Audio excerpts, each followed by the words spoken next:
the Steel Toe Morning Show.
Oh, good morning, everybody. Sorry, just getting shit together.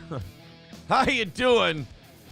It's the Steel Toe Morning Show. I'm Aaron Imholt. Unfortunately, things have not gotten better since yesterday. In fact, they've gotten far, far worse. So I'm just gonna I'm gonna white knuckle stress ride it through this morning's show.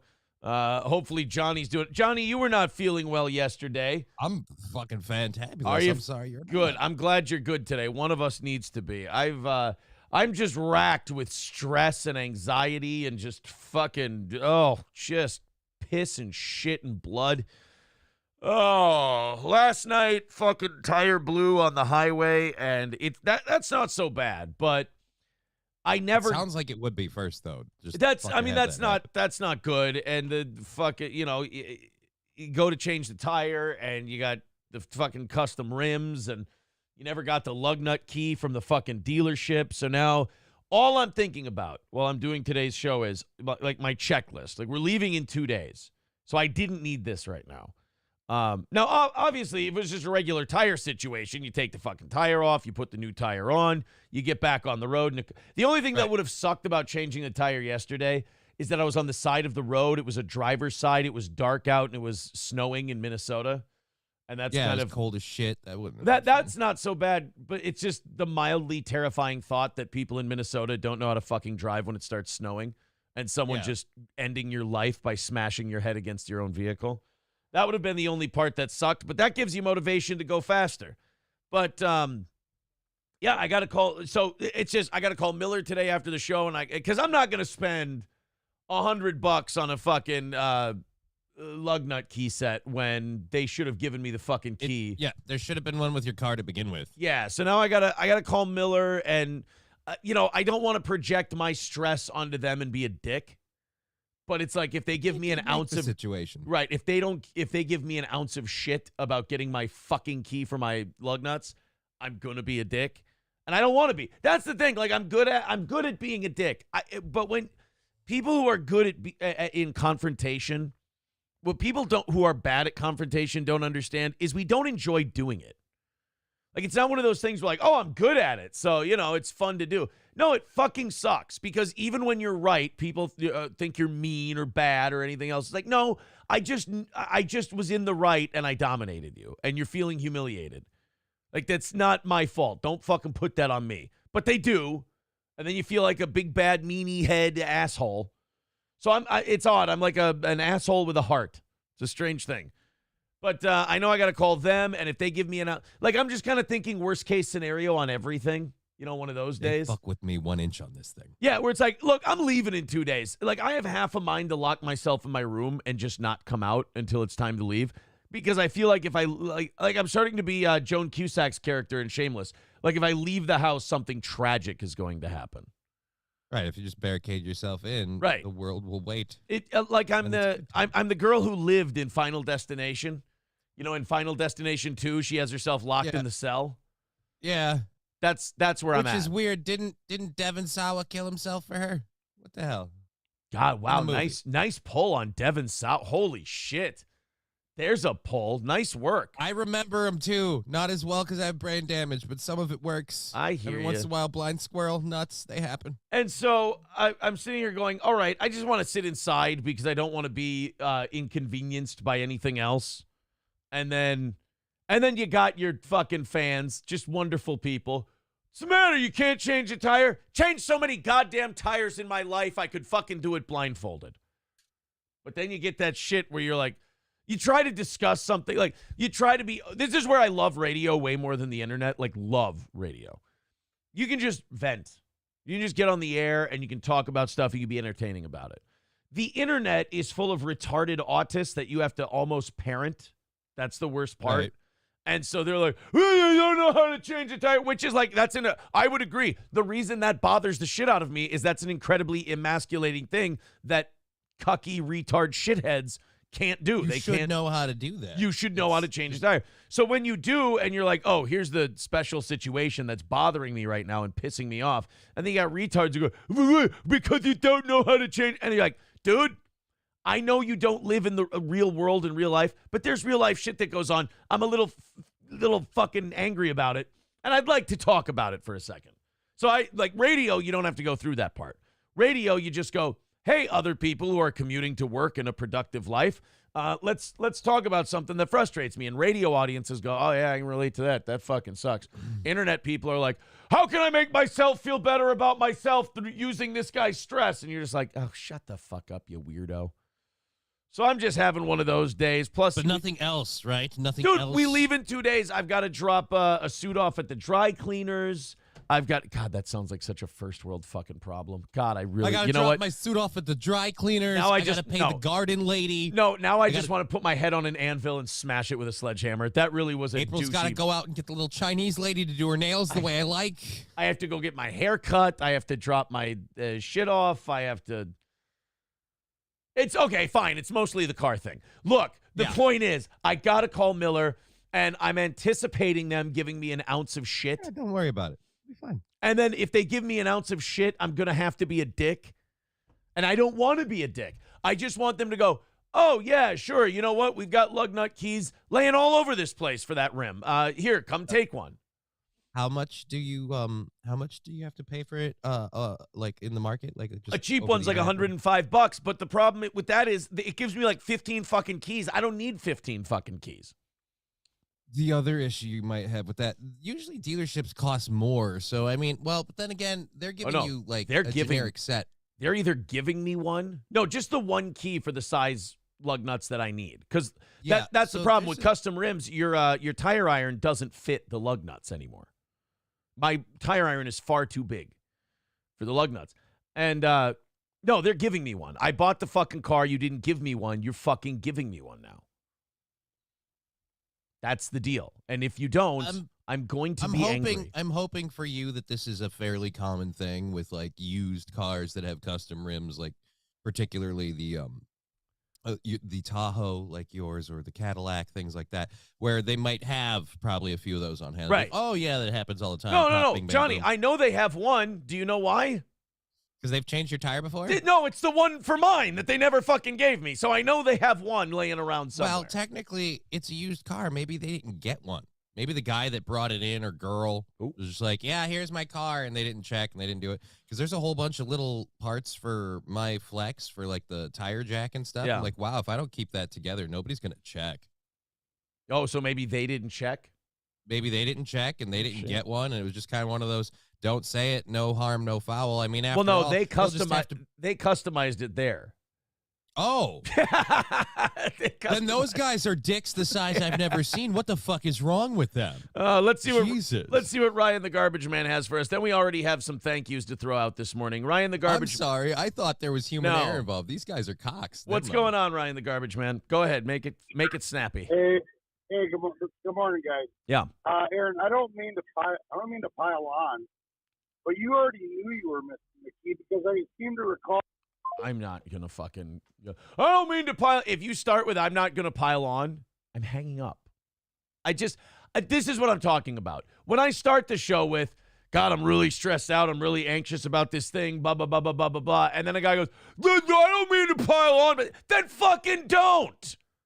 If I say, God, this fucking thing, it may be minor. It may, like Hobo says, and I love Hobo. Hobo makes me feel better about these things. Hobo goes, step one, don't panic. You have a flat tire. It's not the concept of the flat tire. It's the pain in the ass that it's becoming for me on a very busy week. It's a very big pain in my ass because then I got to take the fucking thing to the place. And here's the other thing I was stressing out about this morning and freaking out about. What if they're busy this week and I can't get in? I know it's just one tire. They got to put one fucking tire on. But what about the very real possibility about not being able to get in? You do know most places are going to want to put on at least 2 tires because they're not. No, that's the other thing I'm stressing out about. Yes, because now I'm going to have to yell at them because they're going to go, well, we should put on 2. I'm going, you don't put on 1 fucking tire on this car. I'm going to rip your fucking heart out and feed it to you. You understand me? I got a trip coming up this week. I'm not fucking doing this. So I got a lot of people that I'm anticipating yelling at, and I don't want to. Wow, it's like you turned it to me for 5 minutes. It's the funny thing about this is, though, like, if you do that, it's going to mess up the cars. Like, you understand I just put these expensive, giant fucking tires on this car like a month and a half, 2 months ago? All right, never mind. Fuck it. You can totally go with just one. Yeah. It can't. You couldn't have burned them that bad. Right. I just put these fucking things on. They've maybe got 1,000 miles on them. So if I get an ounce of shit about how they're not doing one, I will fucking cave somebody's head in. I swear to God. I'm in that mode today because I'm already anticipating having to rip someone's head off over the lug nut key. I'm already anticipating ripping someone's head off over the tire. I just don't need to go 2 for 2 today. All right. Well, That's hopefully that will all go smoothly for you. Yeah. As soon as you said that, I went, don't say it. Don't fucking say it because I've already thought of it a million times. Absolutely not. So, yes, today was going to be haircut, dry cleaner, gym, and then I think that was going to be, and then an evening show tonight. And now it's just until this tire thing is taken care of, all that other stuff goes on the back burner, and then the kids are back tomorrow. So I don't know how much I'm going to be able to get done tomorrow. So, yeah, we're going to be fine. We're going to be all right. Thank you to Matt Van Meter for starting us off today with a nice hundo. Thank you, buddy. Holy shit. Matt Van Meter. Oh, thank you, Matt. Matt, the man Van Meter, if you will. $80 away for today. This is our first day with a goal in like a week.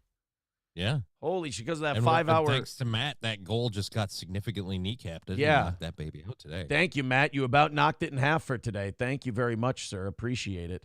$80 away. All right, now I'm going to go catch up with the chat because I'm sure they're just giving me an endless amount of shit today. I'm excited. I'm excited for the endless amount of shit I'm about to catch. Here we go. Look, Loaf Piggy, check the super chat. Yes, that's very nice. Pool Scam Sam, Karen, Aaron, going to ask for the manager. No, I don't ask for managers. I deal with the guy I'm dealing with. And I go, here's my very simple request. Yeah, I'm not one of those ask for the manager people. I'm one of those, like, people apologize. Oh, I'm so sorry. I'm like, yeah, it's a real shame I'm not actually talking to someone who can actually do something right now. Yes. Like, I'm not one of those, go get your manager. I'm one of those, Right. No. You're right there. Right. Do something. I don't get the manager. That's gay. Getting the manager is gay. I go, you and I are human beings. We can work this out. You and I I'm have going to got help this. you learn to do your job today. And since you're in customer service, just give me everything I want. Because what I'm asking for is not unreasonable. He said as he rolls out a bathtub. As I roll it. Now, here's my list of demands, you fucking asshole. And like, sir, your eyes are uneven and you look a little shaky. I'm going insane. Maybe that's good, though. Maybe that's what you should do before a vacation, is you should have your entire system stressed, and you should just be you just have your whole system just bent to the edge, because then when you get to the airport, you'll be like, I fucking made it. Get me the fuck out of here. See, that's where you and I have just different life experiences. My brain wouldn't get out of that mode, and I would just be great. So now we're going to get on the plane and die. All right, here we go. Matt Poster says, throw that keyed lug nut in the fucking trash. You don't live somewhere where you have to worry about someone stealing your rims. Have them put regular lug nuts on it and be done. That would be nice. Can we do that? Yeah, I see you drove me nuts. Like, you made me lose my mind accidentally. When you said they're going to want to put 2 on. I'm like, I know. And I'm going to have to fucking scream at somebody. I went with one tire. Remember when I had my tire bullshit? I had to actually call a tow truck company to take the tire off the car because I'm that enabled. But I got over there, and they wanted to replace all 4. And I'm like, dude, the tires on here are good. Like, Yeah. they've been really good for a while. Like, they came with the vehicle when I got it, and like, so mine are, more worn than yours were in this situation. Yeah. But they're like, no, we got to replace all 4. And then I was talking with my chat about it, and like, that's fucking bullshit. They're lying out there. You don't need to replace all 4 tires. Like, well, it's got, it's got the smart drive, all-wheel drive thing. Yeah, but that's still fucking bullshit. 2 is all you need, and that's all you're going to do to keep your alignment and everything else. My tires are, I think, August I put them on. Yeah, I think then you shouldn't need one. August one is should be fine. August is when we put them on, and unless you're hauling like serious. I miles. wonder if they don't have. I was wondering about this. I'm like, do they have any kind of warranty deal with their tires? And I'm sure they don't. Like, tires blow up. Where did you get all the tires from? Oh God, the one. Oh fuck, it's in Waite Park. God damn it, I can't remember the name of the tire place. At any rate. If it was one of those places, there should be a decent chance there's a warranty on it. Well, the only thing is, I can see why there wouldn't be any warranty on tires. I mean, tires blow up; it happens. Like, what are you gonna do? The place that I got when I got, not to go back to me, but when I got my tire replaced for my car, the 2 I got put on there's a certain amount of time and mileage that if like something were to completely take out the tire's covered. Yay! Let's see if we have that. Sean Raz with $2 says, "Hey, did you ever discount tire?" That's the one I went to. Okay, I think that's the one. I think that's the one I went to. There's a decent chance, man, that you might just go pop in. Here we go, bing bang boom. Yeah. It's just going to be a couple of little tedious stops, man. You're going to be fine. I know that people you're going to be pegging your boyfriend in no time. I know that people don't think I'm much of a car guy, but I know my shit. And I know people are like, well, what about the tire could just be repaired. I looked at it. The damage looks pretty close to the sidewall. I don't think it's going to be salvageable. I know. Aaron, Loaf Piggy doesn't know how to change. Oh, Aaron does. I know my shit. Believe you me. And I'll tell you how I know my shit. I know my shit because I used to own really, really, really shitty cars, and so just everything is broken down. So I know what everything sounds like. I know what everything is. I'm a mechanic. I grew up with really shitty cars. I'm a mechanic's best and worst friend. If you want to get your job done easy, I know exactly what you're looking for. But if you're someone who wants to, fuck people out of a bunch of money, I'm your worst guy because I'm going to go, nope, it's this, right? This is the diagnosis region. Don't go outside of that fuckface. I never understood that. I would definitely be the kind of mechanic where I'm like, I want to turn these jobs out real fast. I don't want to dig for more shit I can do. I think it started out of a place of decency back in the day where it's just like, no, you need to realize this is an issue and it needs to be addressed. And it grew into, I can suck some money out of these now I can't speak. I can suck some money out of these dumb fucks who don't know the first thing between a lug nut and a spark plug. So we got to replace the flangulator. It's going to be $200. Sean Raz with $2 says, hey, did you ever watch The Fall of Minneapolis? I have not yet, and I probably won't. I'm going to just That's kind of a bummer to do before you go out to have a good time. I'm going out to have a good time, and God is already trying to fucking bury it for me. So, no, I'm probably not going to watch The Fall of Minneapolis until after we get back. Also, I don't know if you know this, Sean Raz, once he gets to Vegas, one thing he probably will see insignificant number of black people. So it'd be like weird. It's like, I'm seeing George everywhere. Like, how can you bet with a guilty conscience? Hey, Aaron, you just spent all weekend and all day, you just spent the last 5-6 days with your kids. Would you like to watch Sophie's Choice? No, I'd like to not watch Sophie's Choice. Would you like to watch the Susan Smith story, Aaron? No, kind of a bummer. Next weekend before, my son's 7th birthday party we're throwing him, why don't you ask me if I've watched, Shutter Island, where we find out all his kids were drowned at the end of the movie. Oh, sorry, spoiler alert. If you haven't seen Shutter Island in 15 fucking years. I was about to do that right after the show, Aaron. I finished it. I know I told people I watched it this weekend. I didn't finish it. And I finished it up last night, and I just don't like the movie. Shutter Island? Yeah. It was interesting the first time. I love DiCaprio, but yeah, no. Yeah, and I love Ben Kingsley. Ben Kingsley's awesome. And Mark Ruffalo, despite being Mark Ruffalo is one of the weirdest cases because he's an absolutely insufferable person. But he's great in certain movies. I really enjoy him as an actor. I wish he would be the guy that the actor is. I wish that he wouldn't be a giant, you mean you wish he'd be the guy douche. that the character is? The actor would be the guy the character. No, because I'm not necessarily saying the character. I'm just saying the demeanor of the actor. No matter what role he's in, take your pick. I'm just saying the demeanor of the actor first says, yeah, we have to stop fracking because it's going to... Pool Scam Sam says, a flat tire caused this meltdown. Geez, get it together, Aaron. No, it's everything else. Like, you don't like having your... I'm the classic case of man struggling to conquer the universe instead of what a healthy thing to be is, man just accepting the universe and adjusting within his own. I'm going to rope the moon and pull it out of the sky and bend it to my will. So when I have this week and I'm like, it's going to go this way and we're going to get to this, and then some shit pops in there, I go, God damn it, universe, that wasn't part of the fucking plan, and then I threaten to go to war with the universe. It's arrogance. And he has how many victories against the universe are we at now? None. You never win. And I keep playing the game. Good luck. So you know where I should go? Take the under. I should go to the gambling capital of the world. Is where I should go next. David Allen Toe says you can patch it yourself, brother. If it's in the tread, the kits are cheap. No, I know about that too.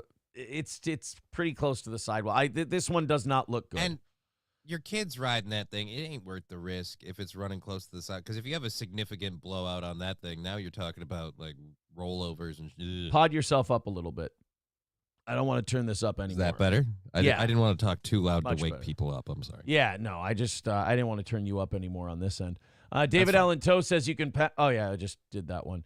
Somebody says they probably didn't get it on the trade. The mechanic probably has one, but they probably have. Well, no, I mean they customize them there, and then put them on the floor. So I doubt that would be the case. Yeah, you know what? Chet in the chat is perfect. Chet in the chat is nailing it on how the internet is when you just talk about these things. He just writes, actually. That's exactly it. That's perfect. That is perfect, Chet. Thank you very much. Chet also saying it's the tediousness of it all. Yes, that's what it is. It's the tediousness of it all. Chet says, I am in an insane asylum. All right, cool. I'll be joining you very, very soon. Betty Big Wrist says, Mark Ruffalo really ruffles my feathers. Oh. Bishop says, psychological thrillers, either you like them or you don't. Pretty accurate. It's not that I didn't like it. It's just that it kind of just like, I was like, it was a bunch of meh to me. Like I was waiting for it to pick up in a way and it never really did. Yeah, and also once you see it once and you know what the outcome is, it's hard to watch. Once you know the big reveal, it's kind of like watching a magic trick and knowing how it's done. Right. They're like, oh, look, she's climbing into the tank. Like, yeah, but she's also got a key in her mouth. Like, she's going to unlock the door. It's fine. Although I will say, I think that movie does have one of my favorite scenes in it, like acting-wise. Like, I always say, like, Captain Quint's Indianapolis speech in Jaws is, to me, like, the best acting I've ever seen.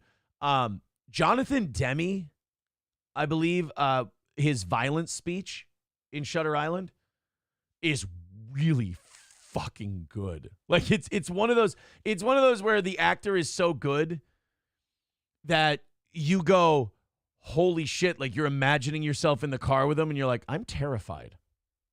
Yeah. Are you enjoying I don't think I remember it off the top of my head. Johnny, are you enjoying God's latest gift? The violence. That's God loves violence. Why do you think he gave us so much of it? If I were to sink my teeth into your eyeballs, do you think you could stop me before you go blind? Jesus, why don't you try it? How did I forget this speech? That's the spirit. Because it's right here. Lucky you should ask. Let's we'll fast. Don't worry, guys. We'll fast forward.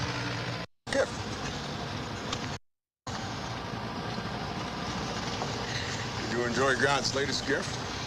To fill you in, they just had a giant storm on the island. Yep. And there were trees knocked down and everything else. So he's asking him, since he's walking outside, he's asking Leo, who's thinks he's playing a detective, if he's enjoying God's latest gift, which is the storm. What? God's gift. The violence. Okay, right there, as soon as the guy does that when you're in the car with him, you're like, oh, shit. Yeah. There's a fucking psycho next to me. The violence. The weirdest part about this is Leonardo DiCaprio is technically the crazy person, but everyone else around him seems fucking nuts. Right. And it's played by a guy, if you remember correctly, was also the lead villain in Silence of the Lambs. Silence of the Lambs. He was also the voice of Rusty Nail in Joyride. So it's kind of weird because I keep expecting him to be like, did you enjoy God's latest gift? Are you about a size 13? Yeah. Are you a great big fat person? He fucks up the lines. He just gets mixed up in his movies. But no, that's one of the interesting parts of this movie. Like, in my head, when I think this is why I watch the movie so much. In my head, I go, Shutter Island is great. And then I watch it and I'm like, I'm bored. So, but like this scene is what you were talking about. You can tell who is okay with the doctor doing this little exercise, well, this giant exercise, and who's not okay with it. Like the guy he attacked in the cell, that guy is not okay with this. He's terrified of Leonardo DiCaprio. The warden here, he's not okay with this exercise either because he's kind of giving away the game a little bit. Like he's kind of telling this guy that this is horseshit. When I came downstairs in my home and I saw that tree in my living room, it reached out for me like a divine hand. Get me out of the car with this fucking asshole. This guy saw a tree. Sir, could you pay attention to the road? We've had trees fall down recently. Dude, I had a tire go flat and I'm losing my mind and screaming like Hitler. This guy has a tree in his living room and he's like, it reached out to me like a divine hand. I'm like, holy shit. This guy fucking has a boner for storms. God loves violence. I hadn't noticed. Sure you have. Why else would there be so much of it? It's in us. It's what we are. The touching, too, in this scene. We wage How much he war, we touches burn him. sacrifices, and pillage and plunder and tear at the flesh of our brothers. And why? Because God gave us violence to wage in his honor. It's sad that I can tell this is a green screen. Oh, really? Is that taking you out of it? Because I love this fucking monologue. Jonathan Demme, remarkably underrated.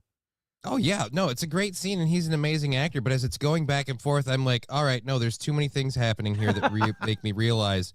Like, there's too much in your body language and thing that make me realize, no, you're not actually driving. Like, the fact that he's so focused in this conversation, his arms aren't really keeping the vehicle on the road. And again, like I just said, you just had a massive storm. A tree reached Or a out massive like a divine storm. hand. It could have been massive or massive. It could have been either one. Massive, whatever. I'm retarded. The point is, that's happening. You're not going to pay a little bit of attention to the road. Again, this whole thing, and then I'm watching it. The background's moving at a different rate than there's just little things that give it away. And I'm like, And then once I see the thread, I'm pulling at it like it's in my fucking pants. I'm like, if I just yank this, it won't undo everything. And see, I'm like someone who just enjoys the acting and everything. I'm not a cinematography guy. So I see like the touching himself and touching him a couple of times, like the dominance in those moves. And I'm like, just the way he plays this is so fucking good. Well, that's one reason I love anime. I like watching it. People are always like, why don't you watch anime? Why don't you watch it with the Japanese the way it's supposed to be? Because then I have to spend all my time fucking reading. I want to look at the thing. That's what I'm doing. Sacrifices and pillage and plunder and tear at the flesh of our brothers. And why? Because God gave us violence to wage in his honor. I thought God gave us moral order. Don't talk. There's no moral order as pure as this storm. There's no moral order at all. There's just this. Can my violence conquer yours?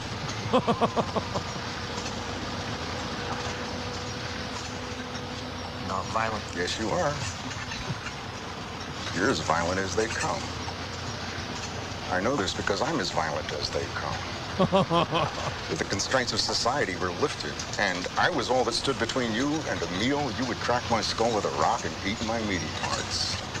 Fucking hell. Wouldn't you? And remember, this guy thinks everyone else is insane. Yeah. And he's the normal one. So this warden is kind of playing into him where he's like, Oh, yeah. Fucking crazy, bitch. And you're wondering how much of this is the warden being himself and how much of this is him, being part of the game, if you will. Yeah. But also, like, he kind of has a point. Right. I That's mean, what I'm saying. Like, he's kind of right. He's kind of right. And at the same rate, I also kind of don't want to be in the car with him when he's talking. No. Like, all right, how about I walk? That's what makes this scene so good is you put yourself in the car and you're like, get me the fuck out of here. This guy's insane. And the worst part is that car has absolutely no protection around it. It's an open top Jeep. Yeah. Like, he could just be like, yeah, man, God loves violence, and just push Caprio out while he's driving. No, but he's right. Like the whole moral order thing, there's no such thing. It doesn't exist. It's a lie we've agreed to tell ourselves. And at any moment, we could just crack each other's head open. It's fucking wild. Some of us do.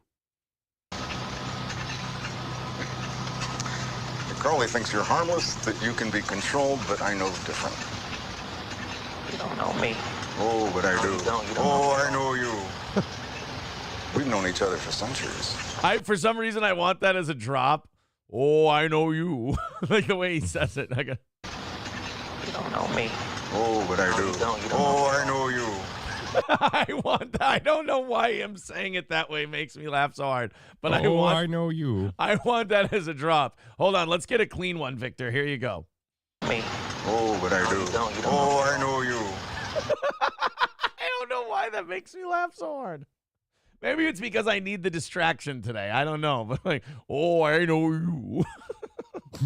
Oh, but I do. I know you. I've never caught it till I watched it this time. Maybe it's mania setting in. I don't know. Oh, I know you. Oh, but I do. I know you.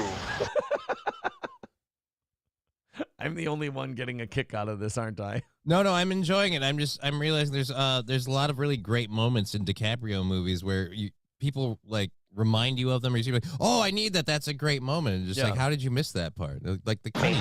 Oh, but I do. I know you. We've known each other for centuries.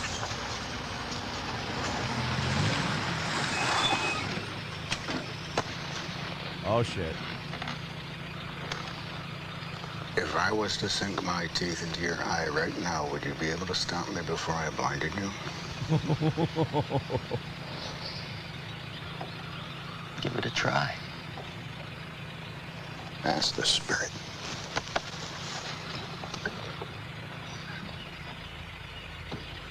Fucking hell. You know what you do when someone asks you that, though? Honestly, if you want to win that exchange, just pull your dick out and start beating off. Just he won't, you know what? He won't treat you like that anymore. I don't know how that one goes with that guy, honestly. Oh, not Jonathan Demme. I'm sorry, Ted Levine. Fuck, I got that wrong. Jonathan Demme directed Silence of the Lambs. Ted Levine's the actor in it. Oh, I fucked that up. Can you believe it? No, because I didn't know who the actor's name was to begin with. So I went along with it because I didn't know any better. So now I'm dumb by default. That is my fault. Yeah, Jonathan Demme directed Silence of the Lambs. Ted Levine was Buffalo Bill. I am so sorry. I say good. Go ahead.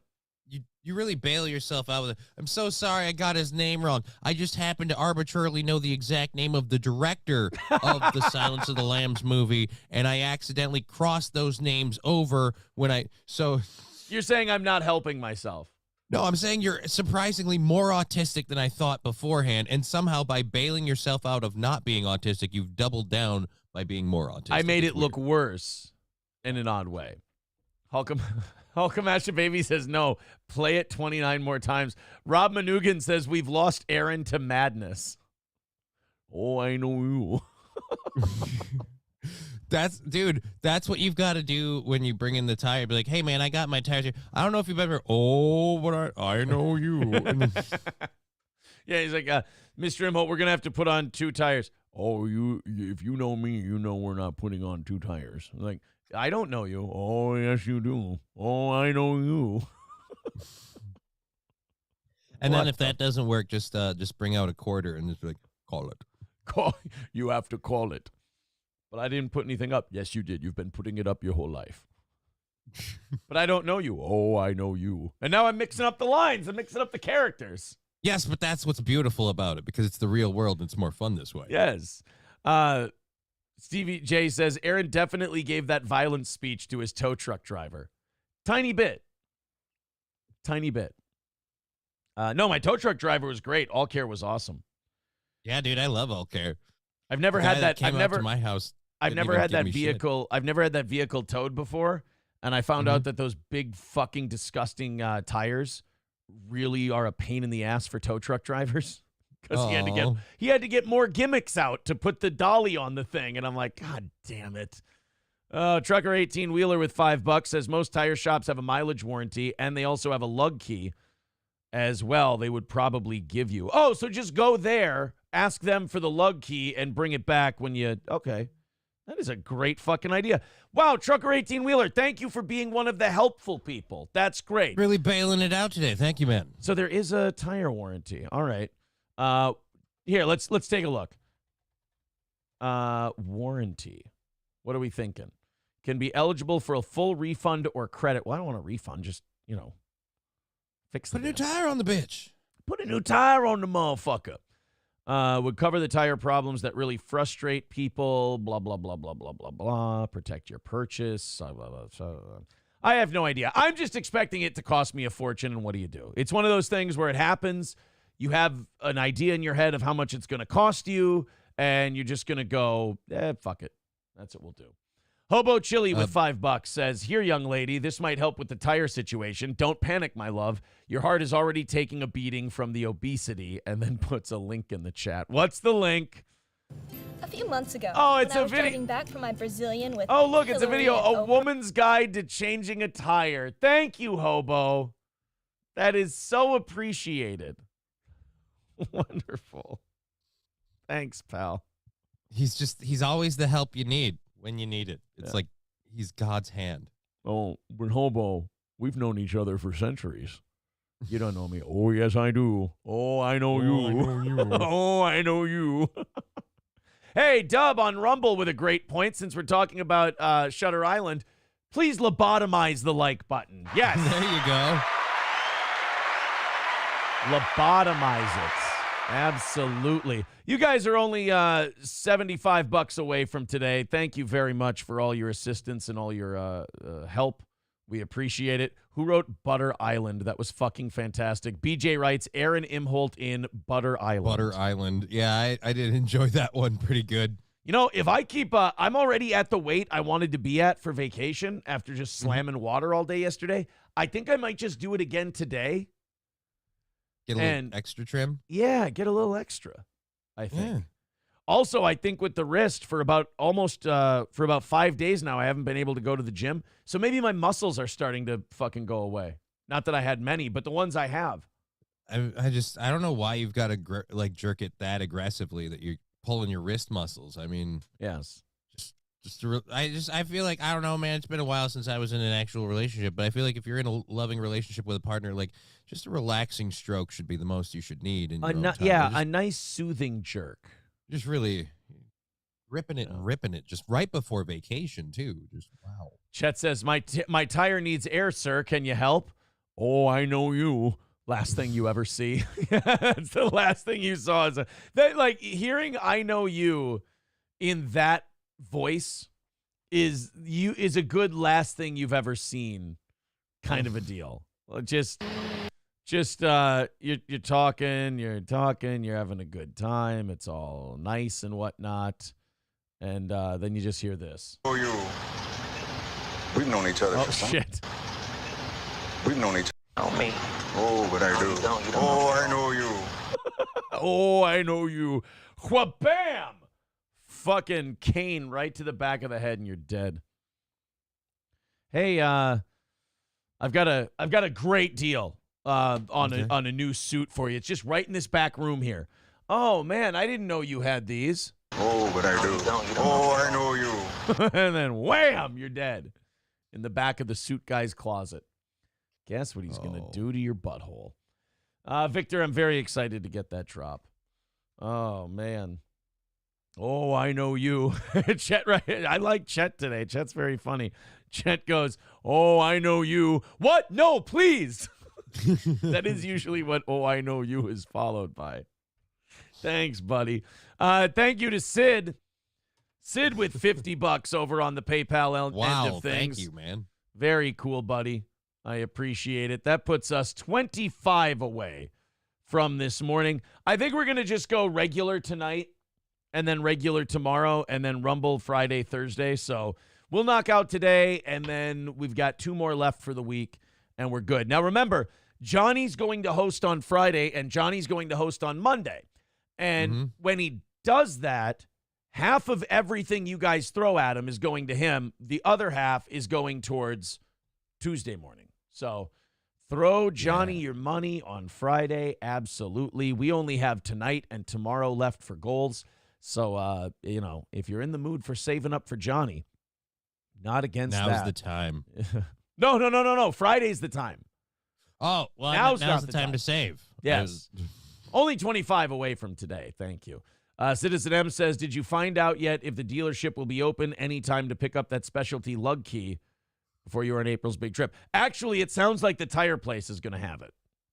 So we'll just take. We'll just borrow. Call them first, but yeah, we'll borrow it from them and just bring it up there. That just made my day a little easier, which is nice.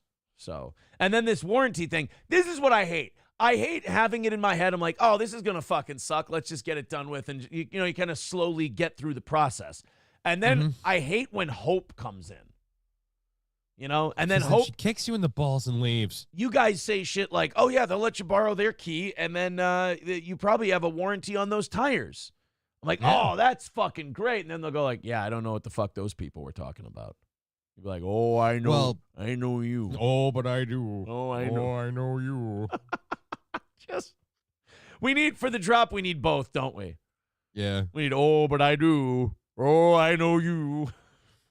People are going to be so mad at me for playing this 9,000 times today. Imagine what's going to happen when we get the drop, you assholes. Oh, I know you. Oh, but I do. Oh, I know you. I can literally go cut it for you and send it to you. That's all right. Oh, but I do. Oh, but I know you. I have the same problem too with the Donald Trump. I got to talk to the my WoW buddy and figure out where that's from. But the Donald Trump line where he just goes, "I'm gonna come," and like that guy will play it at random times. We'll be playing the World of Warcraft game, so I'm focused on this task. I'm playing a game. It's very serious, but it's also kind of childish. Yep. At any rate, so you're just doing this all of a sudden out of nowhere, and I'm gonna come, and I'm just like, oh god, I can't stop laughing for like 5 minutes. See, I agree with Pool Scam Sam. He says no warranty on sidewall punctures, you silly goose. See, I didn't think so either. I thank you guys very much for getting my hopes up. I do appreciate that, but I'm not thinking that's the case. I'm pretty sure when I bought my tires at Discount Tire, like I'm not saying it's like an all-encompassing thing, but I think there were specific situations where like there's a level of coverage because they gave me like a whole folder of papers. Sure. I will say this. I'm just expecting like a $400 tire replacement on these motherfuckers, and we'll just eat that and move on with our lives. Move on with our lives after that. Stevie J says, WoW raids with your guild are serious business, Stevie J. Your video game. Not really. You should see most of the stuff we talk about. But yeah, no, that's like it's a beer league sport. That's the way I like tell people about it. Like, oh, that's just this dude. No, it's like anybody that plays like pickup basketball or anything else. Or softball. It's not serious. We're not making any money, and we like to think of ourselves as rock stars in the moment. But we all know that at the end of the day, it's just a bunch of guys with Ben Gay and Gatorade. That's all it is. Just having fun. We're not making any money, so it's like doing this show. Yeah, precisely. By the way, Sid also said with his $50, have a great vacation. Thank you, buddy. I appreciate it. That is wunderbar, as the kids say. Yes, Mr. St. Caesar, we are going to get to that GTA 6 trailer today. Apparently, a lot of people complaining about it. It seems like every time a video, Negro in Pain says $400 for a tire. Holy small penis, Batman. I'm saying for it probably won't be 400. I'm just putting that. You put a number in your head so that when you see the actual number, you're not upset. Right. I mean, judging by how Oversell it so that way you feel a little relieved when they take their sticker shock and stuff it up your ass. You know, And- it's like, oh, it wasn't as big as I thought it would be. Special K says discount gave me a new tire a few months ago. I had about 10,000 miles on the tires and I got a sidewall puncture. Have some hope. Well, Yeah, dude. shit.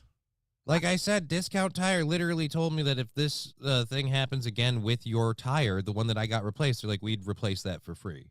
I've got probably about 3,500 miles on these tires. It's like would I say. said, depends. If you got them from Discount Tire, they keep a record of all that stuff, and you should have a record. They give you paperwork like keep this for your records too. But yeah, they should have a record like in their files of the tires they sold you and everything else, and the kind of warranty and coverage that they have on them. So there's a Citizen M, chance, my friend. Citizen M being oddly encouraging today. It's weird. I don't like it. He says that 48 hours is so fleeting. You'll be headed out the door any second now. I hear you. I get it. But like I said, it's my arrogance. Or can my arrogance conquer your arrogance?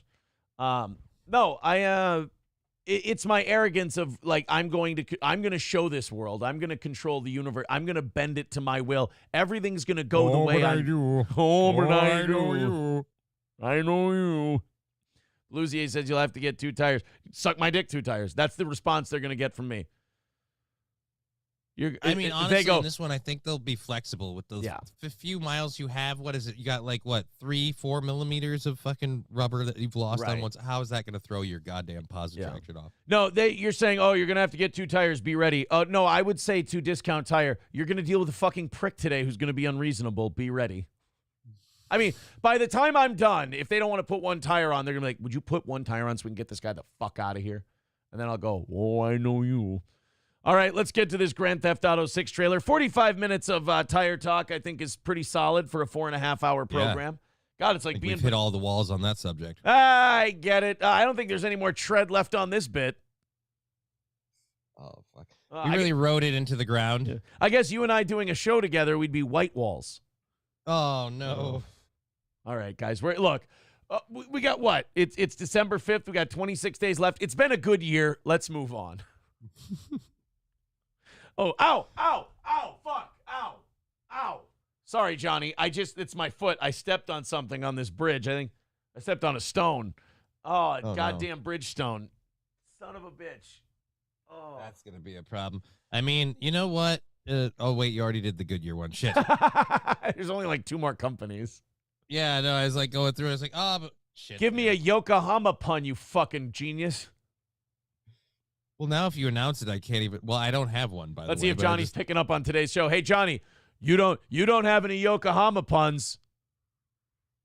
Oh, but I do. Oh, I know you. All right, let's watch this GTA. I'm feeling much better now. Thank you, Johnny. Thank you, audience. Thank you, lovely steel toe queers. Let's get to this GTA 6 trailer. And I'm Alonzo in training day now. Let's go.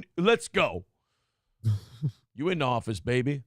Oh, I know you. How about the Ted Levine character from Shutter Island and Alonzo ride together? What a fucking sociopathic car ride that would be. A good narcotics agent must have narcotics in his blood. Oh, I don't think you've smoked. Oh, but I do. Oh, I know you. I don't think you've ever smoked that before. Oh, yes, I have. Oh, I know you. You're going to take me to that Mexican's house and you're going to have me killed. Oh, yes. Oh, yeah. Oh, yes, you do. Oh, I know you. But you ever had your shit pushed in? That would be great. I do. Oh, I do. That would be great. They're in the scene with the Mexicans like, you ever had your shit pushed in? He's like, let me ask you something. If I were to sink my teeth into your eye right now, could you stop me before I blinded you? And they're like, yo, we're going to let this vato go, S.A. He's fucking crazy. Hey, let me ask you something. Do you think your violence could conquer my violence? Hey, I've had my shit pushed in. He goes, oh, so I see you're enjoying God's latest gift. They're like, what? The violence. The brown road. Yeah. God loves anal sex. Why do you think he gave us so much of it? He gave us anal sex so we could wage it in his honor. Fucking Ted Levine in different movies doing the violent speech rules. Oh. I mean, oh, Jesus. Are you enjoying God's latest gift? That's why I came to a black neighborhood. The violence. God loves violence, which is weird because I didn't think he loved you. Oh. Because I know you. Oh, yes, I do. Oh, yes, I do. I know you. All right. The GTA 6 fucking trailer. Let's do this. People were bitching about this. Now, I'm finding people buried in rubble in Chile, actually. I haven't told you guys about that. No, I've been finding that people who are into comic books and video games, like they used to, we kind of thought of them at first as like a free speech ally and like, oh yeah, they're really on the front lines with us, you know, fighting against like really fucked up shit in our culture. And then we kind of learned that they just really don't like chicks. They just don't have rules in general. There's like they want to shit on everything. Gamers just want to take what you like and take the piss out of it. And they also don't apparently like boobs, which is the one weirdest thing to me. Like, I always think, hey, if a chick's playing video games, this just got better. Because now there's tits around. But yeah, and like I don't play online anyway, so it's not like it's going to bother the shit out of me. And plus, if there is a woman playing online, who gives a fuck? But you do. Oh, I know what you do. Oh, but you do. Now Ted Levine giving gamers a speech. Are you enjoying God's latest gift? And then he points at the screen with Call of Duty on there. The violence. God loves violence. Jesus, does he just come in and do this to everybody? Anyway, no, gamers we kind of thought were like, oh, yeah, they're on our side with like all this social justice shit and all that. And then we found out, oh, it's kind of like when you ally with someone and only later do you find out they're just insane. Like they're not like really smart or with it or on your side. They're just nuts. Like you got a guy and you're like, all right, you're part of our army. You're going to fight with us. And then like 2 minutes later, you see him frying a raccoon with the flamethrower you gave him. And you're like, what the fuck is wrong with you? And you're like, I just want to set shit on fire. You're like, all right, that is not what we're here to do. You're just enjoying God's latest gift. Sorry. All right, I'll stop. So here's the GTA 6 trailers. Gamers are pissed, but I don't put any stock in gamers being pissed because, quite frankly, they're always gonna be. Gamers are always pissed. Oh, sounds a little ching-chongy. Sorry. Are we going back to Florida? Lucia, or Miami? do you know why you're here? Oh, bullshit! There's a black lady and a Mexican! Fucking sucks! I hate this game! It's bullshit! Stop quarantining us! Oh, I should get that one, too. Fucking pronouns! Stop quarantining us! Women shouldn't be in video games! Why are there Orange is the new black, but they're all red between the legs because they're women and they bleed. I want them all to look like Carl Urban and the fucking heroes of The Boys. The Boys. So, oh, fuck. Billy Butcher. I want them all to be Billy Butcher. Why does that one have titties? Sorry. Jesus, we just thought we'd shake the game up a little bit. Here's the thing about gamers. If they had it like another suave, black-haired Italian ex-con, they'd be like, oh, you fucking doing that again? Like GTA 3? Oh, yeah, no, they're always going to bitch. They're always going to bitch. So you can't, as weird as it sounds, the gaming industry should never listen to gamers.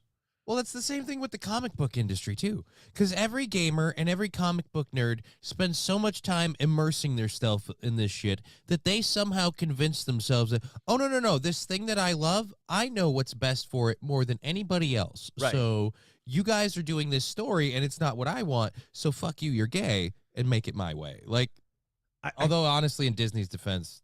Right, look, Disney is, there's always an outlier to prove your thesis wrong. That's Disney. We found our blind squirrel, and he was holding a nut. Yes. And he just looked at the other characters and went, oh, what I do? I know you. Bad luck, I guess. Miami? Yep, looks like we're going back to Miami. There was a girl I knew. She said she cared about. Have we been back to Liberty City since the Liberty City stories? I don't think so. Shit, I liked Liberty City. All right. She tried to make my world the way she thought it should be. All right, if you're bitching about this game trailer so far, let me tell you what you're bitching about. It looks like a fucking big budget movie. Yeah. It looks like insane. a GTA game. And so far, I'm not, like, no offense, I'm not seeing anything that's worth all the hype that's been, GTA 6 is coming out in a couple years, guys. And then the last couple, GTA 6 is going to be out soon. The trailer's dropping on Tuesday. It's going to break the internet. Like, I don't think anyone really cares, because I don't. And then, like I said, I watched this. I'm like, I still have GTA 5. I've put so much time and money into that. You don't get to bring any of that with you into GTA 6. So wait a minute. So Rockstar, you want me to start all over again, start throwing you more money for the online shit that I play with my friends all over again? Like, the story stuff might be interesting, but at the same time, I'm like, Yeah. I hate to be an old man, but when they started making me pay $70 for the game and then pay for everything else they wanted me to do, that's when I was like, video games are gay now. Because it's like the game now costs you thousands of dollars. That's why I never play online or anything like that. A, I don't want to play with people I don't know. B, I want to control my immersion level. C, I'm a Madden guy, so I just want to play like franchise mode anyway. And all this other shit, it's like, oh, do you want to be really good? Buy this. It's like, fuck you, I already bought the game. Give me all the shit I need for the game. So they're a fucking racket. But then again, it's all that online shit that allows them to spend big budget movie money. yeah. Making a video game look amazing. So, Yeah. I mean, it's kind of like drugs. You junkies kind of keep the rest of us in business. Yeah, but I mean, I feel like you're underselling the online part. One, I don't go into the online mode like I want to meet some random people and just have no. I go in playing with my friends because I too. I'm like, yes, you know what? do. You guys suck. Yes, you do. All right, go ahead. I'm sorry. You don't know me when I'm gaming, Aaron. Oh, yes, I do. I know you. Fuck, it's so funny. I don't know when it's going to stop being funny, but it's not right now. Well, Hulkamasha Baby is not going to be enjoying our little bout back and forth. Oh, he doesn't he said like it? earlier. After the 100th I know you, I decided I'm happy your tire is fucked. Oh, I know. Because you're enjoying the violence. My tire blowing up is violence. Can my violence conquer your violence? You don't know me? All right, I'm sorry, but the online thing, you were defending the online thing. Oh, just the online thing is fun. I love playing video games with my friends. That's one of the things I love about GTA 5. I actually did on my channel a while back. I did a thing playing the GTA 5 online mode where you had to do these big heists, and we were playing the theme to what was it? Like the Price is Right or Family Feud. I think it was The Price is Right. So literally, we had 4 guys in a submarine at the start of this heist swimming into a drug dealer's mansion. We're like, can they sneak in, steal all the goods, and get out without never looking over their shoulder? Today on The Heist is Right. And like, so me and my 4 buddies went in and had fun doing this. It was just a great time. I was laughing my balls off. So I just feel like the online mode has something you don't realize there. You know what? You're right. I've been missing out all this time. I could have been doing submarine heist to the Price is Right music. Right? And I did laughing your balls off. It's all I fucked up. I feel like I've wasted. This so great right now. I've wasted it a decade of my drunk. life. I've wasted a decade, is what it is. A silly pursuit like a home and a wife. See, this is another thing that bugs the shit out of me. They're able to spend so much on video games now that you have to have these weird thoughts where you're like, oh, yeah, I'd fuck that girl. And you're like, it's not real. It's a cartoon lady. Quit trying to fuck the cartoon lady. I don't like that they make the cartoon ladies hot. My level of immersion in girls in video games, remember when like video games were starting to get really good graphics, but the girls would still be like oddly too long and they wouldn't have elbow joints and their hands would Boobs just were be always square. Yeah, their hands were flat and all that, and they'd move them like this. Like that was my level of immersion. Watch me cut shapes with my tiny hands. That's all. Like that's the level of girl I want, because I don't go, oh yeah, she's fucking hot. I just go, oh, yeah, it's a girl. But now with these video games, now it's like, oh yeah, I'd fuck the shit out of her, and it's like, oh yeah, That's the other problem I have with gamers, because I know too many gamers like, I can't play a female character, dude. I'm like, just play a game, play the character you want to play. Who cares? I can't play a male character. If I'm gonna watch an ass shaking in my face, it better be a hot one. You realize it's not real. You can't fuck it. And technically, if you could, the character is an avatar, which makes it you. So you really just want to fuck yourself. This is weird. Yeah, just go don't jerk off. Don't get sexually hung up on your video games, please. It's strange. I mean, yes, when I complete a big third down pass with Kirk Cousins, I whack off a little bit, but that's just showing respect. Hey, man, I nut every time a legendary drop happens, but it doesn't happen that often. It's supposed to be special. I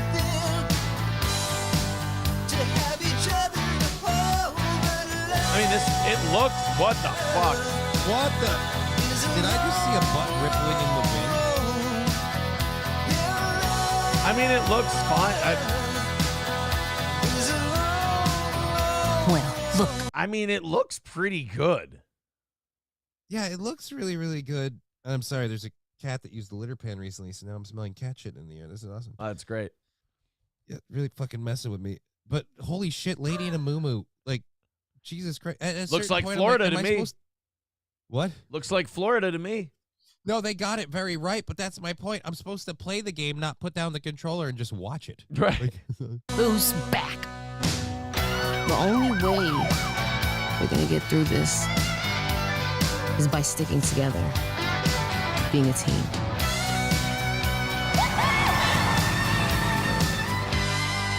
Trust? Trust. So what? The gamers don't like it because you have to play as a girl? I don't think you have to. Okay. I think they did. The GTA has always been a you make your character, but this is the other problem. This is the other reason why I fucking hate gamers. The same thing happened with Mass Effect. Like, back when Mass Effect 3 came out, there was this whole huge thing about Femme Shepherd because Mass Effect 1 and 2 advertised the game with a generic white-faced, shaved head, military foot soldier looking guy, and then in the game you could make it a guy, a girl, whatever. And so women are like, we need a female role model in the advertising. It's sexist that it's always a man. And I'm like, no. You can play the game however the fuck you want. Yeah. They just can't make an advertisement for every little demographic. But the female gamers and the argument for the female Femme Shepherd thing happened so hard that when Mass Effect 3 came out, they made 2 separate ad campaigns, one with male Shepherd, one with female Shepherd. Both characters had to be on the case, so that way neither one was given any sort of gender priority. And that's the same thing with this. If you're flipping out because it's a chick, they made it a chick to advertise to maybe they're not regular demographic. Like, hey, girl games, protagonist is a lady. Gamers really. Just hearing you explain this just makes me go, gamers need to calm the fuck down. Play your goddamn Gamers are video giant games. children who literally don't grow up because they live in an imaginary world where they don't have to. Yeah. Hey, there's a girl in it. It's fine. They can put girls in it. They In can put fairness, girls in it. You don't like girls, then don't play a girl. Play a dude and plow that guy in the butt the way you want. I don't know. Right. What are you looking for from me? if I'm going to play a character, I need to see his ripply muscles and tight ass. All right? I don't want gay shit like a girl in there. All right. Sorry, bro. Nana's Clam saying, that's stupid, Johnny. It's a 95% male demo. Right. It's a 95% male demo. And if you ever want to reach outside of that audience, you have to appeal to it. But the fact that the 95% male demo can't go, there's nothing here for us. Yeah, they didn't realize that you guys need some meat too. And yeah, the modern corporate world doesn't like numbers that are too out of whack in general. If they see 95% female or 95% male, they kind of go, yeah. They get a little squeamish about the numbers being too out of whack. So they are going to go, here's what the video game industry does. They go, these 95% guys aren't going anywhere.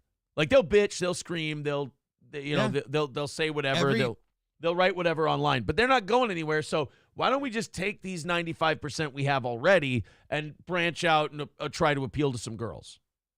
To put it in a more modern perspective for people listening who might not be gamers, it's like if Bud Light happened and everyone, that's stupid pandering to Dylan Mulvaney, that's gay. I hate you. Well, they chug a Bud Light. Yeah. Like that's what it's gonna be. People are gonna say this is stupid, and they pandered to this and that and the other. Yeah. Loading my character into GTA 6. Like, there we go. You're going to do it. Mr. Nagel says they're not relegating GTA 6 on PC till 2027. Screw that.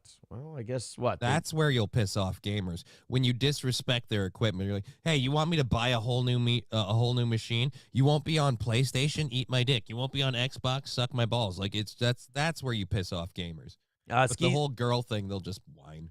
Skeezy says, "Shut up, Aaron. Girls are yucky." That's kind of the vibe I'm getting from that. That's whole why deal. I like World of Warcraft. That's where there actually are women playing the game. Tridio says, "Yeah, I agree, Johnny. That's why Madden made all-female teams to appeal to women, right?" I don't know. I haven't played the new Madden. I don't know if that's a joke. I'm not saying Madden made all female. I don't even know what he's talking about with that. I don't know what the metaphor is there.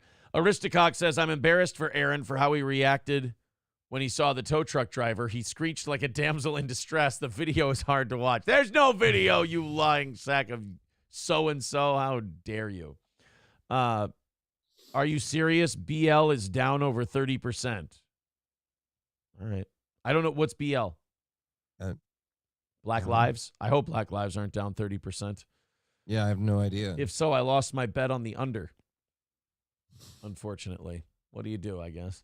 But yeah, I don't know. It looks like a big nothing burger. They made a game. Somebody in the chat saying they made a Bonnie and Clyde story. Yeah. And I'm guessing you pick which one you're going to play, the Bonnie or the Clyde. And you get to design the Bonnie or the Clyde to be or both to be the way you want. Tridio says, "I love people. This game sucks. They're doing this. They're doing that. Have you played it? No, but I saw the Yep.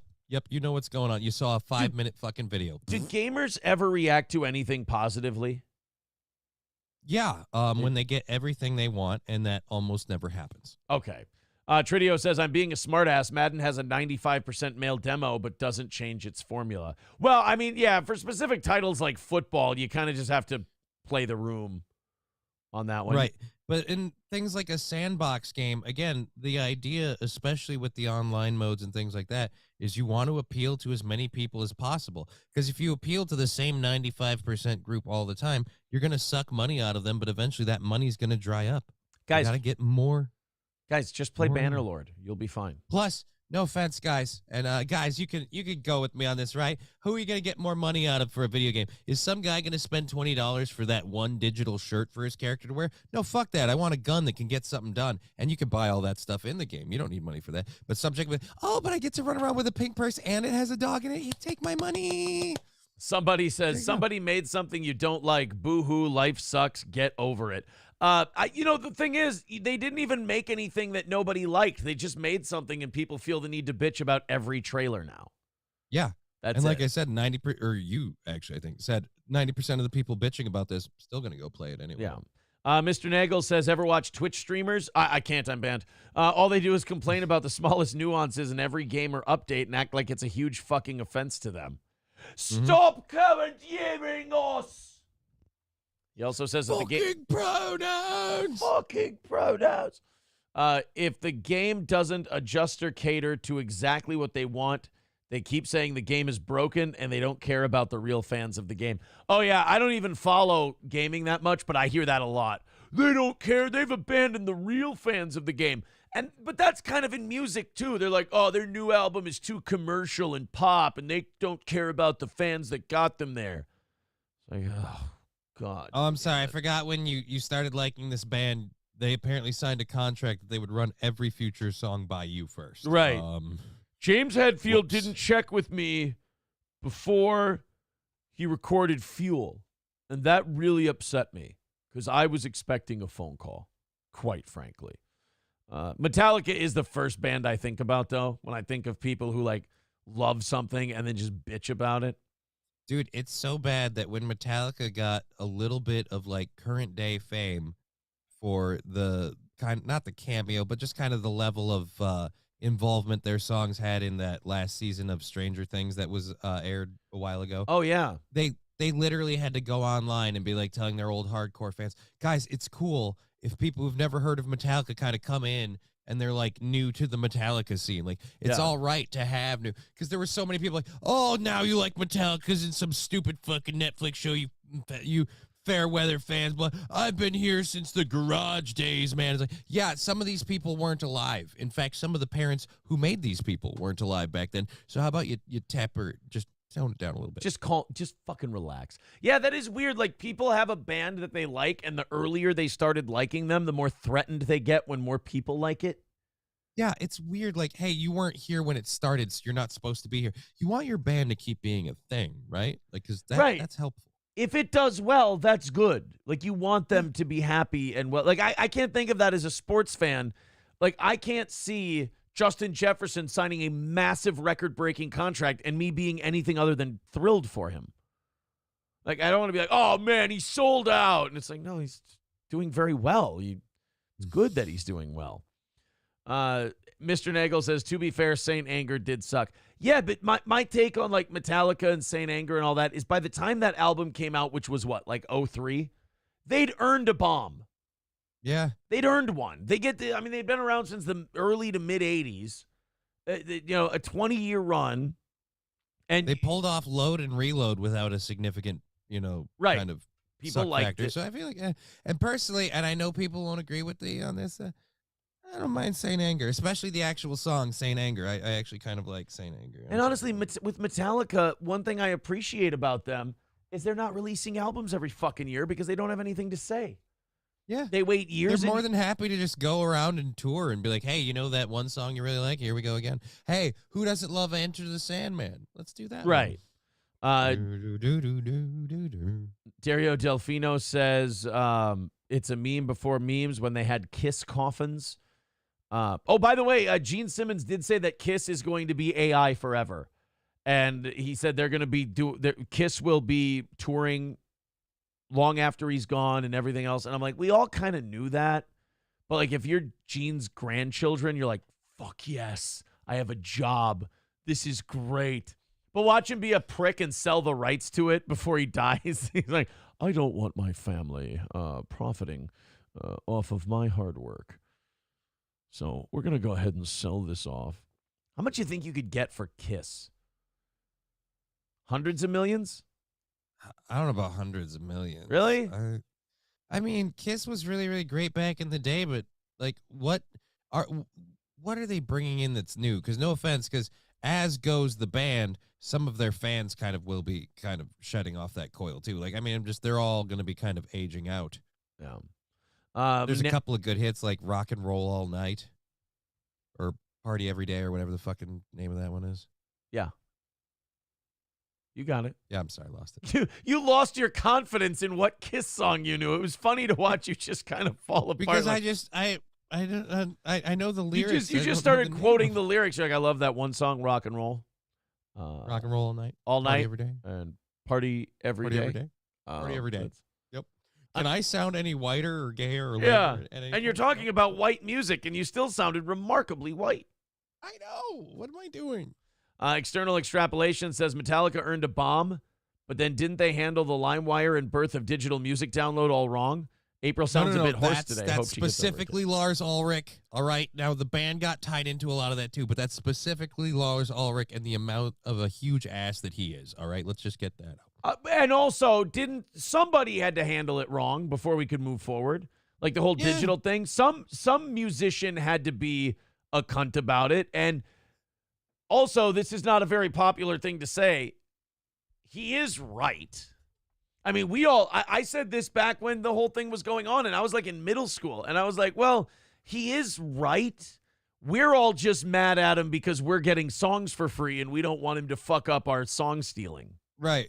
He's right, but he's not right for him. Like, he's right because he has a point, and especially for artists that are struggling or maybe don't have a lot of money, this matters to them.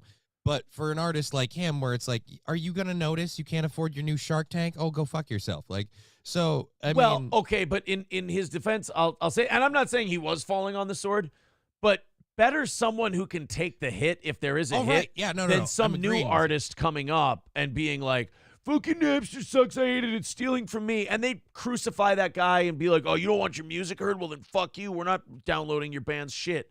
And then his career gets destroyed before it starts. Better a guy who's already got tens of millions of dollars in the bank Like, oh, right. No, I'm absolutely agreeing with you. I'm just Yeah. saying, like I said, for all of us to see, like, him being like, we got to do, like, if he came out being like, look, this isn't good for artists that are coming up. Like, I wouldn't be where I am now if this kind of stuff, like, if that was a thing. But he very much came out from like, but it's affecting me and my money. And that's Yeah. where we kind of went, oh, boo-hoo. It was the Metallica guy bringing money into it that really made you go, oh, fuck off, dude. Seriously? The Metallica guy's going to Like, I get it. You're an amazing drummer, but Jesus Christ, But man. Wow. they were also going after the people downloading the music. Like that girl was it Brainerd? Yeah. That They weren't going after the people responsible for making the music available. They were going after for the people getting it. And while it's not cool, at the heart of it all, those are your fans who just want to hear your shit. Yeah. So, I mean, maybe work with them a little. I don't know. Skeezy says Lars shattered the illusion that stupid rock and roll junkies had that it's about the music, not about the money. Well, guess what? It's about the money. That's why I always respected Kid Rock. He did an interview once where he went, and I think it was about the Napster thing, and he was going, oh, yeah? He goes, why do you do what you do? For the love of the music? Yeah, okay, we all love the music. That's why we started playing, but why do you really do it? The money and the girls. And he just said it. He's like, the money and the girls. That's why we do this professionally. Yeah, we all love music. That's why we play it. But we do this professionally because the money's awesome and we can fuck girls. Look, you can say whatever you want. There's only two things that are real in this business: the money and the vagina. Oh, that's not what Captain Lou Albano said. No, that's what Kid Rock said. Yeah, that's money and the vagina. That's his twist on the Captain Lou Albano quote. The only two things real in this business are the money and the miles. Kid Rock, for the money and the vagina, and both are falling off the tree. Go ahead, try to take it away from me, but I'm not going to sue you. I'm not going to sue you. But this will be the last thing you ever see before I beat your ass to death with it. God, John Goodman's fantastic. He was enjoying God's latest gift, the violence. Eric Nagel says now artists sign exclusive deals for music services, and you can't hear their stuff on other platforms. Fuck the exclusivity for streaming music. It's the double-edged sword, man. The overcorrection. It started with it was way too available, and the artists were getting shortchanged. And now to protect themselves, the artists sided with the downloading services, and now the downloading services have to use it as like, hey, look at our portfolio. Better come over here and get it. And why can't I hear Garth Brooks in certain places? Because he's gay. That's probably true. I guess there was a concert where I read this somewhere. I don't know. It was a meme, so it could be total horseshit. But Hank Williams Jr. refused to go on stage at some country thing, and they asked him why, and he's like, I'll never share a stage with Garth Brooks. I was like, why? Who gives a shit? So he does country music a little differently than you. I would think in the days of like Florida Georgia Line and Jelly Roll and all this horseshit non-country music we have, everyone would have forgiven Garth Brooks by now. Yeah. But nobody forgives Garth Brooks. I feel like anyone that wants to hate on Garth Brooks just needs to hear just, baby, you a song, you make me want to roll my... And before they get to the cruise part, they're like, you know what, buddy, Garth, you're forgiven. Yeah, you're forgiven. it's like, they're like, Garth isn't real country. And it's like, when the moon comes up and the sun goes down. Like, oh, shit, this is terrible. Then they're like, all right, now let me play you the guy who you said isn't real country. Well, we're two of a kind working on a full house. And you're like, really? Because that sounds a lot more country than this dipshit. I won't share any stage with this fake country Garth Brooks guy. And then you just turn around and it's just sitting there and baby chilling at Applebee's. Like, oh, fuck this. Never mind. Yeah. Hank, get on the fucking stage with Garth or we're putting you up there with Bray Wyatt. No, what the fuck was that guy's name? Bray Wyatt's fucking don't even remember. I just Bray Wyatt's the wrestler. What the fuck is the Applebee's guy's name? Blake Huntley. They've all got generic fucking hillbilly names that sing pop music. Blake Huntley, by the way. I'm not a fan of if Blake Huntley isn't a real country music name, it needs to be. It will be soon. Yeah.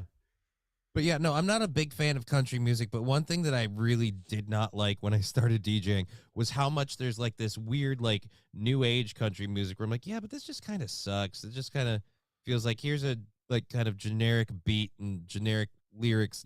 Like I just I don't care for it. Yeah, I don't know. Nobody knows that guy. Nobody knows the guy, the Applebee's guy, Warner Hunter.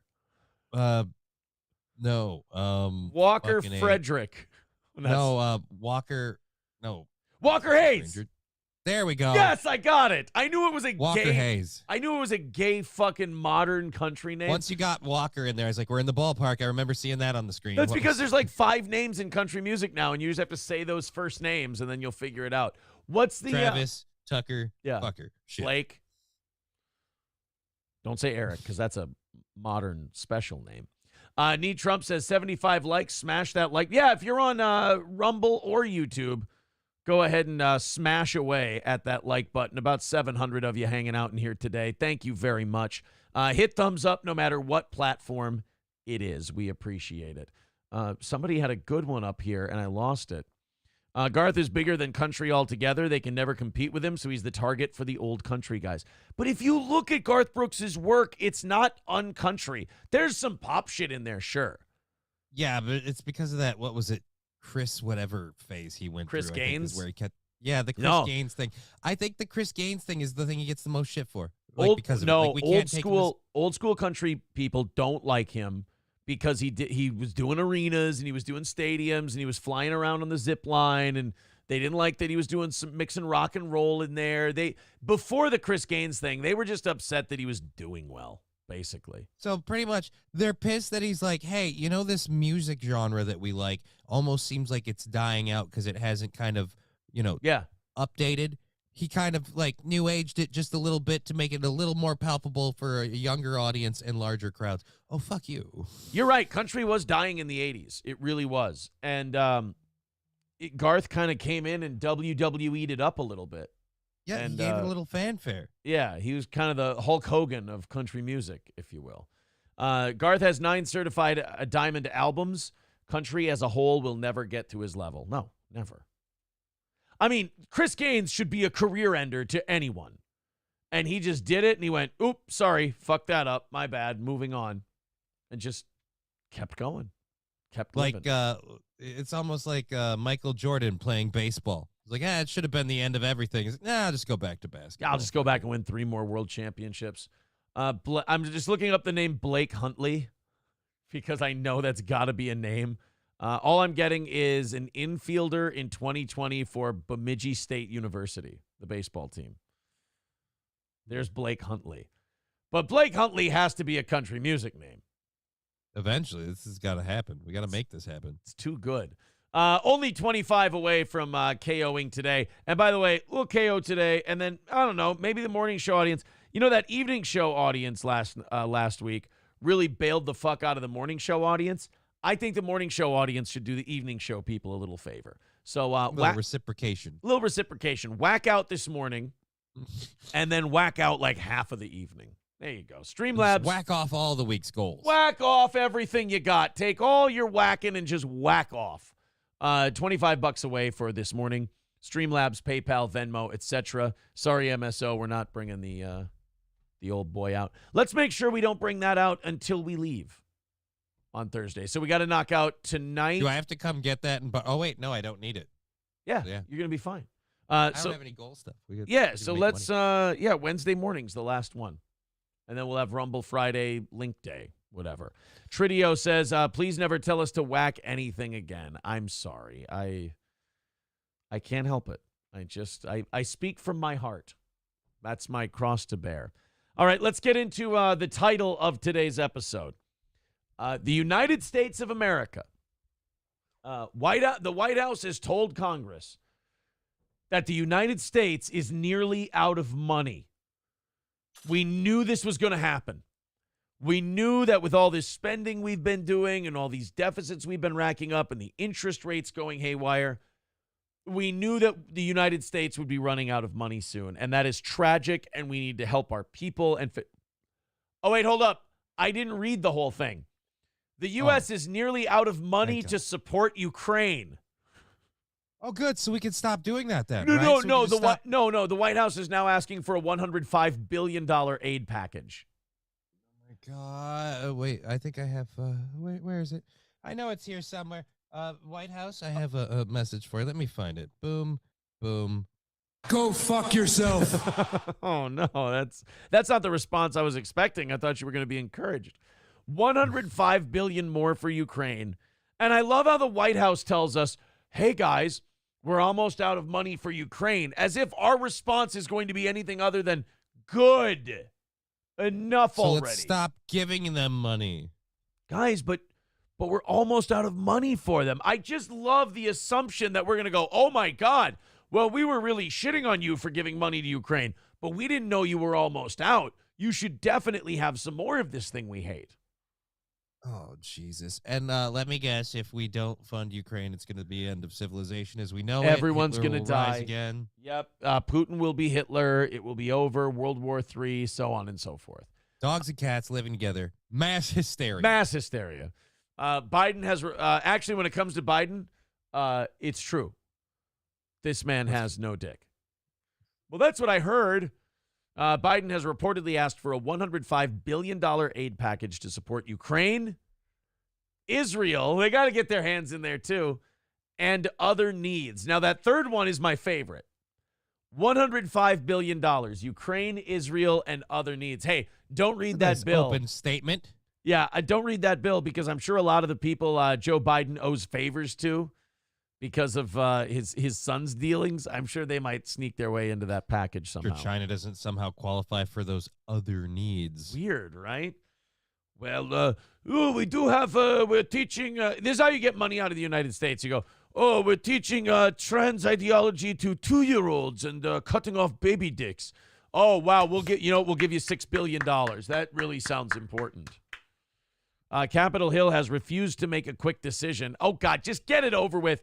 You all know the people who own you are going to want you to vote for this. Just get it.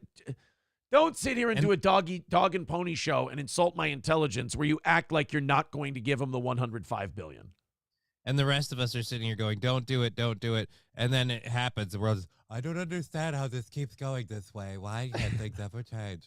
Like, I don't know, maybe because you're dumb and you keep letting these people pull this shit off. I just, Because the same guy who just voted to give money to Ukraine, you always talk about how great and wonderful and awesome he is because you met him at a McDonald's during a meet and greet once and he was nice to you. And we can't like the other guy because he said mean words. If we put him in power again, democracy ends. But it's Democrats and Republicans both. Their side fucks shit up, but they're like, well, I'm not going to vote for the other guy. I've been told he's evil. And it's like, yeah, but you watched your guy do evil. So why don't you try something different? No, I have to stick by my evil guy. I can't pick a new evil guy. All right. And then in 4 years, they'll go, why hasn't anything changed? That's my thing. Like, I can be a libertarian all I want, all day long. I can be an anarcho-capitalist all day long, all I want. But people are like, oh, so you want us to have that system? I'm like, fuck no, we can't handle that. Do you know what a libertarian system entails? Being a lot of personal responsibility. Yeah, I was going to say, being really informed and being really responsible for your own actions and dependent on yourself. There's no way we could pull that off. A libertarian United States would be a disaster. Dude, the entire young generation of, I would say, 18 to 25 in America today would not be able to handle that. They couldn't even. There's a fair number of them that don't understand how to just take care of basic necessities and needs, and they have to attend quote-unquote adulting classes. Like, that's the fact that we need to teach you how to literally keep yourself alive on a daily basis. I mean, maybe we're not good for this, guys. I don't think, SC Motorsports with a good point. No, they got their guy in. Their guy got in. They stopped watching. That's true. They got their win in the election, and now they just, call me in another 4 years, and then I'll be back to do whatever you need me to do. You want to pay attention to how this is going? Nah, he's got the right letter in his name. External extrapolation says, good commentary, Aaron. Yes, there will be much gnashing of the teeth, but just at the last moment, they'll pull a dreidel out of the satchel. There always seems to be a dreidel in there for some reason. I don't get it. So damn pointy. I sat on it. Fucking cornholed me. Stevie J says, unless Liberty is a brand of butter substitute, Aaron is not a libertarian. Oh, is this where I get kicked out of the libertarian treehouse for being honest and truthful? This happens to me a lot. I get welcomed back into the libertarian treehouse, and then I say things like, libertarianism could never work in America because we've become too dependent on other people, and the people are too dumb. It wouldn't work. And they go, you're out of the libertarian treehouse, asshole. All right, have fun losing. Just a giant air mattress next to the Libertarian treehouse. What is that? Oh, that's Aaron's landing pad. He's come out of here so much that he figured to just have a soft spot to go. Yeah, And I gave myself my jumping pad. Exactly. No, you get kicked out of the Libertarian treehouse for not being a pedophile, says Tridio. Oh, is that what it is? I said, hey, guys, we shouldn't be fucking those children. And they go, well, you can get the fuck out of here. Why? Because so wait a minute, the Libertarian treehouse and the Hollywood treehouse are the same one? It's the same treehouse, which is weird because one's a lefty and one I don't know. They go, Aaron, that's not true, Aaron. We don't fuck kids in the Libertarian treehouse. And I go, oh yes you do. I know you. Oh, I know you. Libertarianism is just another flavor of statism. Shit, that's hardcore. I don't know. I just feel like in the country we tend to blame the politicians all the time, but we never put any responsibility on the people for just being fat, lazy bags of shit that are waiting for other people to step in and solve their problems. Right. It's one thing I say on my show all the time. Like, oh, I mean, we sit here and say, this isn't acceptable. They're going to do this, that's not acceptable. Yeah, but what are we going to actually do about it, guys? Oh, we're not going to let them lock us down again. All right, let's see that happen. Go take to those streets. I can't. I got to sit here, but you do it. As Skeezy always says, we're just going to vote harder. There you go. We'll just vote harder next time. That's all. I'm going to punch that button even more R, and that'll get it right this time. I'm going to hold it down so maybe it counts as a bunch of votes. Isn't that how you do it? What are you, a Democrat? Adam Simon says, I hate the term useless eaters, but I must admit it has merit. Oh, yeah. I mean, just people who consume more from the state than they contribute. I mean, that's useless eaters. They just hang out and they eat. What else do you do? You can say it's mean or bad or it doesn't sound right, but the end effect is always the same, and that is that system can't sustain itself. It's kind of like us recurring, adding trillions of dollars to the debt every year now, and now our debt service payment is more than our military spending. And it's like, okay, that's not sustainable. We have to address this, and we're bound and determined to never address it. So it's like, no, keep raising the debt limit. It's like, dude, this is bad. We'll pay it in like 4 or 5 years. It's forever away. We got it. It really is just, I hate to use this term, but it really is just kicking the can down the road. That's all. So Biden wants his $105 billion for Ukraine, Israel, and probably China. There is not only a growing skepticism about the sheer amount of U.S. funding going toward Ukraine, but there are Republicans supportive of the package who want to designate financial assistance to the U.S.-Mexico border as a condition for pushing the aid package through. I get having to compromise, but how about no more fucking money for Ukraine? I mean, I would be fine with that, period. But here's my compromise. My counteroffer is, how about all that money goes to the border until the border is fixed? Then we can talk about helping out other people. But when you're running a deficit every single year and your debt is out of control, you shouldn't be helping other people until you can help yourself. Right. Which kind of this whole like sanctuary state thing, that's another thing that bothers me with people. Like, we gotta, be understanding if these are just people who just want a chance at the American dream. Like, right. But do you like living here? Because guess what happens? We all go down if the rats bring the boat under the water. Yeah. Okay, so we got to make sure we shore up some holes before we start just taking everything off. Here's what's in the $105 billion. $61.4 billion for Ukraine, $10.6 billion for Israel. And look at this. We just throw these numbers around. So we're arming Hamas and Israel, both sides. Just one's through Ukraine. Great, awesome. Well, but look at this. I mean, we just throw numbers like $61 billion for Ukraine, $10.6 billion for Israel. That's a metric fuck ton of money, and we're just handing it over to other countries while our country rots from the inside. I hate to be one of those simplistic guys who goes, yeah, I got to take care of America first. But, I mean, you should. If you're spending $105 billion and every dime of it is going overseas, that's wrong. I was one of the people, because, again, I'm not for Trump, but when Trump got elected in 2016 and the Make America Great Again, what's wrong with America? It's pretty damn good. But I honestly, at this point now, I'm kind of like make America great again. When we worried about us and got shit done and took care of us. Right. As opposed to this, like, hey, and that's the other thing with Ukraine. It's a non-elected leader. I would call that a dictator, but a non-elected leader who's not allowing elections and there's a quasi Nazi battalion inside the government, the Yeah. Azov battalion. It's just, I'm like, why are we continuing to fund this? It just seems odd. Because we installed the guy who's in power, and we gave him a bunch of money to do our bidding, and he's been a good soldier, and now we're making sure Putin doesn't get his hands on it. And not only that, we keep saying we're fighting on the side of democracy. What's the first thing this president did when they went to war?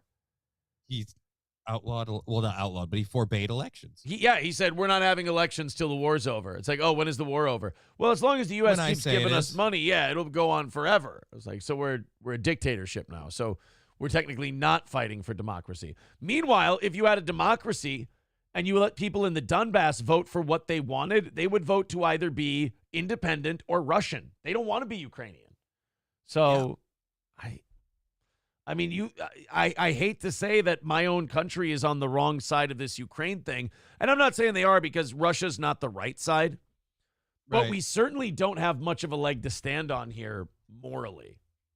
I just more and more today with stuff going on in the world, I'm like, but what is the right side? Because it comes down to like, but those guys are genocidal. Like, yeah, but what's going on the other side? I mean, kind of both of you. I don't think they're genocidal. I think they're doing something different, Johnny. I mean, personally, Well, no, I mean, I think what I think what they're doing is they're just enjoying God's latest gift. What gift would that be? Violence. God loves violence. That's why he gave us so much of it. Sorry. You know that for a fact? Still got the shovel. Oh shit! I forgot we were mixing movies. God damn it! I like to play around with it, but it's all good. We've known each other for centuries, you and me. You don't know me. Let me ask you something. If I was to bite the Donbass right in front of you, could you stop me before I annexed it? And Zelensky said, give it a try. That's the spirit. That's the spirit. Putin is... almost killed me with that one. Wasabista says, call me crazy. You're crazy. But I don't trust a president who rigged an election to defend democracy. All right, look, when you're talking about other countries and us, you have to be more specific when you're talking about the guy who rigged an election. Because we've been doing it for other countries for a long. For a country that's so star-spangled awesome about democracy, we really don't let other people have it. Well, we've been rigging elections for centuries. Sorry. We're not going to elect this guy. Oh, yes, you do. I know you. Stupid. All right, so $61 billion for Ukraine, $10 billion for Israel, $9 billion in humanitarian aid for Ukraine, Gaza, and Israel, $12 billion for border agents. Oh, gee, really? Thank you. $7.4 billion for Taiwan and other Pacific allies. I almost said specific allies. We are out of money to support Ukraine in this fight, the administration wrote to Congress, saying this isn't a next year problem. This is a time to help democratic Ukraine, democratic Ukraine who's not currently having elections. Democratic Ukraine. Against Russian aggression is right now. It is time for Congress to act. I would die if our White House would show one iota of the urgency of any problem we have here within the borders of the United States that they show with Ukraine. I would kill for a president who looks at me the way Joe Biden looks at Ukraine. Well, we had that president. His name was Donald Trump. And that is like, sorry to cut you off there. That is the weird thing about Donald Trump. Donald Trump wants America to love him. He wants to get off the plane and have crowds of people be like, you're the greatest guy ever. That's what he wants. Like, he's going to get the business deals and the money while he's being president. That part's baked into the cake. Yeah. And he doesn't do that at our expense. He just wants us to be super happy with him. So he's going to try to do the stuff he thinks we'll be happy with. But ultimately, the other guy's just like, how about I just make a whole bunch of money and don't give a shit about the rest of you? Nana's Clam says, make isolationism a reality again. It doesn't even have to be isolationism. I would just like us to be the first priority. Yeah, I feel like making America the priority for America makes it a lot easier for America to help other places. Dude, they've fucked up so much that I am really willing to take a compromised position on this, which is, no, just do us first, and then you can go see what you can do somewhere else. But, like, while we're drowning in migrants and our economy is fucked, you're sitting there going, guys, the White House is writing urgent letters to Congress, and you're like, oh, what's the urgency? We're out of money. Oh, I know. I saw that. Yeah, we're spending too much to give to Ukraine. And you're like, fuck you. And a lot of us going, stop giving money to Ukraine. And it's just, it grinds my gears. It just it pisses me off with this. We don't have the money to give. We don't have the money. And while all of this is going on, we see the shit happening here. Meanwhile, over in Ukraine, it's like, oh, all these businesses are thriving because the American taxpayer is single-handedly supporting the Ukrainian economy. Great. No, who's supporting ours? Yeah. Nobody. Even like the billionaires who own businesses here, they're all multinational. They don't have any allegiance to the United States, and they're all trying to just fuck with our culture. They're not even trying to live in it. They're just trying to control it. So it's like, oh, fuck.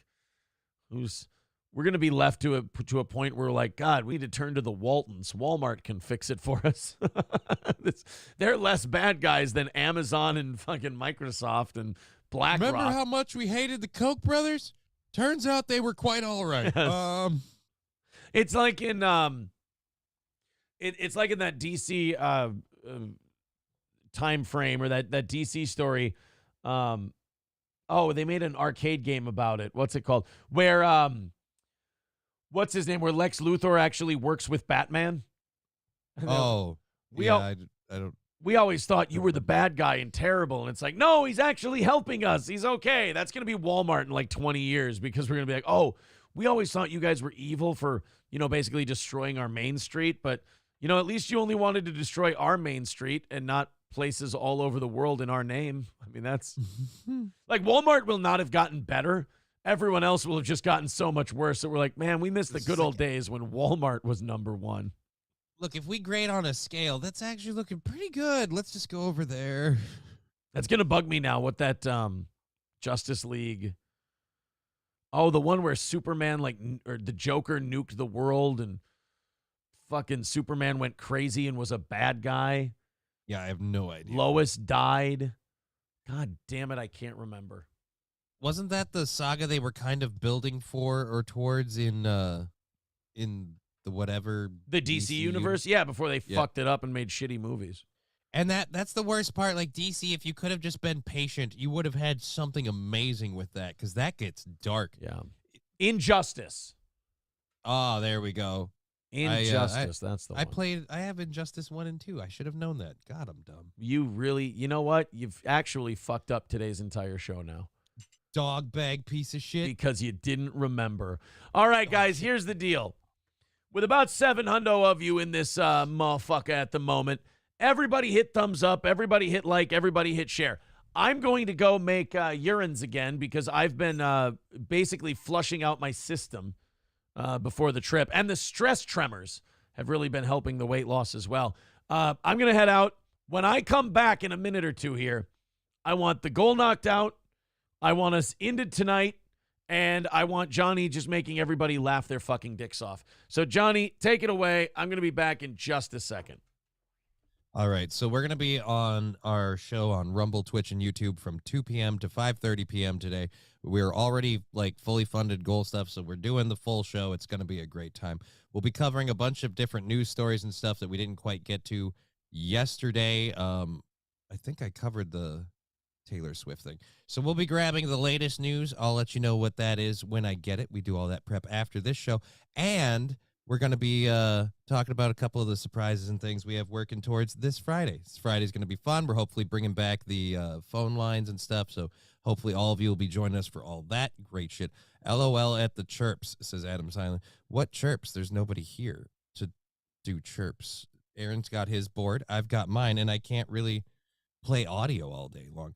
Is Aaron afraid the plane won't lift his fat ass off, or why is he flushing? He's just trying to look good for Gino. Hey, man, I mean, if you haven't seen your boyfriend in a while, you want to make it tight, you know? You want him to be appreciative. In the chat, you fool. Yeah, I'm in the chat for a bit, because apparently I have nothing else. Like, I get dumped on this the last minute. Like, hey, just do this. Talk about your show. We've brought this up before. My show prep happens after this one because I do the newest stuff. So it's just, what else? Last night's show, Johnny. Last night's show. Angry Saxon, what are you talking about? I can't. This goes up. Just kidding on Twitch, YouTube, and Rumble. Thank you, Rusty Grammer. We're on all 3 channels, and we'll be having a great time today. And this Friday is going to be crazy. I think I'm going to be doing a little bit of drinking, too, so don't miss it. That's not true because Soviet Skunk says you suck. So clearly that everything you just said was a lie. Everybody tells me I suck. I just don't listen anymore. That's right. You know what I always say? Why do all these people feel like lying about me so much? It's so weird that they would just Somebody said they were close to me? Yeah, exactly. Union Jack says last night's show was great. Well, I'm glad you enjoyed it, buddy. I appreciate that. All right, did I get my wish? Did we hammer out the last 25 in the 2 minute in the last minute that I was gone? Refresh? Nope, of course not. See, I can't. People give to this show because they want to. People think I can threaten my audience. I can't.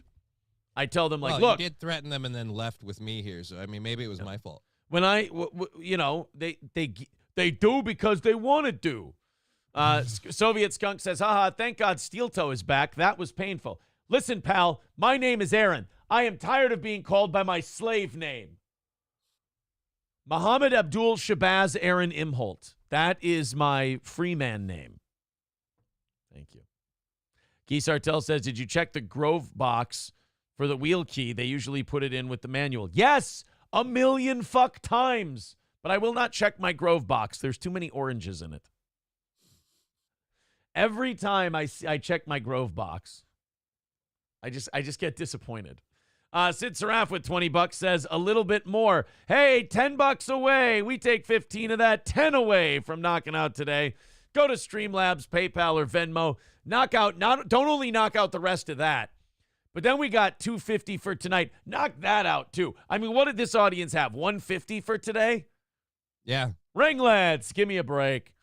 We're gonna go ape shit today and knock out all of it. The morning audience is gonna take care of the evening audience. Is what's gonna happen. All right, Johnny, we've got another sex teacher today. Uh-oh. This one a little more straightforward than yesterday. Remember yesterday it wasn't even a sex teacher? No, it was a lady pretending to be a homeschooled chick. Yeah, it was a 22-year-old who worked part-time at a Publix. And she really, I guess, wanted to fuck 13-year-olds. She wanted that dick. She wanted that 13-year-old dick. Please say that 20 and News this so morning. shut the fuck. God, I hate these news places where you can't rewind or unmute unless you play it. And then when you go to hit pause, if you hit it the wrong way, it'll pause and unpause real quick. God, just get your shit together so I can steal your stuff on my show. And if you pause it, then they have to clip over into the next story. It's like, you know what? I really want to read or watch this. Could you just let me do it? Right. Could you just allow me to watch the thing you're asking me to watch at my own time? Well, yesterday we had a Publix worker pretend to be a homeschooled 14-year-old so she could fuck teenagers. It actually, the fact that story came out first actually kind of makes sex teachers look better in a weird way. Okay. Because like we said yesterday, the sex teachers are at least there at work for a reason. And it's kind of obvious to the other party involved that, no, this is an adult. There's something a little uncouth. Like in this particular one, the kid on the other end of that just thought he's got really fucking amazing game to lock down just this super ride or die 14-year-old that just wants to flob his knob all day long. Exactly. But when it's your teacher, you're kind of like, I don't even think I could say no if I wanted to. I don't think it's allowed. I mean, I don't want to fail the class because I won't tap that ass, you know? Yeah, at least you're like on an even playing field if you think she's 14 years old, you know? But when she came to pick him up in her car, that's maybe when he should have thought something was up. I don't know. Mecklenburg police say a South Mecklenburg high school teacher has been arrested and is charged for having sexual relations with a student. Police say that 26-year-old Gabriel Neufeld engaged in sexual activity with an 18-year-old student. This happened at the Park Road Park. Now, see? Sticky wicket right there. Did they say 18-year-old student? That's kind of an adult-ish, right? I think the only crime in that one is the teacher what do they call it? The imbalance of power or whatever. The student-teacher relationship. Well, no, wait. The student-teacher relationship is wrong, yeah, the too. student-teacher relationship isn't good either. That you shouldn't do either one of those things, student or tudent. It wouldn't be prudent to be a tudent. Fuck your teacher. Near Park Road and Tyvola Road. Neufeld is being held in the Mecklenburg County Detention Center. We are reaching out to the school district for comments. And I'm sure they want to get back to you as soon as humanly possible. I'm sure they're so excited to talk about this. All they want to do is they just want to go, hey, you called us. Sorry, we missed your call. Yeah, you wanted to talk about the teacher fucking the kid? Yeah, real sorry. We've just been talking to so many people about it because it's our most favorite thing to discuss. You don't want to discuss our new test scores that just came out recently, do you? Okay, good. I didn't think so. So just the teacher fucking the kid story. All right. Clear your schedule because we as the school have lots to say. We don't even feel like talking to our lawyer first. In fact, we're so excited to talk about this, we don't even want to mention the fact that someone drew a swastika with poop the other day. And I'm sure you don't care about that either. Anything to get off the teacher. Anything to get off the teacher thing, yeah. A kid had blow-up diarrhea in a science lab today. Would you like to discuss that? I'm like, no. What the hell? You know what? I love Guy Sartel's self-awareness. He says, damn it, I'm done commenting today. Too many typos. I'm going to hang up and listen. There you go. Nana's Clam says, Aaron, right-click the video, select Inspect Element, and just pull the video file. You're welcome. Well, now I just feel old. I didn't know that either. Like, I'm just a big dumb shit for brains now, which, I mean, is fine. I mean, if that's the truth, it's the truth. But everybody needs time to settle in with the fact that they're a big dumb shit for brains. Now, see, Wasabista asking the question, I want to know, what does she look like? We didn't get that in this story. Yeah, that's kind of very, very important. If we go Same way I couldn't judge the 22-year-old unless I got like a shoulders down thing. Like, do you believe that's 14 or not? Here we go. Here's a longer version of the story. Here's some good journalism, not those hacks. So what do? I right-click. And then something about nothing. Send to your devices. Don't tell me what I'm doing. Elisa, thank you. Let's see. Breaking news right now at 6 o'clock. These new details in the arrest of a Charlotte Mecklenburg high school teacher accused of having sex with an 18-year-old student. And prosecutors say the boy's mother allegedly caught them in the act. I always wonder how they get caught because it's never the student coming forward and being like, oh my God, I feel so victimized. I'm so harmed. I just feel like shit about what happened to me and this and that. It's always like he ratted to his friends snitched on him because they were jealous he was getting teacher pussy, or the parents found out. Oh, you've got to hate that. Like, why you ruined this for me, Mom? They would have never found it. Yeah, the mom is Sheila Broflowski from South Park. She just comes in. She's like, no, I'm going to do something about this. I'm going to talk to the school. And you're like, God, can I come first? Why are you talking to your mother like that? I'm not the one who opened the door. You know what closed doors mean. They mean I'm fucking my teacher. Get out of here. And why is the mom walking in? Why don't they go to the teacher's house? The door was shut. Should have glued it that way like I did her face. Yeah. Dad finds him and he goes, tell me what's going on in here. What's the matter? Your mouth all glued up with cunny juice? Go ahead. Go ahead. Mouth all glued up with cunny juice. I asked you a question. 6-year-old Gabriella. You know what you don't want to do? You don't want to have your dad bust down the door and see you having sex with your teacher and go, oh, my lucky stars, a Negro. Dad, we don't say that. We don't say that anymore, Dad. Jesus. Love that chicken from Popeye. Dad, what do you do? This is already embarrassing enough. Why are you... God damn. Why you do this? I had to help her because she said, quote, I'm going to get a rash, a pussy rash. Oh, and then the woman, as soon as she was caught, looked at the dad and went, I said, what in the world is this? The kid actually got caught having sex, and because he was a more nerdy kid, he looked at his dad and went, holy crap. What are you two doing? I was fixing my coochie lips. Oh, well, by all means, finish up. All right, let's find out exactly what happened other than mom being a rat fuck tattletale. Screen. is a science teacher at South Meck High School. Oh, well, she was teaching anatomy that day. Or chemistry. Yeah. Either way. Here's some science for you. Your jizz in my cooch equals $700 for an abortion. Wait, is that science All right, so or math? We're going to be teaching biology. Let's discuss insemination. Go. And then let's discuss untying that knot, so to speak. Do you kids know what should have taken the balloon knot? Do you kids know what misoprostol is? Just wondering. Man. So wait a minute. Was my thing a science problem or a math problem? I think yours was more math. Yeah, because it was your sperm plus my egg equals $700 for an abortion. So while there is science in it, it's ultimately at its core a math question. Yeah, it's ultimately arithmetic. Me plus you equals dead baby, and it's going to be a problem. Fucking hack. But it also equals an A on your finals. Oh. Police And a say scarlet A on your chest, but, you know, hey. Sex with that student at least 5 times since mid-October. That means 50. Yeah, at least 5 in a day. Yeah, right. She was arrested Wednesday and bonded out of jail this morning. WBTV's Caroline Hicks was in court as she faced Get off the your judge phone, for the first bitch. time Talk to today. us about the Caroline, teacher. A lot happened in that courtroom. What did you learn? I guess this is another me getting old thing, but like, if you're doing the news, you should put your phone down. Right. I'm more worried she's sexting the kid. And that's another thing. I don't mean to be weird about this, but I kind of need to see the 18-year-old in question here.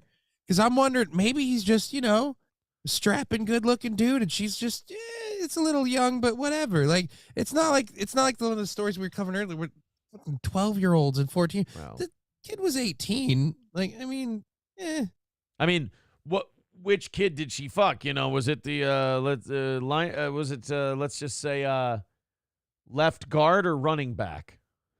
Put it that way. That's exactly right. Well, Gabriella Neufeld was in court today Blink. along with her Thank family. you. There was also a group of her students in court. They did not speak, but prosecutors did reveal new details in this wait, case. they didn't speak. There were students of hers there. I hope they were there to support her. I hope they were like, oh, yeah, she's fucking hot. Like all of us would. We're just mad Students that there that didn't speak. I believe the judge actually literally was like, hey, come on. Your mouth all glued up with Connie juice. I asked you a question. They actually all looked at the judge and said, Go fuck yourself. they were like, hey, it's not our fault that the guy's mom was a fucking narc. The rest of us were in line waiting patiently. We knew she'd get to us eventually. She always gives one-on-one time to her students. You're going to send her to jail for being good at her job. Look at the test scores. Look at the test scores. They're all remarkably good. All of these kids got an A in anatomy. According to except Emily, she got an F in anatomy. Why? Well, because she wanted to use toys with the teacher, and she basically scraped her clit all to pieces. So the teacher got really upset about it and gave her an F. When did you become suspicious of the relationship between your child and the teacher? When we looked at one of his papers and noticed that she graded his anatomy and said, you need to rearrange my guts. And wait, what happened to his papers though? I know his Pacers. Pacers? God yeah, damn his it. Pacers were fine, but what about his papers that he turned in? They were glued together with all the jizz. Oh, thought maybe cunny juice. Oh. prosecutors, it was the student's mother who caught them in the act. Nice. They say the mother caught her son having sex with his teacher. Hey, Mom, you mind sticking a thumb up my ass so I can come? I got to wrap this thing up. It just got awkward. I mean, according to what I've seen on OnlyFans, you're supposed to help out at that point, Mom. Exactly. In a car. Oh, she caught him in a car. South Mecklenburg High School teacher Gabriella Neufeld is facing 5 felony counts of sexual activity with a student. According to... Wait, what was her name? One more time. I got to get that. South Mecklenburg High School teacher Gabriella Neufeld is facing 5 felony counts. They'd call me Gabriella 1000 if they knew the truth of it. No, what does he say in the movie 500?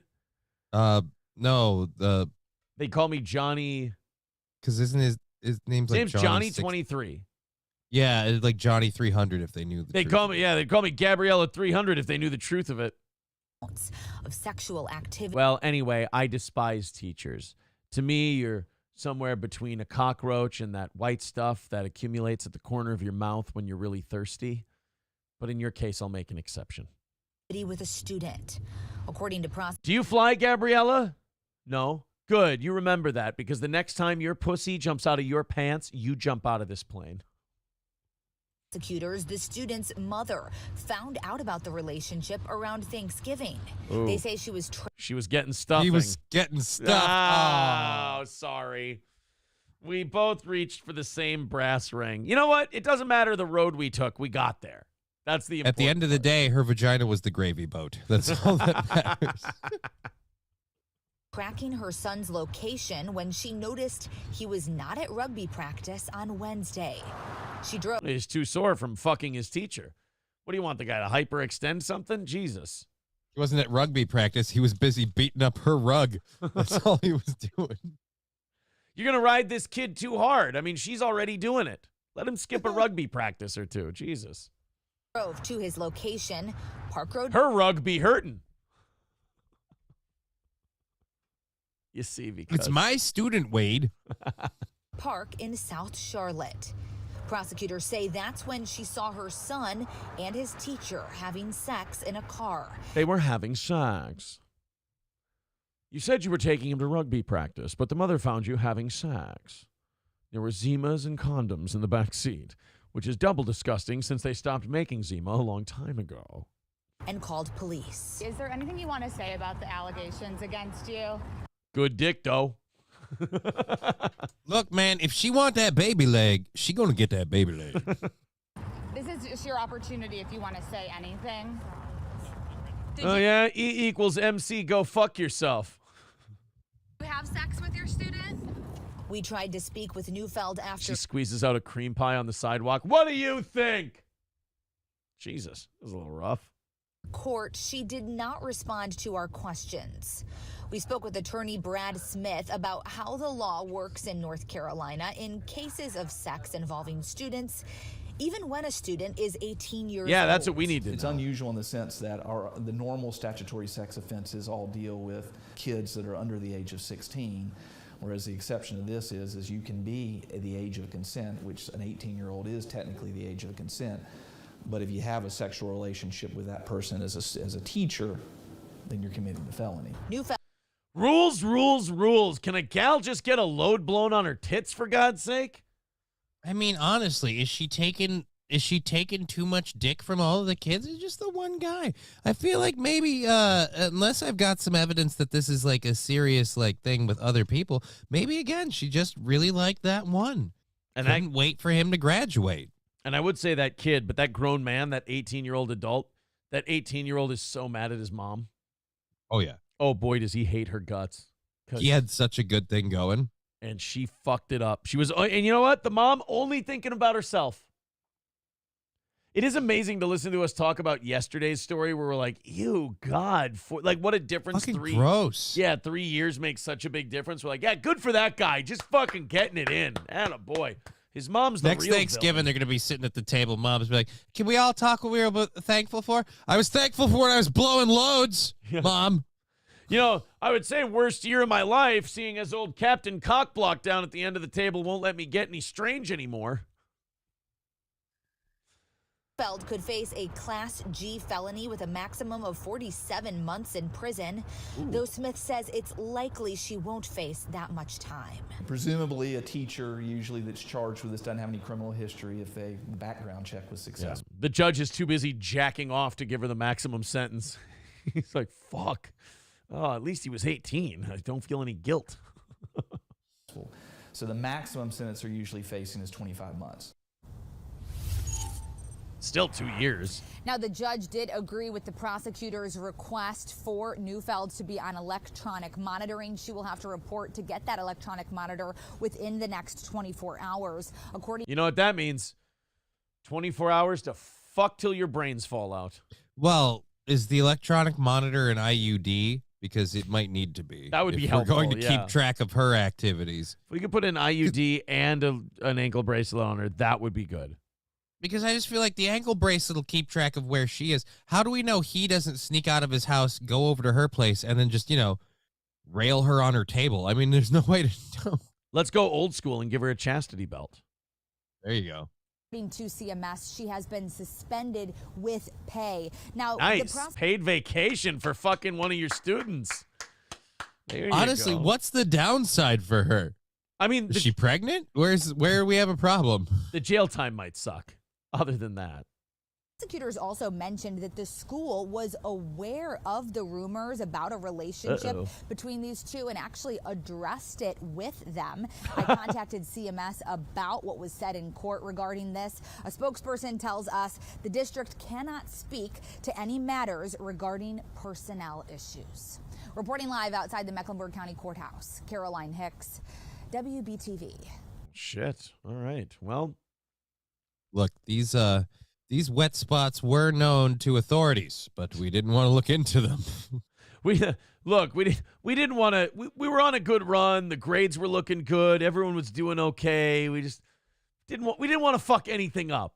That's all. I can't believe you guys didn't know. Well, it's not that we didn't know. It's just that the OnlyFans was really paying, so we didn't want. She wasn't bitching about money. It was great. She's cute for a bushy chubby, says Death Proof. Jesus, that is the worst compliment ever. Chernobog saying that my problem was not math or science. It was economics. Right. Wasabista says she's playing Candy Crush. The news person. I'm behind in the chat. Yeah. I'm sorry. Wasabista also asking, does she have an OnlyFans? I mean, if she doesn't now, she should probably get one after jail. She's going to need the money. Yeah, I mean, and she'll probably do pretty well. Colt C says, back in my day, people kept their mouths shut about it. Yeah, especially if the guy was 18, because I have a hard time believing that the 18-year-old is a victim and that he wouldn't just tell everyone, hey, shut the fuck up. Quit talking about this. Again, it's as being a dude and having been 18. I'm like, no, man. I mean, if she's not unattractive and she's throwing it at you, like, fucking A, that's an easy day for me. Like, layups all day. I have no problem with just throwing a bone in that yard and going about my business. Kayuko Shea writes, she meckled his schmeckle. Get it? Because they're in Mecklenburg. Oh. Yeah, Skeezy says, you kept your location sharing on? What a moron. Why does the mom... You brought your phone with you? Right? Leave it on the table. What are you going to do? Take a text message while you're offloading your balls? I mean, for fuck's sake, man. Mr. Approachable with a great point. He says, she knew they were in a relationship since before Thanksgiving. It was only a problem once he started missing lacrosse practice. That's true. It was only once they went, hey, he's not at practice. They're like, all right, the teacher fucking has to stop. Somebody's got to say something. Betty Big Wrist says, it's the same rule in the Army. If you are a higher rank and have a relationship with someone who's a lower rank, you can't be in the same chain of command at the very least. See, that was the other thing. Why not get that kid to transfer schools, and then when you get caught fucking each other, it's just weird. Yeah, I feel like ultimately she really should have, again, I understand the heart, if we could call it that, wants what the heart wants, but maybe, just wait till he graduates. How about the fact that she's getting paid? Even after getting caught, yeah. Yeah, she's on suspended leave with pay. So she is literally a taxpayer-funded prostitute, practically. Like, we're paying her, but she's giving the services to that guy. That doesn't seem fair. Dr. Till says the monitor is just an automatic doorbell on your vagina. Omega Dreads Gaming Channel says, oh, my God, I spit out my coffee when Erin said she wasn't bitching about money. It was great. Thank you. I appreciate it. I like it when people spit out fluids when I talk. It shows that still got it. Garrett Johnson says, at this rate, how long till they just make it illegal for all teachers to have sex, period? Yeah, with anybody. That worked really great for the Catholic Church. They outlawed the sex and the relationship things within consensual, responsible guidelines. Just don't do it. It's a horrible thing. If we get rid of it, temptation won't be a thing. Exactly. If you don't let them fuck, they won't find anything to fuck. Mm-hmm. It's Perfect. All right, guys, wrap up that last 10. I mean, we're doing overtime anyway, but just wrap up that last pesky 10. And I say the morning show audience pays one back to the evening show audience, because the evening show audience has been crushing it for you guys lately. And I think you should throw them a little something extra to get them started tonight. $10 away from today. Then go ahead and start in on tonight's program. Our last evening show of the week is tonight.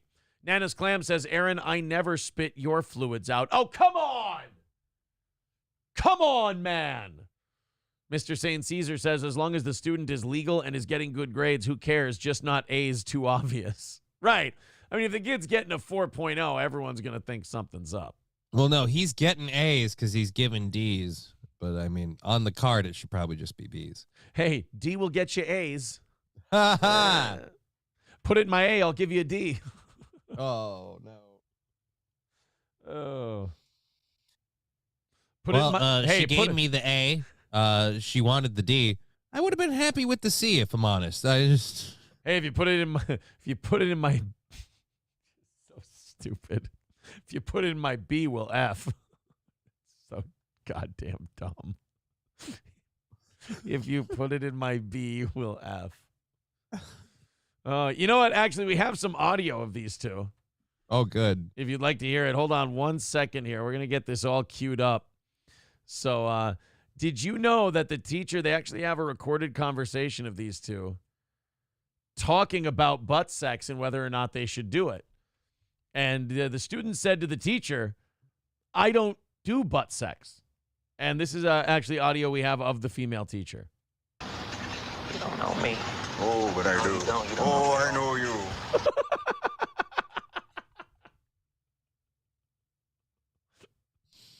That's a weird way to respond to someone saying, I don't like butt sex. Oh, but I do. I know you. Is your rectum bleeding from the shoehorn that you just pulled off? Oh, not at all. Not at all. My asshole is smiling from ear to ear. And why does my asshole have ears? I don't know. I don't know. But if my asshole had ears, it would be smiling from it. Know me.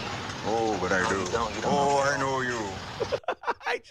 It's such a great, monologue, but just to have that silliness in there is so There's fun. almost like a Mr. Magoo level to it, but at the same time, you're like, but that guy has bodies in his trunk. What's funny is if you rewind 10 seconds earlier or 10 seconds forward, it's a haunting monologue that he's giving. But if you just play, oh, but I do. Oh, I know you. Oh, I know you. It just sounds like a goofy cunt. Here, let's play the actual clip. You don't know me. Oh, but I do. I know you. Okay, so now let's go 15 seconds before that and see what happens.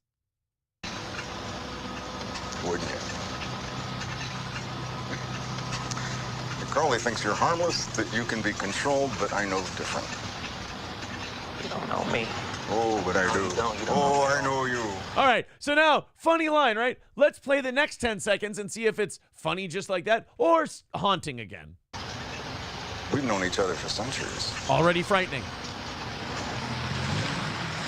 And then we get this line right after.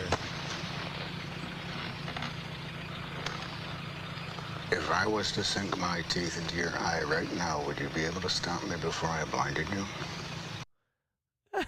Hey, It's just creepy. That's not good at all. that doesn't sound like the same guy who said, You don't know me. Oh, but I do. I know you. doesn't sound like the same guy at all. Oh, man. I'm going crazy up there at the lake. He does. He sounds like I'm going crazy up there by the lake. And he said, the guy who last said that to me is dead now, and I don't mean of old age. And he said, what you think about that? And I says, oh, that don't sound too good for me now. That don't sound too good for him. All right, guess what, guys? Another clip. Hold on a minute. This is happening. Here you go. By the way, I don't show up in my videos anymore. The live stream used to show up, so I think YouTube might be butt fucking us again. No, it does that to me too. Oh, does it? Now Okay. I have to go to my channel to put up my videos which is weird, but I mean, I'm aware I'm streaming. So. All right. Well, hey, you know what? Everybody hit thumbs up. Everybody hit like, and that'll be good for the program. All 700 of you, all at the same time. I love this fucking scene in Fargo because this guy really is Minnesota. The guy shoveling, the bartender at Svedlin and Eklund's. Well, we're working Svedlin and Eklund's. Yeah. Officer Olson. Yeah, righto. Well, so I'm tending bar down there at Eklund and Swedlin's last Tuesday. Eklund and Swedlin. This little guy's drinking, and he says, so where can a guy find some action? I'm going crazy out there at the lake. And I says, what kind of action? And he says, woman action. What do I look like? And I says, well, what do I look like? I don't arrange that kind of thing. So I want to say two things about how perfect the Coen brothers did with Fargo. Number one, Johnny, I see this background here, and I think Albany, Minnesota. You know, you come out by the Kraft plant. This reminds me. I think my bank, like down by the police station.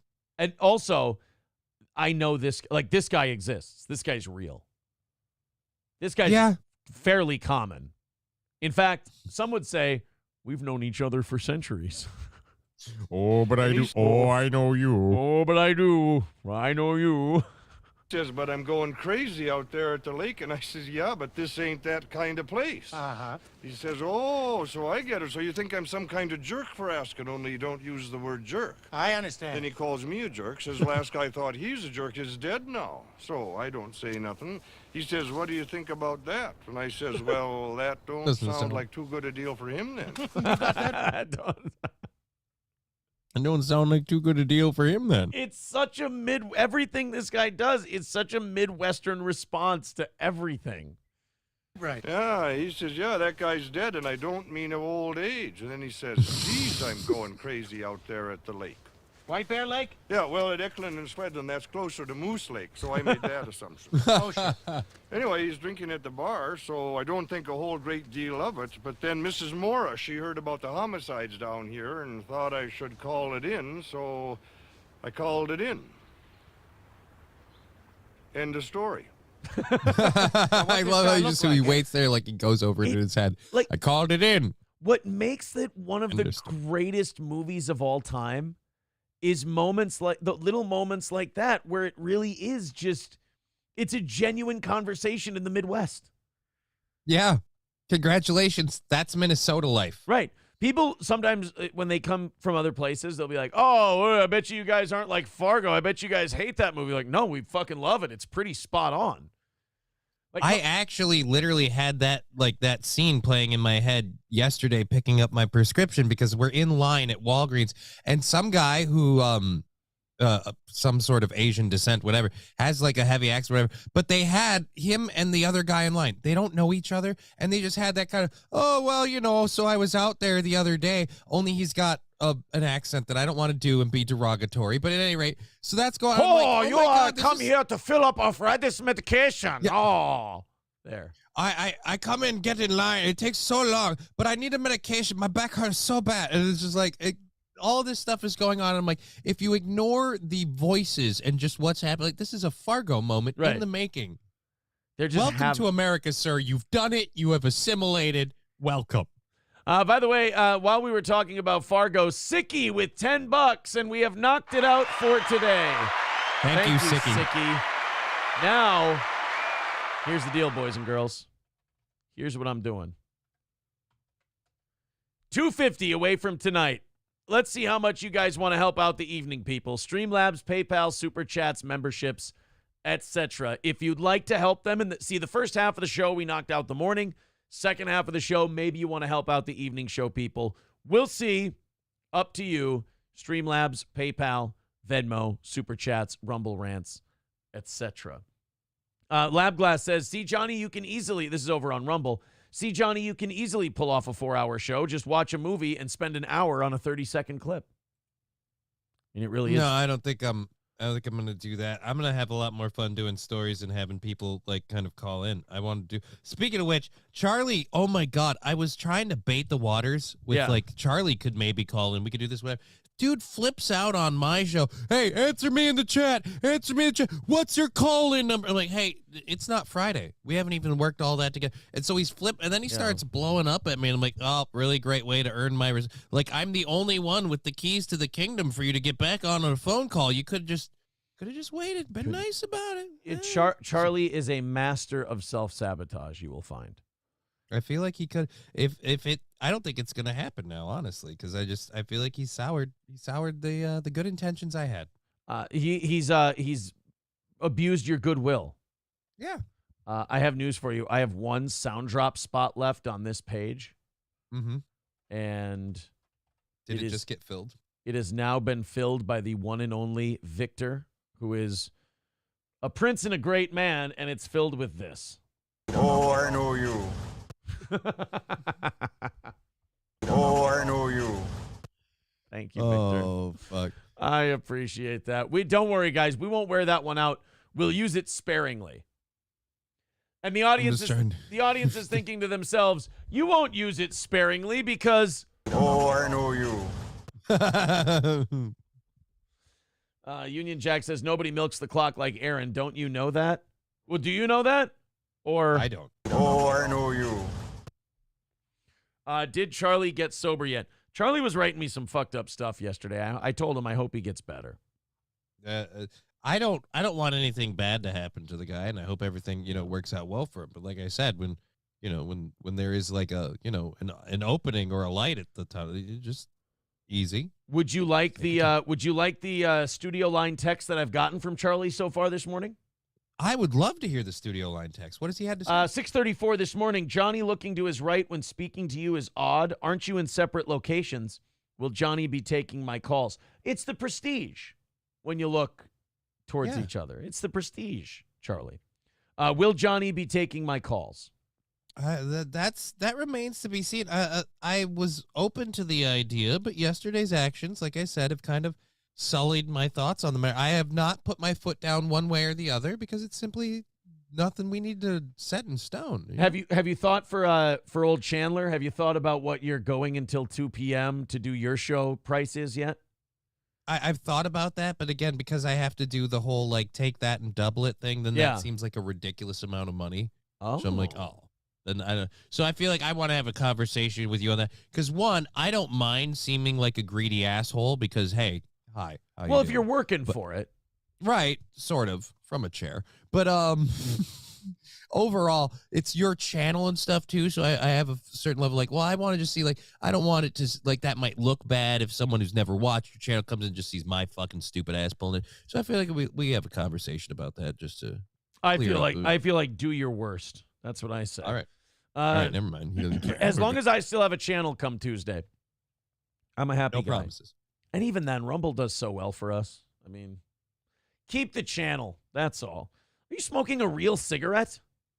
No, it's marijuana. Are you smoking a real marijuana cigarette? Yes. But you never smoke a marijuana cigarette. Not normally on the air, no. But like vapes, dude. The economy. Thank you, Biden. I can't afford the easy vape stuff. I use the vape stuff now just when I'm going out in public because I don't like. I'm one of those weird potheads who's like, I realize this smells like I just took a dead skunk and rolled it in a fucking damp towel and lit it on fire. Pretty much. Can we maybe minimize that? Yeah, pretty much. I mean, you pretty much nailed it there. Yeah, it's horrible. Charlie also says, I'd like to be Johnny's co-host. His immediate thoughts. No. Okay. Well, those were his thoughts. I believe wholeheartedly that there is an option and possibly a window for Charlie to have a moment or two on the show, but I feel like a prolonged presence is a ways off, if ever. Then at 7:16, about 45 minutes later, he said, I'm bailing on you. You're kissing Eric Nagel's ass. Take care. You, Gino, and the rest of you sycophants have your lips plastered to Eric and Anthony's buttocks. Hard pass. Well, so there's angry Charlie. See, and that's the window shutting a little bit. Like, Nana's Clam says, hey, if I blow up this number with bullshit, can I get attention on the show? F Charlie. All right, there's that. Here's another one. This must be from a different phone number. Okay. Because this one says, hey, this is Charlie. I would like to swap out my alcohol for your man milk. It is the milk of human kindness, and it will help me through my journeys on sobriety.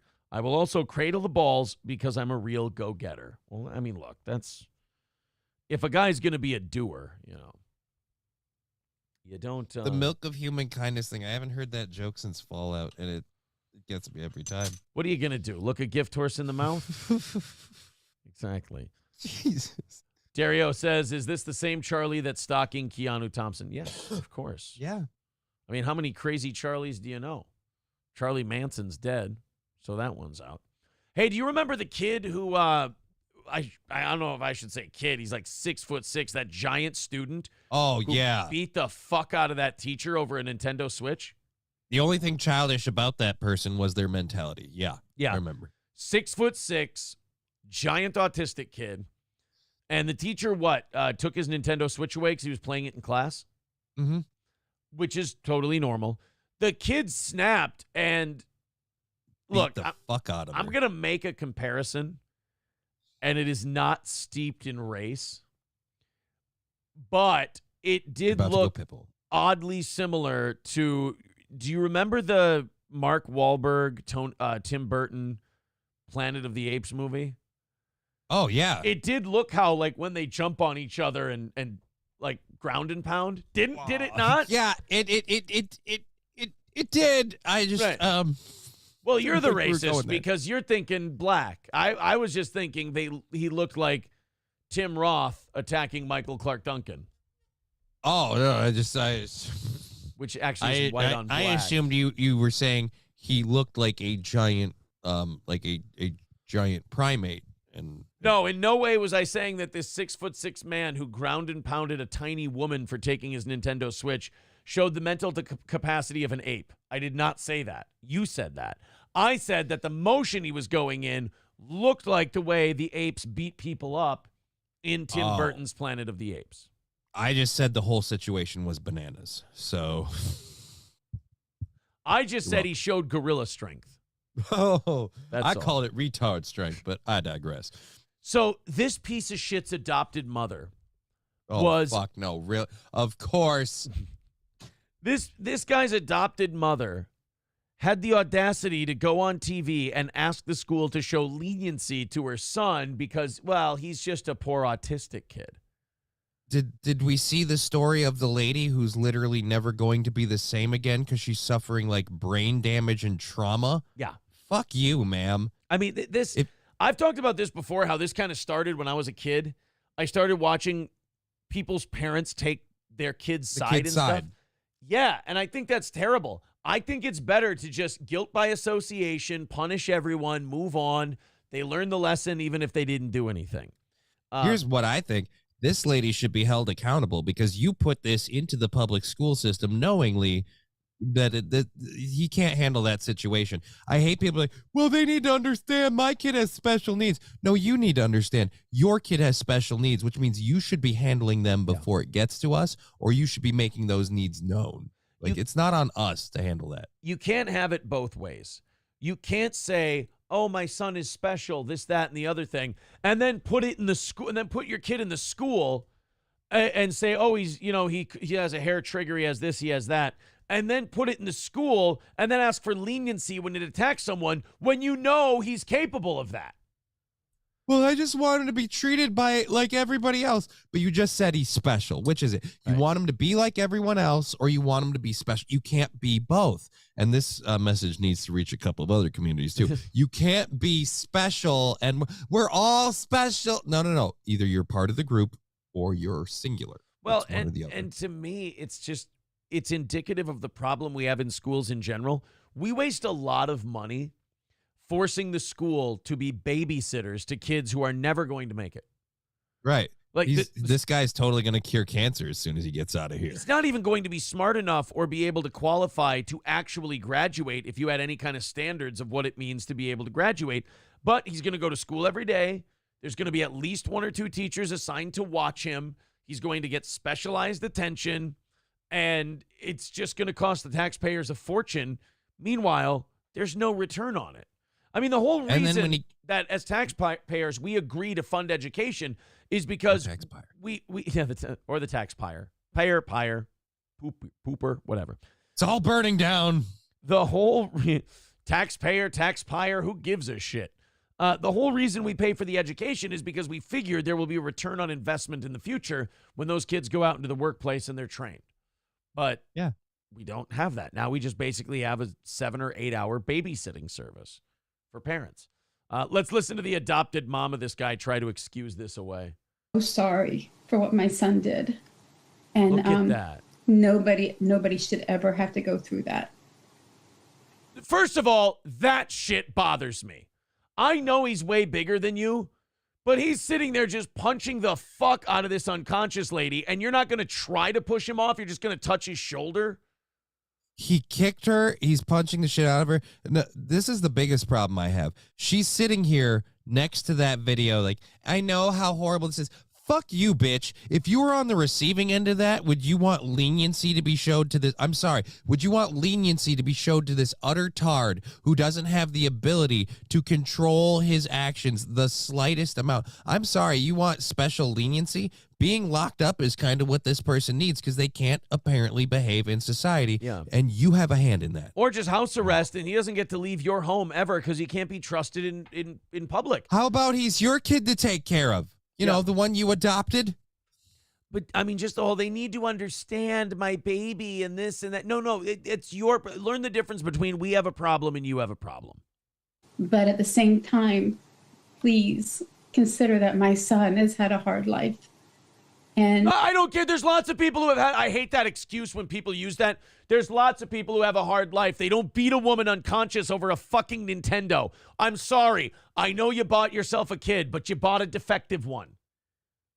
And now the rest of us have to deal with it because you didn't want to deal with it. He's had a hard life. I don't know how hard your life is that taking a Nintendo Switch or a game console from constitutes. Again, if nobody pulled him off of her, that lady's dead. Right.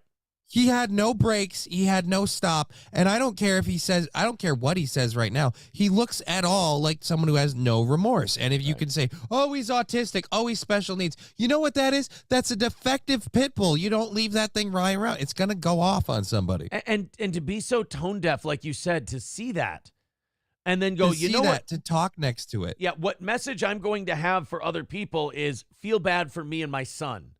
God, you fucking. It's a white single mom. And I'm sorry. I did an interview, or did I did an interview because I played an interview of this lady after, like, she's literally suffered like brain damage and various other things. She's literally never going, like, no matter what, even if this event was wiped from her mind, she is physically never going to be the same again, ever. But let's hear about how it's not his fault and he's just had a really hard go. Got blindsided by taking the Nintendo, and he had blindside. he's gone through so much trauma in his life. Look at that. Even when they push him off, he's still trying to kick her. Oh, that poor traumatized boy. Autism. Yeah, fuck him. Please show mercy to him. It's devastating that my heart is breaking. For what? I'm terrified for my child. Terrified for my child. You understand, like, did somebody tell her that this whole time that he was the one who got beat up? Is that why we're having such a disconnect here? Yeah, I don't know what I really feel weird about people who cry for brutalizers. Like, oh, it's so bad. He's such a no. Like, in my opinion, please show my child mercy. Oh, okay, so roll on two. Show my child mercy. I'm really stressed. What did she say? What were the things she said? My heart is breaking. Heart is breaking. I'm terrified for my child. You're terrified for your child. How do you think the teacher was terrified when your 6'6" child was beating her to death? Because she took his Nintendo Switch away. By the way, had a really hard life. Got a Nintendo Switch in his pocket. But, really tough go, this guy. Super, super difficult life. Fuck this lady. She's awful. And she's the kind of soft person who raises these shitty kids. And then the rest of us have to deal with them. So, yes, I get to talk about her. Yeah. Because like I said, she made this problem because I guarantee you this kid has outbursts and issues at home. And it's one of these things where we excuse it. We say it's okay, whatever. Like, I have those same issues with my daughter. I'm raising a kid. Well, I'm not really raising her. It's more the rest of the family. But either way, the point is when she gets, when she behaves inappropriately, we reprimand her. We don't get physical. We don't get violent because we don't want to teach her that those are ways to respond to being upset or angry.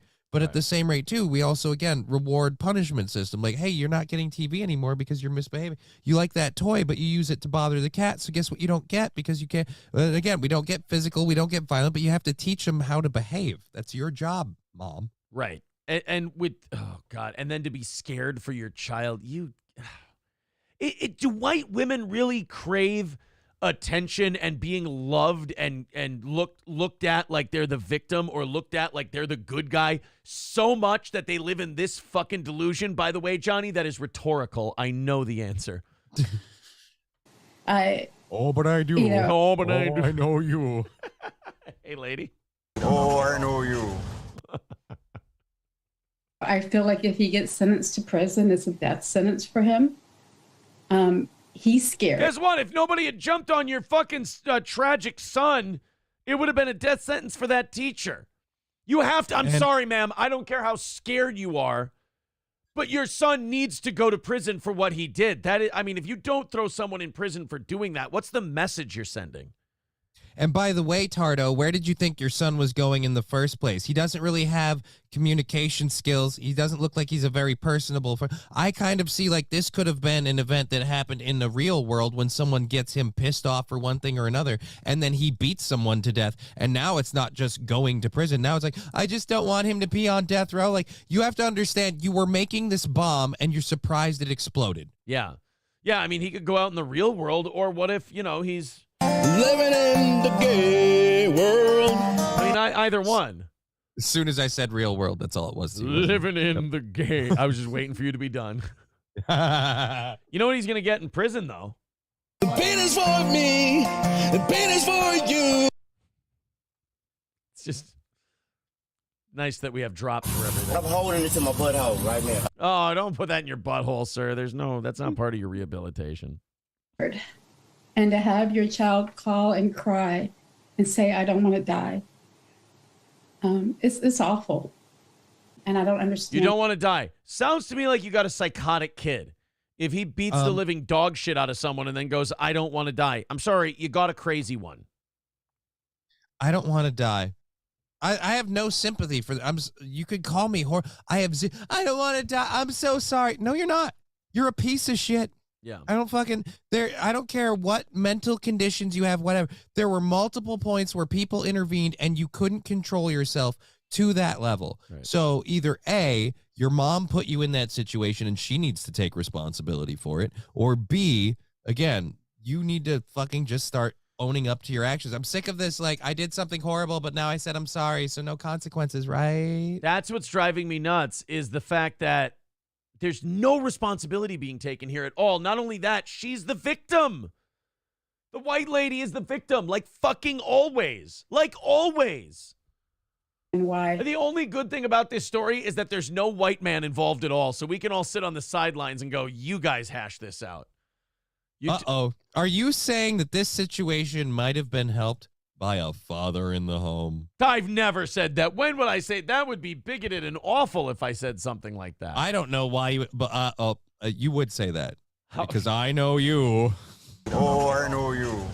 Pissing so many people off with this one. I hate this woman so much, and how are we going to get through another 2.5 minutes of her? It's going to be tough. That in his IEP, it was stated that in the intensive behavior group home that he was living in, if they ever had to remove it as a consequence, they called in the crisis team. And the original IEP called for a token economy for so he could, to motivate him to do his work. He could earn tokens to then go to like a snack closet. This year, he had a new teacher who it's not Joan. Joan was not his teacher. She's the parent. Oh, no, yeah. She was just some random person that he just snapped and beat the shit out of. So that's even better. But listen to her. She's like, oh, yeah, in the group home, a crisis team would have to respond if he blew a gasket. And then they would have to give him tokens so he could go to a candy thing. Jesus Christ. Again, do you realize that you're literally, at best, just raising a burden to society? That's it. This person can't function. They need a fucking pit crew around them all day long in case something goes wrong. And by the way, if something goes wrong without said security measures, he might up and beat someone to death. I mean, good God, if there's a certain level, I've been screaming for a while that we can't take more immigrants. We don't have room at the table for more people. We have too many people here. We're fighting so hard to keep you alive, not for any sort of actual reason, but just because it would hurt my feelings if I acknowledged facts like the fact that you're completely useless and contribute nothing. Right. And we're trying to be nice to you. And when we try to be nice to you, you snap and beat someone within an inch of their life. And this bothers me with the news story. They're sitting there asking her, and she's all tears. And look it's a picture of him with this nice old lady. Yeah, can we go back to the video where he savagely beat a woman? Right. This whole, because I'm so sorry, I didn't, no. You don't get to behave that way. If that's how you behave, he shouldn't have been there. And he in his IAP, it says this, it says that. If it says all these things, you should know he shouldn't be in public school, ma'am. And not only that, they're like, oh, look at this picture, though. He's got his arm around an old lady. Yeah, that's the bare minimum we require out of society. That's not something to be celebrated. That's just what you do. I hate it when people do, like, heinous, violent, awful things, and then people go, look at this picture of him smiling, though. And you're like, we just expect that. That's like, not walking around with your dick out at an elementary school. Like, you don't get you don't walk into an elementary school and they go, hey, thanks for not having your dick out while you're here. You're a real fucking hero. No. Look, I know he savagely attacked this kid and almost murdered him, but look at all the pictures of my pit bull next to this baby. It's never happened before. Drawing a lot of similarities that we almost want to divorce ourselves from immediately, but then we realize, never mind. Let's continue. Robot. Oh, I know you. Oh, my lucky stars, a Negro. He had a new teacher who, it was her first year teaching, and she didn't, I don't know if she didn't understand the IEP, if she didn't read it, but. Oh, you see, it's her fault because she didn't read about how explosively violent this guy was if he didn't get his fucking treat tokens. So it's her fault. This asshole ended a career. Okay, she's not teaching anymore. Not because she doesn't want to, not because of the trauma, because literally the medical and physical brain damage he's caused make it incapable of her to be able to teach. Yeah, I got you. Yeah, make it incapable. How did you say? Make her incapable. Make it incapable of her. I like that. But once you said, you realize that once you said make it incapable, you're like, I do have to make this work. So I'm gonna, yes. Like, you caught it right away and tried to fix it. I appreciate that. So you don't need I've danced a lot with this brain damage shit. So you don't need some asshole to point out that you did it in the first place. So I won't. That would be that would not be productive at all. But that would be terrible. I know you. I know you. She approached the group home and asked the group home to send it in.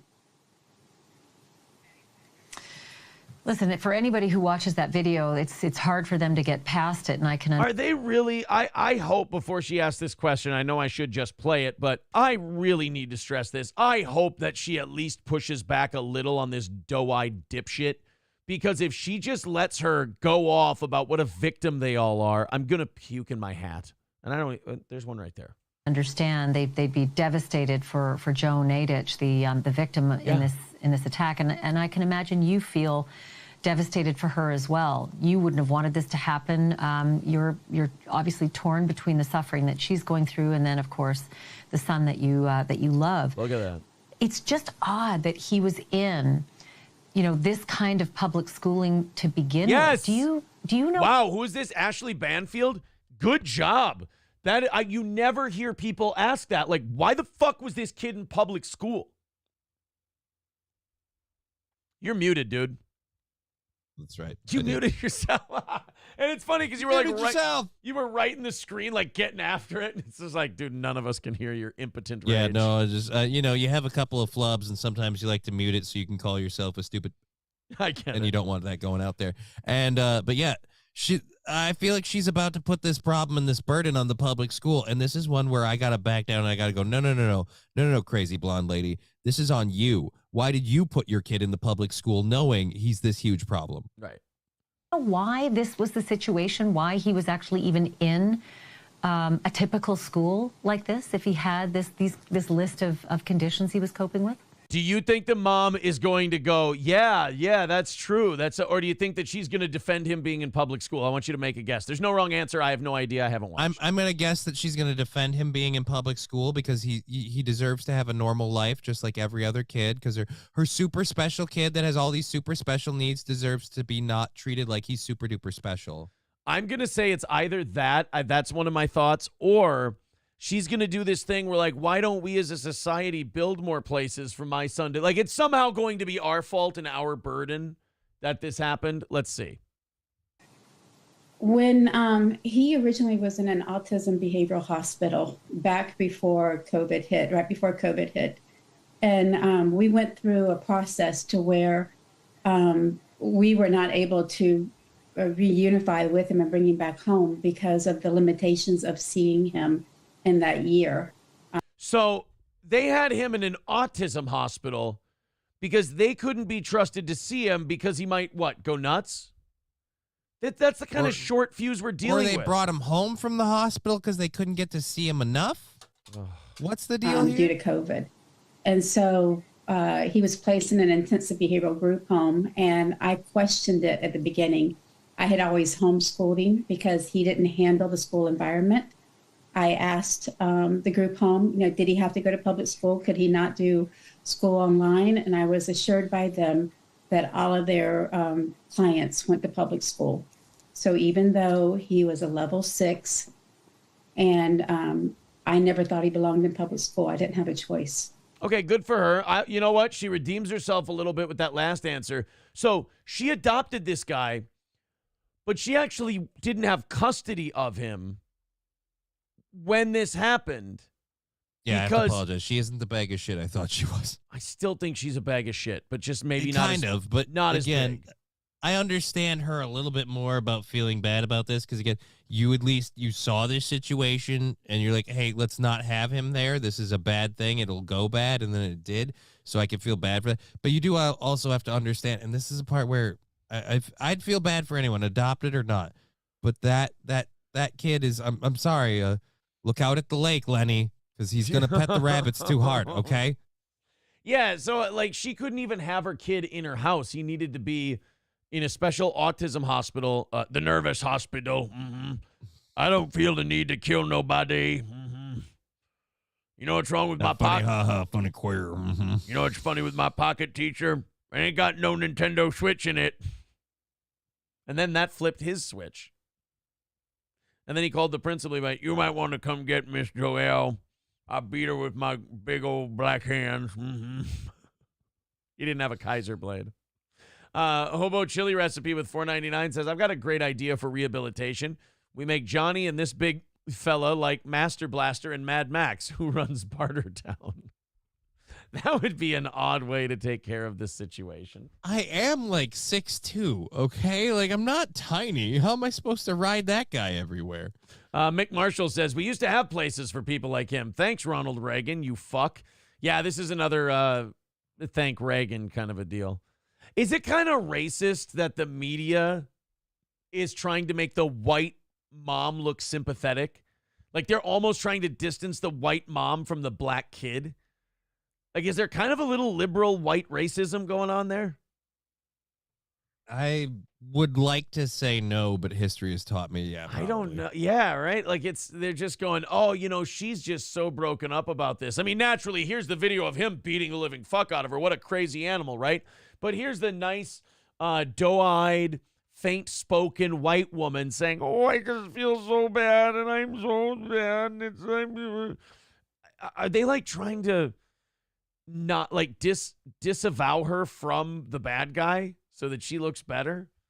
I don't know if they're trying to, because it did seem like she was bending over backwards to be like, and we have to understand that, wow, this is shocking to see that this poor kid, like, they're making the kid kind of a victim, not an innocent victim, but a victim of, like, the system, but then they're driving over him very, very quickly to get, oh, and poor mom who just can't help this situation, just struggling to deal with the school coming in and controlling your child. Wherever they put him next, I have a feeling it's going to end with Chief smothering him with a pillow. Right? You see, it's cuckoos. You get the idea. By the way, thank you, Hobo. 2:45 away from Tuesday evening. We got about an hour 45 left in today's show. So if you morning people want to get really generous to the evening people, feel free. Streamlabs, PayPal, Venmo, Super Chats, memberships, gifted memberships. Thank you very, very much. 2:45 away from tonight. And you have today, this morning, already knocked out. So let's do this thing. Hey, great news. The Minnesota Vikings are favored in Las Vegas this weekend.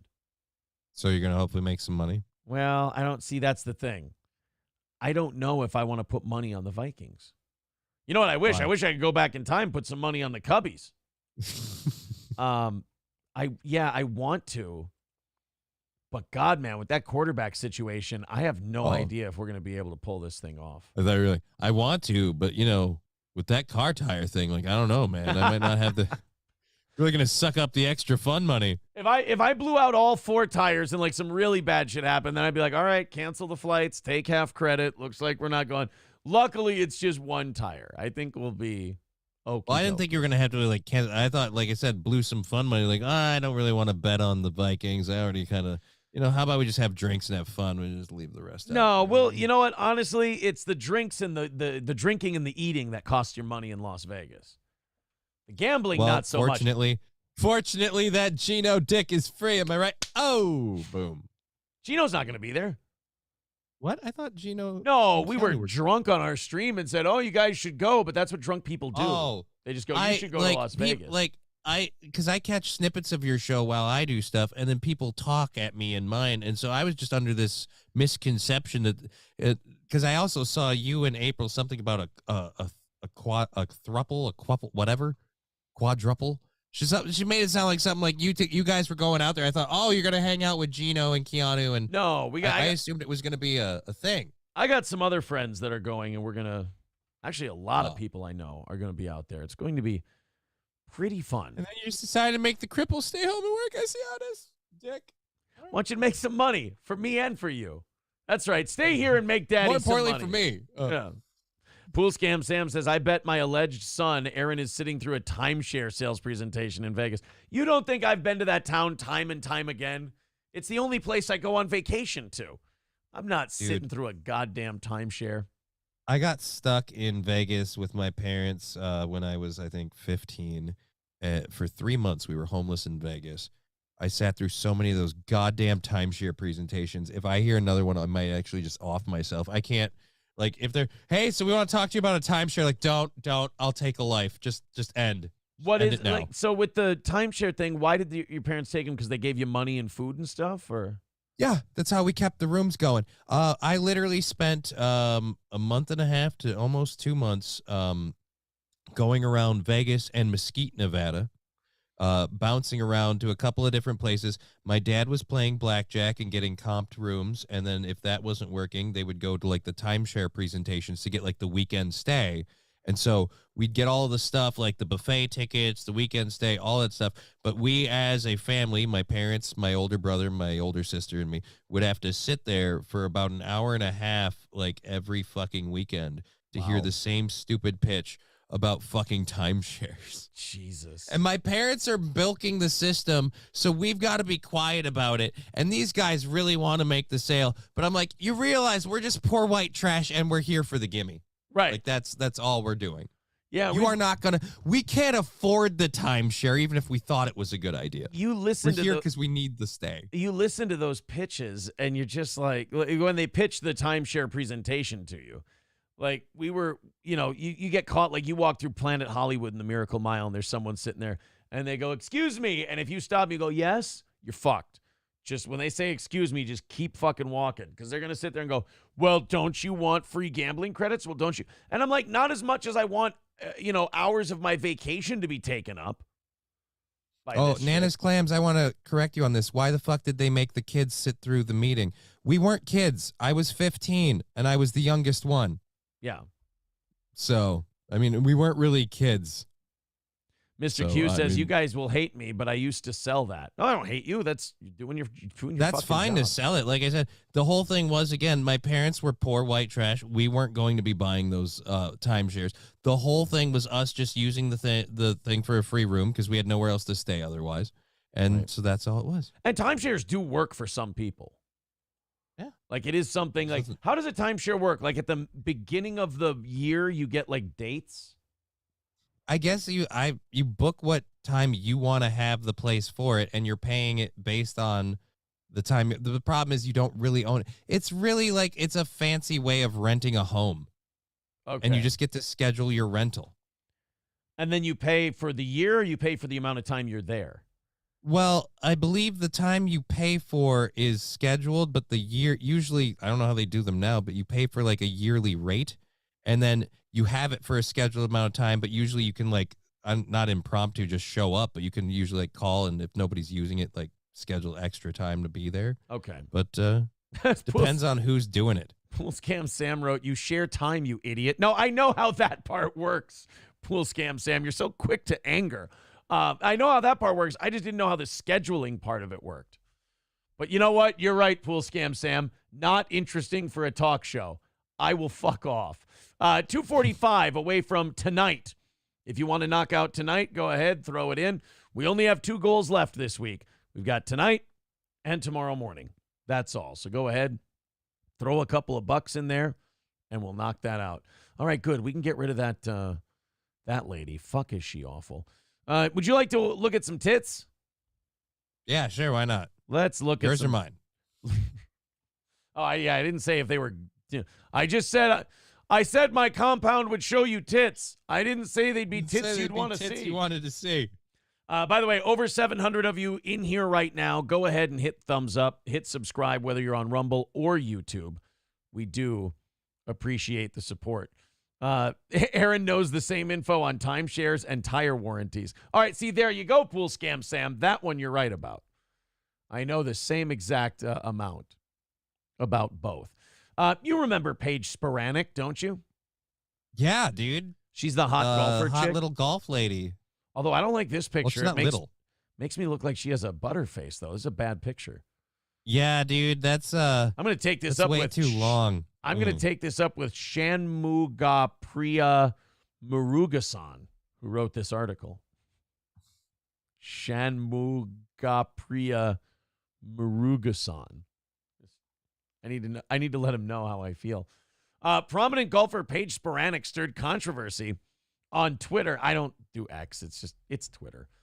When she rejected a follower's proposal to take golf advice from an alpha male. Now, first of all, if you call yourself an alpha male, you're a queeb. Other people can call you an alpha male. That's fine. Right. If you call yourself an alpha, there's a good chance you jack off a lot. I mean a lot. Because if you call yourself an alpha, to me, you sound like a beta. Beta. So you were calling yourself an alpha male, and you said that you masturbate quite often? Yeah, I masturbate a lot. Beta. You had a baby. What would you have, a boy or a girl? I had a girl. Oh, beta. Do you feel that that you are ahead of your wife? Well, I feel like my wife and I are equal. Beta. April and I were talking about that like yesterday or 2 days ago. Oh no, I barely saw April yesterday, so it would have been 2 days ago. We were talking and we were like, I don't think there's ever going to be another human being like Jesse Lee Peterson. Nope, that's a one-off. Yeah. Yeah. I don't see. That's like Christopher Walken or whatever. There might be many pretenders to the throne, but you'll know it when you see it, that there's one and only. So some guy offered to give Paige Spiranac golf lessons from an alpha male. First of all, alpha male and golf are not two things that really need to go together. You know, I mean, they both have balls. I guess. This sparked a heated discussion online, with one user asserting that such a statement could be considered disrespectful toward those offering advice to her. The online exchange emerged following Spiranac's video post on social media, where she showcased her golf skills indoors while dressed in a pink outfit. Now, if you don't know who Paige Spiranac is, she's a very attractive young woman who golfs. And From what I've heard, she's a good golfer. She's not quite PGA Tour level, but she's very, very good. And she also has giant tits and a great ass. And she wears skimpy clothes and does golfing videos and throws some instruction in there. But I don't know how many people are watching for the instruction. Just watching for the golf. Yeah, I'm just watching so I can enjoy her golfing. Well, she posts on social media, and like posting yourself golfing would be like me posting myself boxing. Mm-hmm. You know, it's just like no matter how good you look, people are going to be shitty about it. You know? Yeah. Especially if those people don't know what they're talking about. They will be so confident in how bad you are at what you're doing. Yeah. Because I don't know anything about it. You also don't talk to people about what kind of car you want to buy either. Because if you tell people what kind of car you're going to buy, the kind of car you want will always suck. It's always terrible. It's always the biggest piece of shit ever, and nobody likes it. By the way, here's Paige Spiranac with a textbook backswing. As you can see here. Throwing her back out with that swing. Jesus. God bless. Lovely form. Great golfer. So in a recent exchange, a user suggested to Spiranac that she should seek advice from an alpha male to improve her hip clearing technique. The conversation followed a Twitter video where Spiranac showcased her fearless approach, confidently swinging her driver and prompting viewers to guess the distance covered. Dressed in a stunning pink outfit that accentuated her curves, she flawlessly executed shots down the simulated fairway. The video was captioned with the statement, "Most people forget I'm a scratch golfer." Hey, Johnny, do you ever wonder why people might forget she's a scratch golfer? Because she keeps highlighting her other assets so much that we forget those exist. Oh, man, you know what I hate about this picture and this video we're about to play of Paige Spiranac? I keep forgetting she's a scratch golfer. It's just, I don't know what it is. I'm wondering if my balls, her balls are going to clear the, This is her.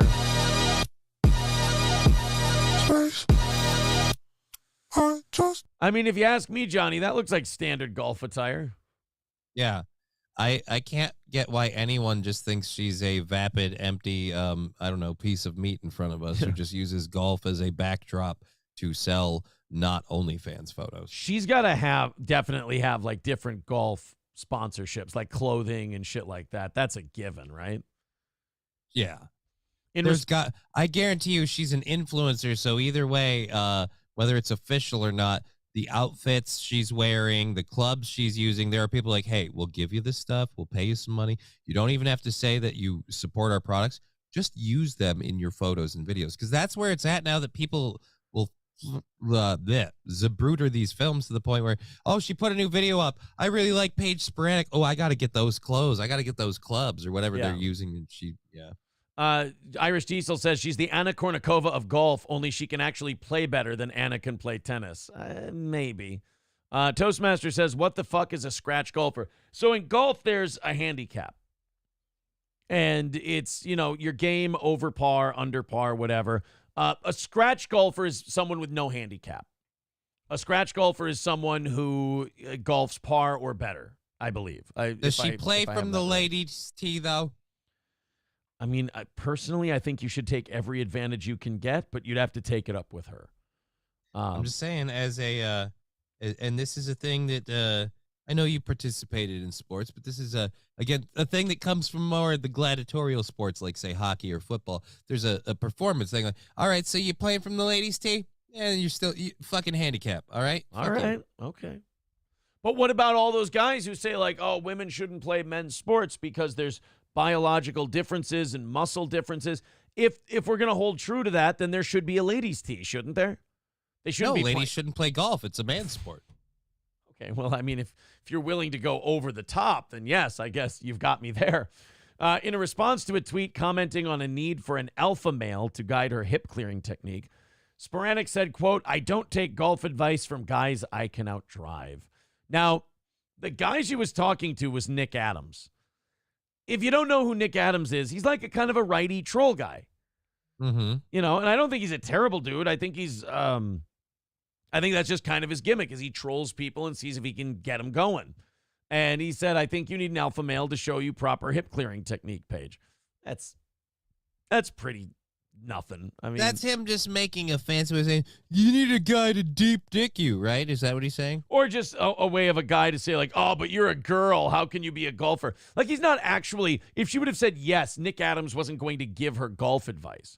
He just wanted to see if he could rile her up a little bit. And she didn't. She just kind of fired back at him with, I don't take advice from guys I can outdrive. And that's kind of a nice little own. And then you both move on. He can giggle that she responded. And she can giggle that she probably accurately called the guy out. Seems like a win-win to me, but the internet always needs a winner. After the Twitter exchange between Spiranac and Adams, numerous fans shared their viewpoints on various social media platforms. Who gives a shit? Another humorously commented on the directness of Spiranac's tweet, saying, holy fuck, went straight for the head. I mean, that's the internet does this thing, too, where it's a lot of people who are afraid of real-life confrontation. Right. So they hear like a mild, snappy comeback, and they're like, oh, shit, she really went after it. And it's like, no, that's not really. It's actually It's kind just of defending yourself. It's really, if anything, that's just kind of a playful response more than anything else. I don't really think it's an oh, shit moment. I think it's probably. I don't know. Again, more. I'm not a huge golfer, so I just hear this whole thing, and all I think is, oh, you want an alpha male to teach you hip clearance. Get it? He wants to, right off the bed. Oh. Oh, by the way, April, if you're listening, if I could get some water, my throat's going this morning. I've been pounding so much water lately, and I feel like I've been drinking so much water, it's made my throat dry. That might sound weird, but I don't know. I'm not even a golfer, but I will try and teach her hip something, says Omega Dread's gaming channel. Attaboy. Attaboy. Yeah, if you're Nick Adams and you're trolling her and you choose golf to troll her on, that's, no offense, bro, kind of gay. Well, but I'll be fair to this. Congrats to Nick Adams on not trolling her on the same thing everyone else is. She just looks super hot as a golf. Yes. And you bitching about it doesn't at all sound like a personal projection. Dude, of course you should, you should absolutely play that up. Yeah. Play it up in front of me all day. I'll tell you one thing. I don't give two shits about golf. I'll look at Paige Spiranac golfing photos all day long because it doesn't look bad. Right. If you're super, super hot and you can also play a little golf, and because of that, you don't have to work a 9 to 5, fucking do it. I'll tell you this. Paige Spiranac looks like a great golfer. You know what I'd love to see her doing? Some Frisbee golf. Let's get some swinging in there. Just throw some discs. Well, you might need to help her with her hip clearance. Yep. Totally will. All right. I'll bring my my motorized wheelchair. We'll get her. I'll teach her to throw from a seated position. You just got to sit on the peg and then Wow, you know what? You're generous. I'm a giver. You're very generous. Union Jack says, I'm waiting for the OnlyFans. I'm not sure that it ain't gonna happen, man. Paige Spiranac is doing so well in terms of, she's one of the few people where she's so hot with her clothes on. Why would she have you pay him to take off? If she's doing that, it's like, okay, so I'm just going to do this for a couple months and then leave, because you're going to make so much money off of that right away that guys, if you want to chip into today's program, we've already knocked out this morning. So thank you very much for that. But if you want to help out the evening show people with the last evening show goal of the week, feel free. The links are in the chat. Streamlabs, PayPal, Steel Toe Media Inc. on Venmo, Super Chats, memberships, etc. Thank you, guys, if you feel like throwing a couple bucks our way and helping us navigate this final week. So we've got tonight's evening show, tomorrow's morning show. That's it for goals. Then Thursday is a Rumble Link Friday, if you will. BBC host says their PR team cut short a Kelsey Grammer interview when he reaffirmed his support for Donald Trump. This was a very strange story that came out yesterday, because I thought everyone kind of knew that Kelsey Grammer was a super duper Republican guy. I mean, I didn't know, but it's not surprising. Yeah, I mean, Kelsey Grammer's been a Republican, not even one of those show business Republicans where it's like a dirty little secret that he's Republican. He's been openly, I vote Republican. Well, I mean, I know he has conservative viewpoints and saying, like I said, it's not I'm not oh my God, he supports Trump. Oh, he supports Trump. Yeah, in a weird way, Trump kind of helped Republicans in Hollywood and entertainment, because you can kind of be a Republican a little more now than you used to be, as long as you're not Trump. You know, like Trump, they focused all their energy on what an evil piece of shit that Trump is, that they've now, they're like, oh, Republicans, we'll deal with them some other time. But right now, who we really need to confront are the Trump people. That's the important Finally, I one. can be it out in the open. Yeah. R. Kelsey Grammer sounded curt this morning. Oh, I hope he's not curt. I hope he's still Kelsey. Sorry, that's fucking stupid. Wait, you mean like my former head chef, Kurt? I don't know. No. It's still Kelsey Grammer. He wasn't being a head chef. Okay. I promise. Okay. It was still Kelsey. He expressed his support for Donald Trump, and I guess they shut down the interview right after. Let's play this, and then we'll talk about it. I mean, that just seems really weird that, like, you can't even say you're going to vote for Trump, and they have to It's such a phony moment, like, to just go, oh, we have to cut the interview. It's like, no, this got really interesting. Like, I don't want to hear about the Frasier reboot. He's being real, expressing actual thoughts and opinions. Yeah. Like, let's keep going. Pull at this thread. Why are you voting for Donald Trump? What does Hollywood think about you voting for Donald Trump? Have you seen any differences in offers to work since you said that you vote for Donald Trump? Like, it's a really, as you like to say, it's a fascinating thread to pull at. And I don't know what to do with these tossed salad and scrambled eggs. Maybe you should explain. Well, baby, I hear the blues are calling my Trump votes and canceling me. All right, let's see what he did. I got to ask you about politics before we finish. You mentioned Roseanne early on, who had a great comeback, but also was a Trump supporter. At least you were a Trump supporter. I'm fascinated to know if you still are. I am, and I'll let that be the end of it. So they asked him. Yeah, he didn't push it. So was it his publicist that canceled the interview, or was it them? Because if it's Kelsey Grammer's publicist, then kind of fuck them, because that's something you can talk about. It's on an interview. Yeah. I hope it's Kelsey Grammer's publicist, because if you asked a question and you didn't like the answer, then fuck you. What are you doing? Well, yeah, but also if it's Kelsey Grammer's publicist, I get that he probably doesn't want to talk about politics while he's promoting a show, and I get that. We don't need to. Well, yeah, plus, dude, Frasier, like, this is one of the weird ones where Kelsey Grammer is a conservative. Kelsey Grammer has opinions and viewpoints, but he's also a professional actor who can play a character who maybe doesn't share those, but the audience that eats up the shit he does, well, they might not be on the same tide. Yeah. And also, he's probably done enough interviews where he said he likes Trump, where he's like, oh, here's where the ambush starts. And then the interview. And we don't really need to get into this. I've made my opinion. Like, I do like the way he answered it. Look, I supported Trump before. I do again. That's really all I have to say about it. That's all there is to it.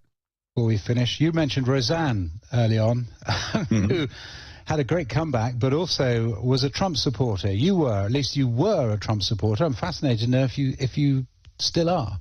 I am, and I'll let that be the end of it. That was the end of it. Though I have to say, actually, Kelsey Grammer himself was perfectly happy to go on talking about it. The Paramount Plus PR people, less happy that he talked about it at some length. They'll be really thrilled that you mentioned that on there now. I don't really see. So that was the end of the interview. They cut it off after. It sounded like they were about done anyway. He said, before we go, do you still support Trump? And he said, yes, and I'll let that be the end of it. I'm sure his PR people don't want him to talk about politics while he's promoting a show and shit, but also that didn't seem so bad. I don't think that's what he exactly said. I think they edited it.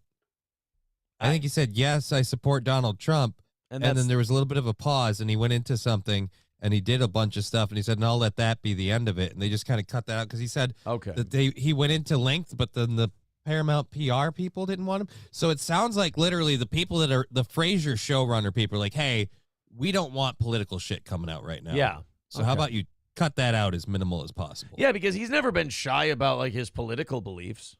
And they just said just a moment ago that Kelsey Grammer actually had more to say on it and went into it at length, but the Paramount Plus PR people didn't want him to. Oh, fuck them. I'm really thrilled. Anyway, they decided that we'd had plenty of time for our interview. But I should stress that he was absolutely perfectly happy to talk about why he supports Donald Trump and still does in the coming election. Oh, okay. So, yeah, Kelsey Grammer had no problem. You're right. He had no problem talking about it. He was fine. It was everybody else around him. that was going, oh, no, I don't know. I'm not really sure. Clint Bromo says Paramount Plus is owned by left-leaning CBS. They don't want one of their talents speaking positively about a Republican. I would say either, like, best case scenario is they just don't want the politics and shit overshadowing the show promotion. And worst case scenario, yeah, they don't want him talking nice about Trump. I think it's more just they don't want him driving off any of their audience by talking nice about Trump. Yeah. And then on top of that, ultimately just it's like the Israel thing. Don't tie yourself to it if you don't need to. Yeah, that could be it. It could just be they don't want, like, look, we don't want to deal with the fucking headache because people are psychotic. Well, good for him. I like, Kelsey Grammer's old enough now, though, where, like, he doesn't need to give a shit. It's not like him telling you his politics is going to affect his career at all. Well, he's got to get that paycheck. We're all living paycheck to paycheck. I'm sure he's feeling it like all the rest of us and just barely getting by. That's why he's going back in on the whole X-Men thing to play the fucking Beast again. Just the whole deal. King Yeti, where was it? Over on Rumble. King of All Yeti says, Aaron, you will love this. It's Money Plane by Irrational Times. Okay, let's check this out. Then we've got one more story in the 6 o'clock hour stories. Then we'll open up the 7s. And hopefully you guys feel like throwing us a couple of bucks and helping out that evening show audience, paying them back for everything they've done for the morning show audience as of late. Go ahead and, you know what I say? Put the evening show audience under 200 for tonight. And I think they'd be really happy about that. Streamlabs, PayPal, Super Chats, Venmo. It's all pinned to the top of the page. Click it, contribute a couple of bucks, and we say thank you for that. All right, let's check out this Irrational Times clip, Money Plane. I don't give a fuck who's on that plane. I'm the baddest motherfucker on the planet. I am Darius Grouch III, the Rumble, and I am taking down the money plane. Now bring me my money. It's called a money. What is that? What's the Money Plane? Oh, unofficial trailer. So this is an actual Kelsey Grammer movie?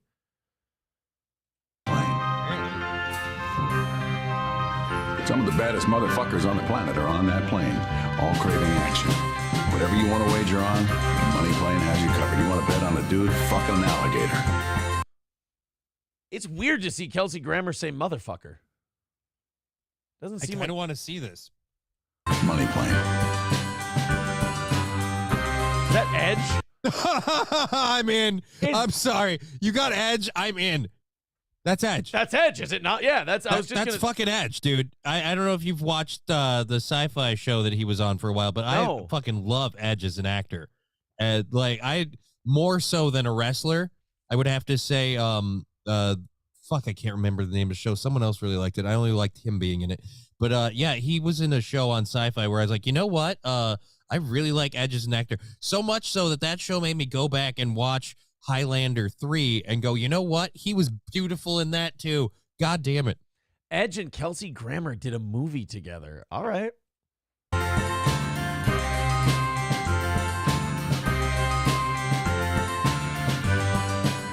The stakes are high above the clouds. Illegal gambling's all around.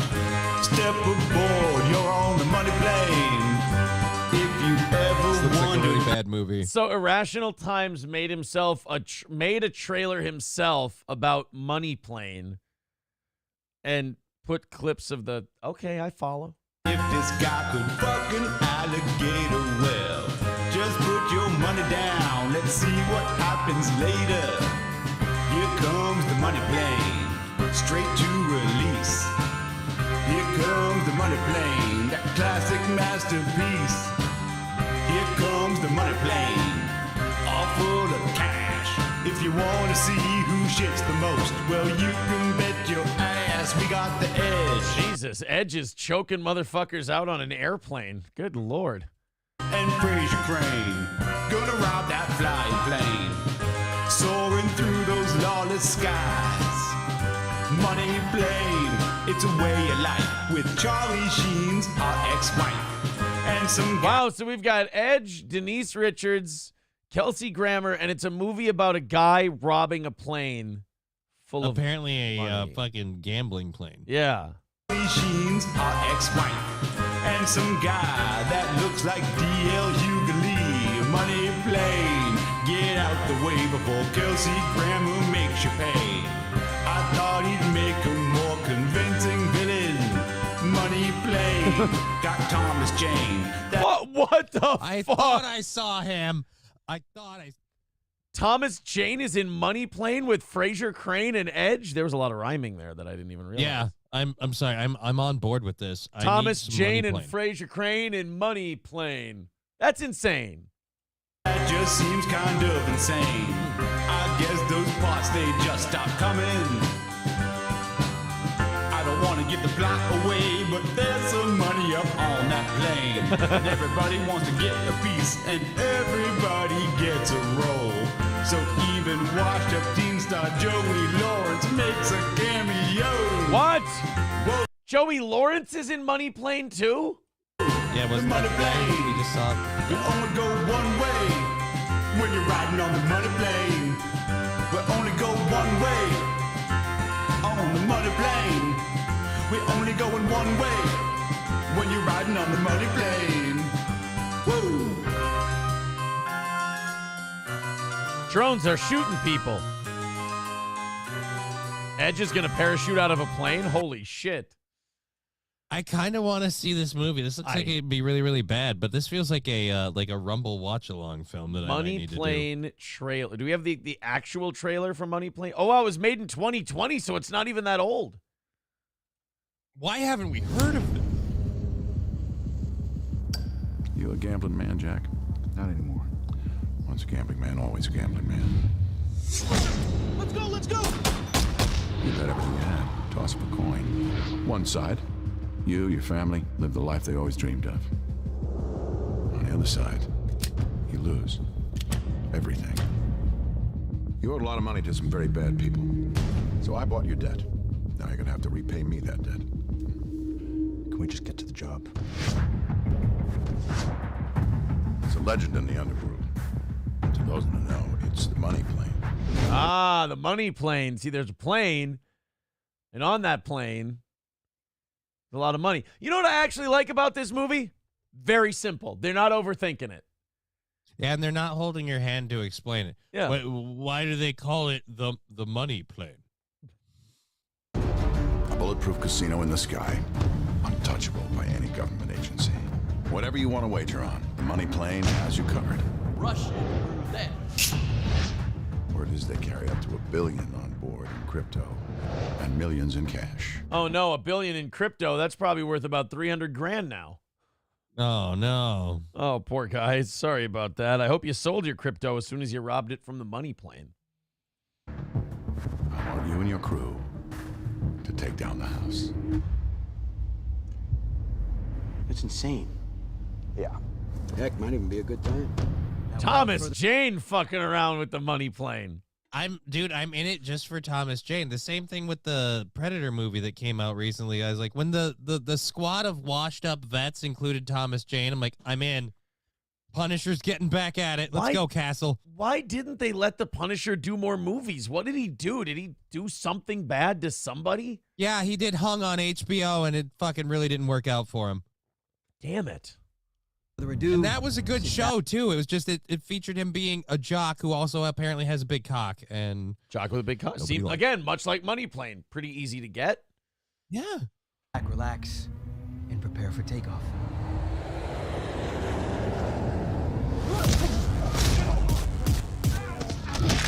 We have control of the cockpit. He murdered that man with headphone cords. Does that plane actually have, like, the fake bullet decals on it like the cars do? Well, it's a Money Plane. The front of the plane looked like it had the fake, like, the stickers that look like bullet shots, but there were... Control of the cockpit. Let's see. We have control of the cockpit. I'll go back even a little further. bit Hold on. Yeah, there you go. It does. No, those are just little design things, aren't they? No. Those are the fake fucking bullet holes. Those aren't design things. These right here? Maybe it's just pixelated on my end, and it looks like the bullet holes. Oh, no, one's got red around it, one's got blue around it, one's got green around it. It's a little pixel. I can't see it. Okay. From this end, it looked like the fucking bullet hole decals. I'm like, are we kidding ourselves? Really? You don't have bullet holes on the Money Plane? What's wrong with you? Well, if you're gangster, you do. We There's control of the cockpit. Uh-oh. You don't try that on the money plane. Wait. Who's next? Why are the money plane? But it's money plane. Why are they on the ground? Yeah, what's going on? Why? So you're playing a video game? Hey, pal. You're dead. Your families are all dead. You, your crew, and everyone you ever met. Dead by the time you touch down. And Thomas Jane. Nice, Punisher. Now bring me my money. Jesus. You think you could say please to a guy who's going to steal you billions of dollars? Yeah, I mean, just a little bit of polite decency could go a long way. Yeah, just, I mean, a nice please and thank you would probably really help. But, okay, be a dick about it. Fine. I'm going to have to watch this movie now. This is one of those things where it looks so bad, like I feel like I have to. It's like the double down sandwich. I don't want to do it, but I feel like part of me has to get that life achievement where I was like, yeah, but I was there. Should we see what Money Plane did on Rotten Tomatoes? Yeah. Money Plane, Rotten Tomatoes, 23%. All right, so it's going to be painful. People didn't feel that it was a audience score 34%. A little less painful. Yeah. You might, so if you like that movie, you might also like 2010 Moby Dick. Nope. 2012 Supernova. Metal Tornado. Thank God none of my shitty movies are in there. You know, it's really funny. Money Plane and Metal Tornado, both kind of similar movies. They tell you exactly what the movie's about right in the title. Metal Tornado. What do you mean?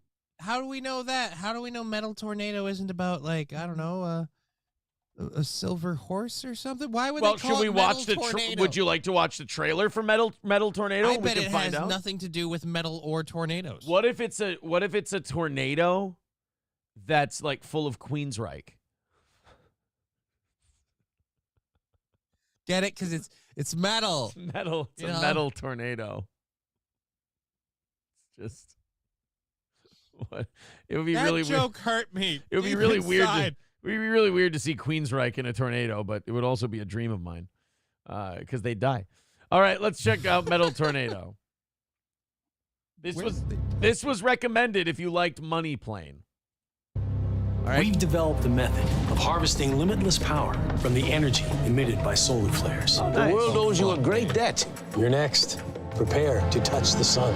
I'm peeking over here. We have an anomaly with the magnetic field. Uh-oh, that's what happens. Diamond Phillips. That's oh my God, that is Lou Diamond Phillips.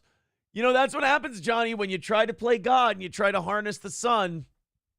No, I was going to say that's what happens when you think, hey, man, La Bamba, I'm going to ride this wave forever. I'll be an alcoholic. It's not going to be a problem. You know what? I love about Metal Tornado is you could have gone with so many really cool names like the Icarus Effect or something like that, and they just go, nope, fuck it, Metal Tornado.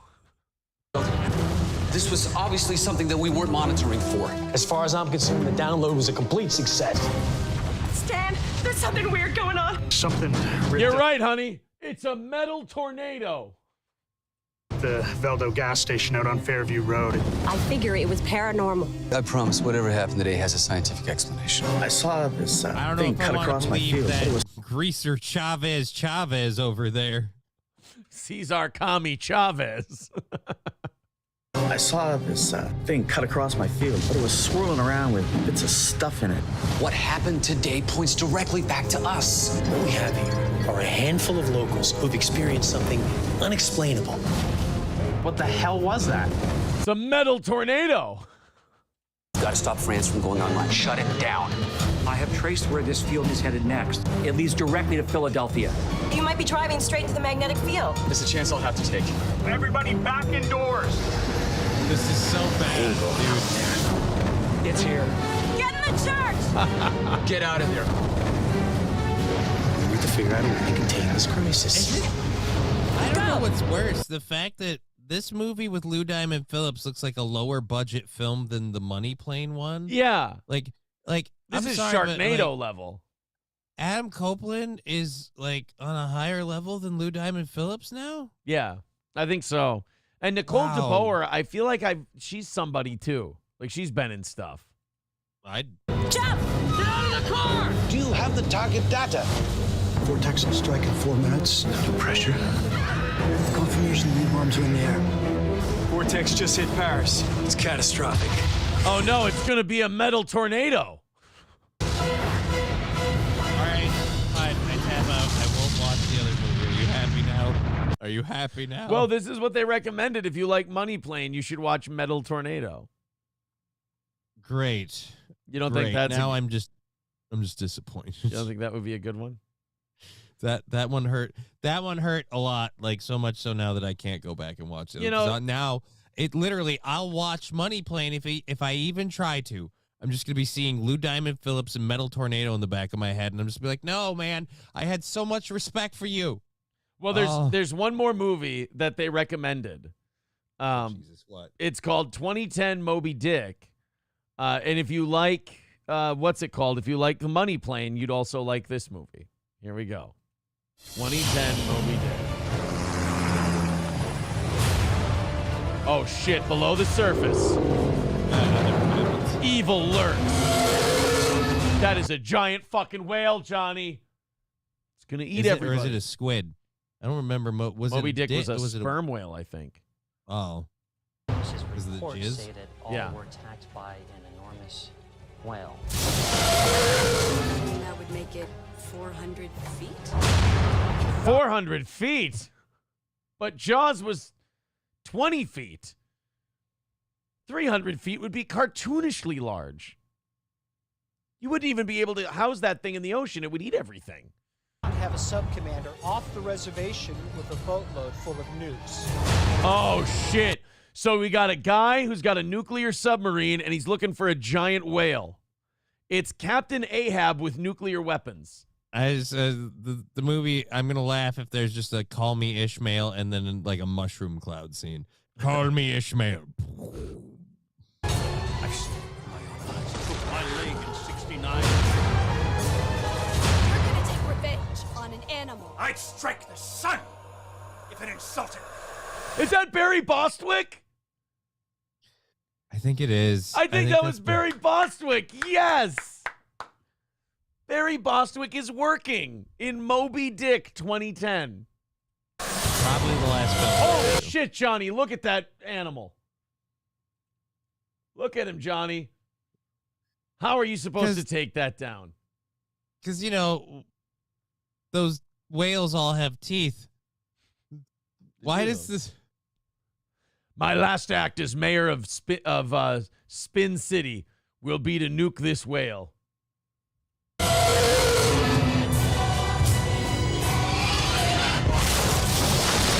Oh, shit.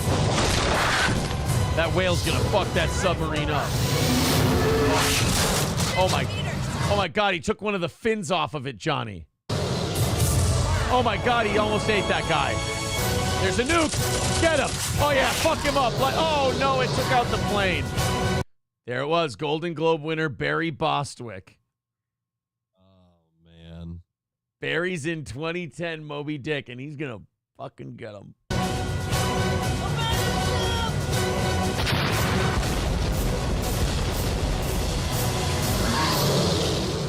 I guarantee there was like a writer's strike or some kind of strike pending in 2010, because what a lot of these actors do is they'll just take every dog shit role they can to like build up a war chest of cash to last them through the strike. Right. I wonder if 2010 writer's strike, was it a thing? Nope, 2007, 2008. Okay, so there's no excuse. Barry Bostwick just made a fucking shitty movie for no reason, other than he's Barry Bostwick and he needed work. Ooh. I just, I'm really taken back by the realism of that whale roar. That got you, huh? Whale, yeah, I just like, wow, that sounds like a real whale roar, like you would hear in nature when whales roar. Yeah, that's a sound they make. That's a sound. That's a thing they do. So the thing they do is they roar like bears. All right, let's go to Georgia, and let's talk about why women should totally be cops. You know, we watched that video not too long ago, I think it was last week sometime, where 4 police officers in Chicago were trying to detain a shoplifting suspect. And he just politely refused? Yeah, he just told them no, and he didn't even have to really fight. He ran, and they're just like, yeah, he's gone. Yeah, he didn't even really have to fight him too much. He just kind of went, yeah, no, and then ran away. It's the runaway part that gets me because they have to call it, and they're like, yeah, he's gone. Like the other suspect? No, the one we were trying to detain is gone. No, the first one.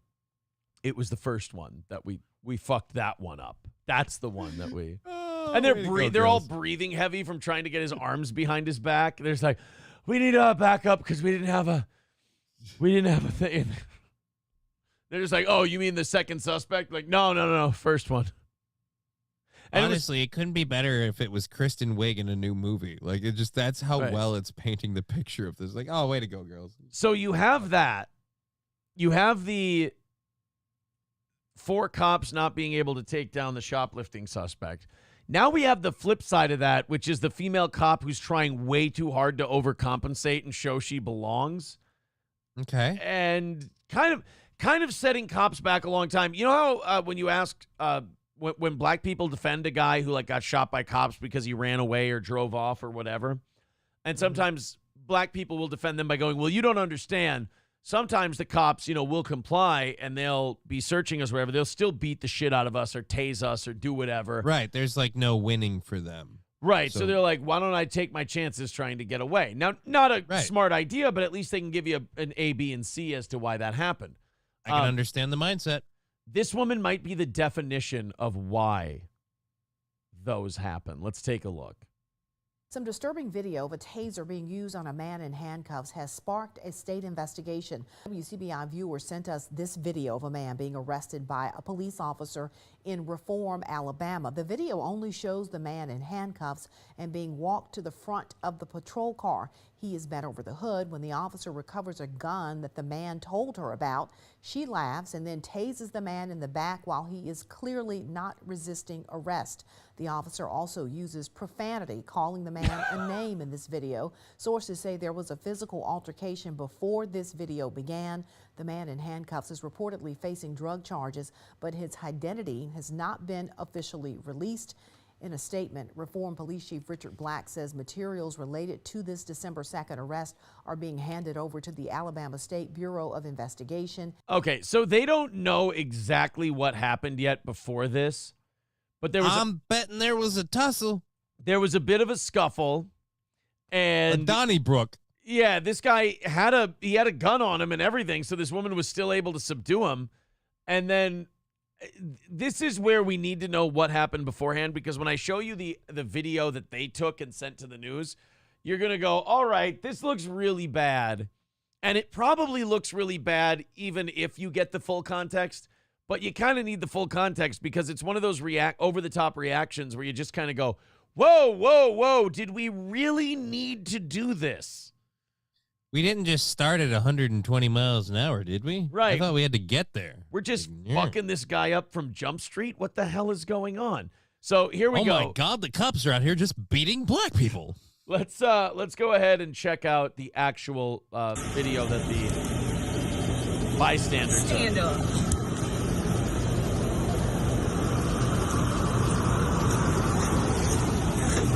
Right there on the front of the car. Stay straight. I ain't doing it, but I got gun right there. I'm not doing it. Oh, yeah. I'm saying, what you saying? Oh, yeah, for? I'm not. Oh, my God. Okay. Down.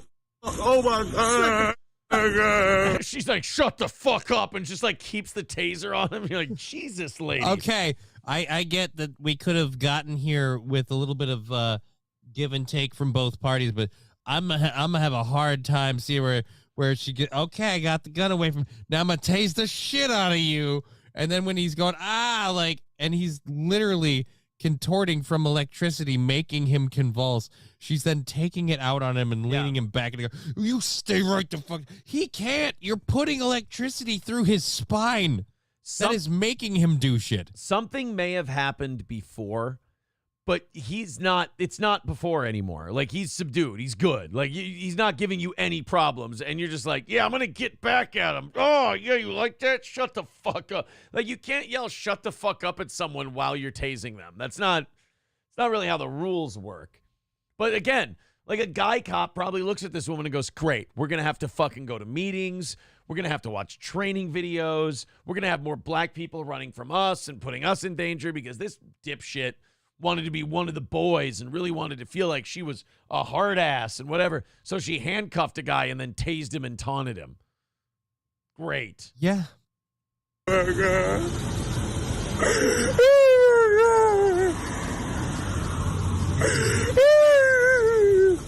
You want it again? Shut if you was big and bad, shut your up. You thought you was big and bad, shut your bitch ass up. And he's literally sobbing. He's crying on, and I don't know how many people have had large amounts of electricity pumped through them, but when you go direct, because she's on the spinal column. Yeah. And she's right, like, she's when digging most people get tased, it goes through the front. Now, the electricity will move relatively the same, but when you're right on the nerve center, oh, his entire back, all of his muscles tensed up instantly. She might have made him piss himself. Oh, man. Yeah. He already allowed her to cuff him. This was unnecessary, says Aristocock King Yeti. Fallen the Great says, anyone else hard as a rock. I mean, she really did dominatrix the thing, right? Oh, somebody keep an eye on that guy. Wow. Yo, my safe word is Wolfie. Wolfie, baby, that's my safe word. Protecting and serving the community. We need more cops, right, Aaron, says Skeezy. The answer can't be allowing people to protect themselves and their property.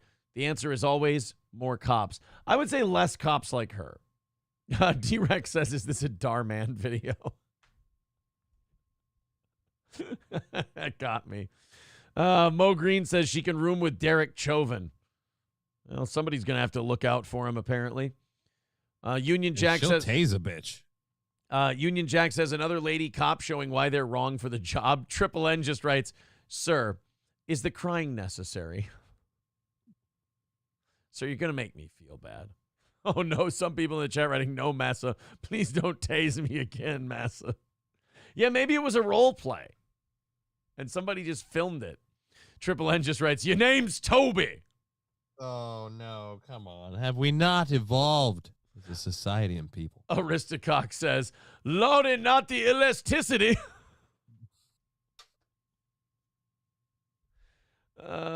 Zombie Slayer says, honestly, this cop tasing video seems staged. How is the audio so good? Well, I mean, they're investigating her. There's a whole thing going on. So I can tell you it's probably not staged, but yeah, was that body cam footage or that we were seeing? Or? No, that was bystander footage. Okay, so this is the one thing where I do say it seems kind of... So you're going to behave that way with the guy in custody while someone else is on the other side of the car, just like this? The whole time? I mean, yeah, and you don't say a single word? You don't do that. You just say, oh, you thought you were big and bad? You want to get tased again? You want to get tased? And look at the camera, and I'll do it again. Like, wait, what? Yeah, like, come on, man. It is almost like she's looking right into the camera going, and I will tase you one more time if you speak up, Negro. Seems a little put on. All right, let me open up these 7 o'clock hour stories for you, and then we'll get through some of those today. If you'd like to contribute to the evening show tonight, we're 2:45 away from that. If you'd like to contribute to what we're doing here. While we're opening these up, All Care Towing saved my ass last night. Came and picked me up. They did a great job, snowing and everything. Nobody better than All Care Towing. 320-253-5203 for All Care Towing of St. Cloud. If you go in the ditch, pop a tire and you don't have a fucking key for your lug nuts because the goddamn sucking dealership didn't give you one, go ahead and call All Care Towing. They'll get your vehicle where it needs to be. That's All Care Towing, 320-253-5203. Midland Armory, midlandarmory.com. Of course, our pals at Midland Armory with a great selection of firearms, accessories, and much, much more. That's Midland Armory in downtown Foley, midlandarmory.com. And our pals there When you use the promo code SteelToe, we'll give you great savings. Or if you have one of those gift cards that we gave you last night, there's a promo code right on there. You enter that, you get the discount. Whether you're looking for rifles, handguns, shotguns, magazines, optics, knives, parts, and gear, order it all at MidlandArmory.com or visit their store in downtown Foley, Minnesota. Use the promo code SteelToe and get great savings at MidlandArmory.com. And Stoney's in downtown Rockville, they've got a meat raffle at 6:30 on Fridays. We talked about meat raffles yesterday. Go check it out at Stoney's. I got to go next week. There you go, 6:30 at Stoney's. They got the meat raffle. And then also live music every Saturday night on the Fireball stage. Great place to go watch the games as well. Stoney's Bar in downtown Rockville. And if you're looking for coffee, look no further than Steel Toe Coffee and April's Magic Bean at crescentmountcoffee.myshopify.com. That's crescentmountcoffee.myshopify.com. For April's Magic Bean or Steel Toe Coffee, make your order a subscription order, meaning it renews every single month, and you'll save $1 a bag, and shipping is included with your price. That's April's Magic Bean and Steel Toe Coffee at crescentmountcoffee.myshopify.com. Again, crescentmountcoffee.myshopify.com. We teased this a little bit on the evening show last night. Apparently, I think it was an electric car. Somebody tried to warm up their battery on their electric car in the cold weather of Copenhagen, Denmark, and it did not go well. How did they warm up the battery? They tried to use a toaster. They wanted to use a toaster to warm up the electric car battery. A toaster placed under an electric vehicle by its owner to warm up its battery likely caused a fire that destroyed the car and damaged a nearby house in southern Denmark. Now, here's the thing about electric cars. When those batteries go up, they go up. And you ain't putting them out. No. Unless you got a shit ton of sand and an excavator. So when you say, oh, how did it damage the car, but then also a house nearby? Because as Ricky from Trailer Park Boys would say, the flames were golfing. They were golfing everywhere. I'm fucking a toe to soap. Police said they strongly discourage people to use that method to heat power cells. Oh, really? So you don't want people to place direct heat onto power cells. You don't. So I'm guessing bonfires are out of the question. Could we maybe discourage people that live in climates like these from using the electric It would be nice, but we got to save the climate and all that. So you got to set people's cars on fire. The cause of the fire is most likely to be found in the toaster, and the owner of his car had placed under the front of his car to keep the battery warm, police said. The fire happened on Saturday, about 40 miles southwest of Copenhagen. No one was injured. The car was parked in a carport, a shelter for vehicles that is attached to a house and consists of a flat roof supported on pillars. The make of the car wasn't known, probably because it was burnt to a crisp. And it also wasn't immediately clear if the vehicle owner's house was the one that was damaged or a neighbor's home. I'm going to guess his if he had it in a carport. It better be his. Yeah, right? It's a fucking neighbor's home. Oh, my God. Again, some asshole, I got to drive this fucking EV vehicle because I got to do everything I can for the planet. The climate's getting way too warm. Yeah, it's getting so warm that your vehicle won't start because it's too cold. So go ahead and do that. Live in a place where your electric car can freeze and you have to heat it up without blowing up half your neighborhood. That's a fun little mission to go on. Mr. Approachable says, exactly, never use your toaster to warm up the battery. You rig the microwave so you can run it with the door open and use that. Well, I mean, now that we're being more reasonable, of course. Because that's quintessentially an X-ray machine, right? How is that better? Yeah, I don't think either one of them is going to work. I would say don't buy electric cars, but then again, I'm apparently a fascist. Yeah. I drive a Ford, so apparently I'm gay and retarded, so I don't even fucking know. Fair enough. Let's go to the text messages real quick, the studio text line. King Yeti says, sometimes I hate you, Aaron. This is one of those times. By the way, you look like a fleshy, wacky, wailing, flailing, armed, inflatable tube man. Good day, Tubby. Thank you, King Yeti. I appreciate that. Thank God we've knocked out today's goal, and I don't have to feel uber depressed even more about my day. 2:45 away from tonight. Johnny, you take over from here for a couple minutes. Like I said, I'm melting.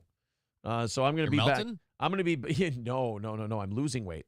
I'm going to be back in a couple of minutes here. Johnny's going to take over the rest of the way, or not the rest of the way, for the next couple of minutes.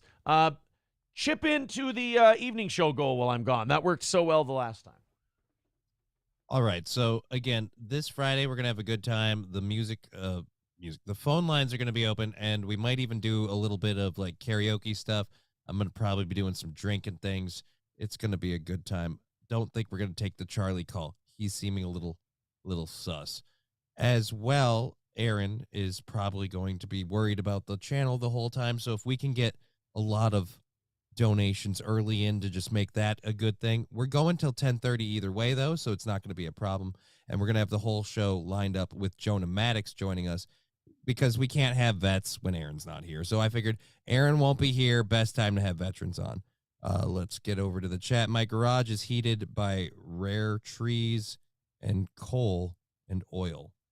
My electric car starts every time. Yeah, but you have to use an awful lot of non-electric. That I love. Hey, man, my electric car works just fine. I've got a gas stove, and I've got a coal-burning wood stove. I've got a gas generator in the back of my electric car. It's so great. Yeah, but you're still using, fossil fuels to get you there. We've gone so far in the other direction just to get us across the line. Why are we bothering? You're burning down an entire rainforest just to run your car for 5 minutes and go, look, it's solar powered. All right, now murder another 5 million dinosaurs to run the thing that powers my solar powered car. Well, and the other thing is, if you have too much solar power, you end up with a metal tornado. Remember, when we try to harness... I almost forgot Metal Tornado, okay? Why did you have to bring that horror show back in my life? I love Lou Diamond Phillips, man. Well... Lou Diamond Phillips, of course, in Metal Tornado. So you then have to love. He had to owe somebody money, right? Like, what is the reason for his downfall? Because he used to do movies and shit. Well, look, everybody downfalls. That's the thing. There's only a few people who keep their careers going till they're old. Everyone else has to take the normal showbiz route, which is you peak for a while and then you just take whatever roles you can get. Yeah, but I'm just saying, in general, he was in that, I'm forgetting the name of it because I have brain damage, but fucking the movie with Marky Wahlberg where they're hitmen. Marky Wahlberg, all right. Mark Wahlberg. The Brothers movie? I don't know, that's not Brothers. They were hitmen, and he had, Mark Wahlberg ends up abducting some The Big Hit? dude. The Big Hit, yeah. Christina Applegate with Avery Brooks. I've never heard of this movie. You've never heard of The Big Hit? No, never. Wow. Well, Lou Diamond Phillips is in it along with a bunch of other actors. And I feel like it's a weird collection of a bunch of people going up and coming down. And out of everyone in there, I feel like the only one who's really down since then is Lou Diamond Phillips. It doesn't seem right. I mean, Christina Applegate had to have both her tits cut off. Yeah, and she has MS, and oh, boo-hoo for her. Oh, that's right. I forgot she had MS, too. Boy, God hates the shit out of Christina Applegate. I just feel like ever since I started, you know what? I got MS. I'm going to try and make something of this. Now it's just fucking everybody has to come out as having MS or surviving MS. Before this, the only person other than me that did it was Montel. No, not Montel. Before that, it was Richard Pryor. Oh, yeah. Richard Pryor had MS. And Montel really just he just got in front of me and he just had a better publicist, but we were at the same time. Montel's kind of the Magic Johnson of MS too, isn't he? Well, Montel's one of those people who, if you find it early and catch it early and can treat it extensively with really good medical coverage and money, it's actually relatively manageable. So yes, just like Magic Johnson with HIV. Yeah. Perfect. Christina Applegate with the tit cancer and then the MS. God clearly letting us know he's more of a David Faustino guy, apparently. And who would have thought? Oh, boy, this is not good coming into an election year. Black Americans at Chicago City Hall gather to say they're done with their Democratic Party over immigration. Oh, but I thought if you didn't vote for them, you weren't black. You guys, this is part of the agenda, all right? We brought you in. We're bringing them in. You got to vote the way we want. A lot of people not getting to be black anymore. That's for sure. Yeah, it's amazing. I mean, you tell all of these people that if they vote for you for the last 60 years, their lives will be better. And then 60 years later, and their communities are being flooded with unskilled, non-English speaking illegals, and they've quite frankly fucking had it. Because their city now can't spend any money on cops. They can't spend money on social services because they have to give it all to the illegals who are here. So apparently the people in Chicago not taking kindly to that. How funny would it be? And I don't think it'll ever happen. I don't think this will happen in enough numbers. But how funny would it be to watch like a Chicago turn red next election? You would see so many people lose their mind. And ironically, for all of the talk of January 6th was the end of democracy, and if you don't support the election and question the results, you're a treasonous. So I don't think that was, I wonder what really happened in that election. Like, you'd see so many left-leaning people calling out the legitimacy of the election, saying that the numbers were cooked or that somehow people weren't allowed to vote. I'm sure we'd hear a lot of, well, there were a lot of, really racist white people preventing people of color from voting, and then somehow that's how we got this Republican turnout. Oh, I'm sorry. Did you just repeat the plot to the 2000 election? You mean every election since I can remember? I believe that was 2000 in a nutshell.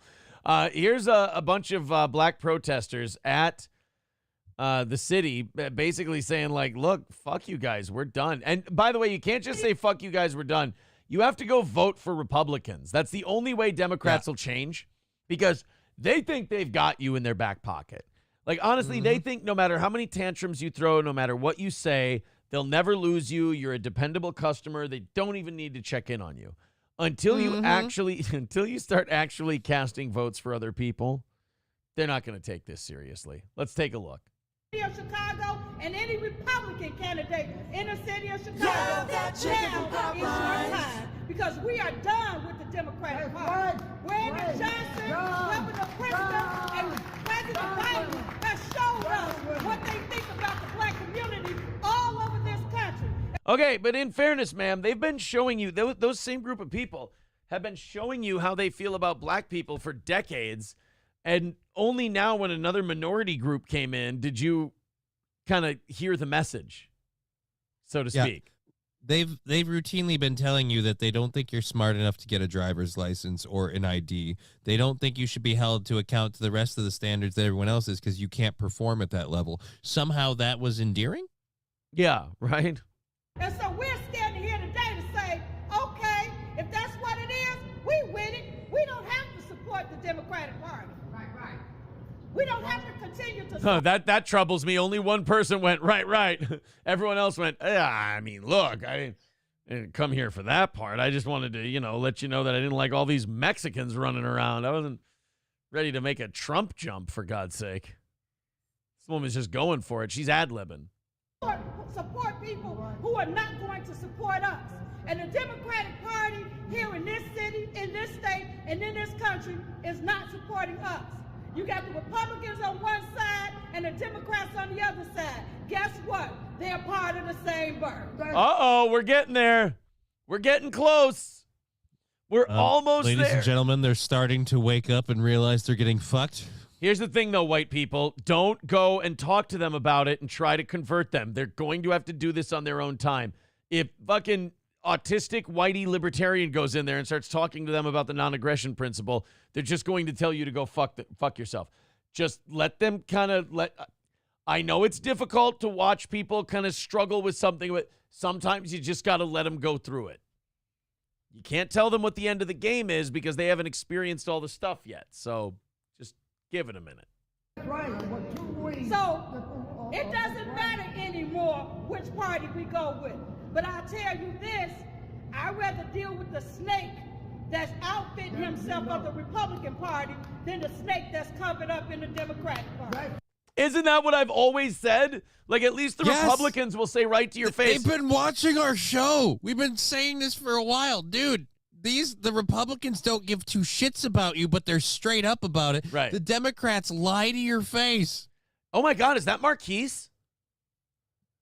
That could be what's going on here. That's Marquise speaking.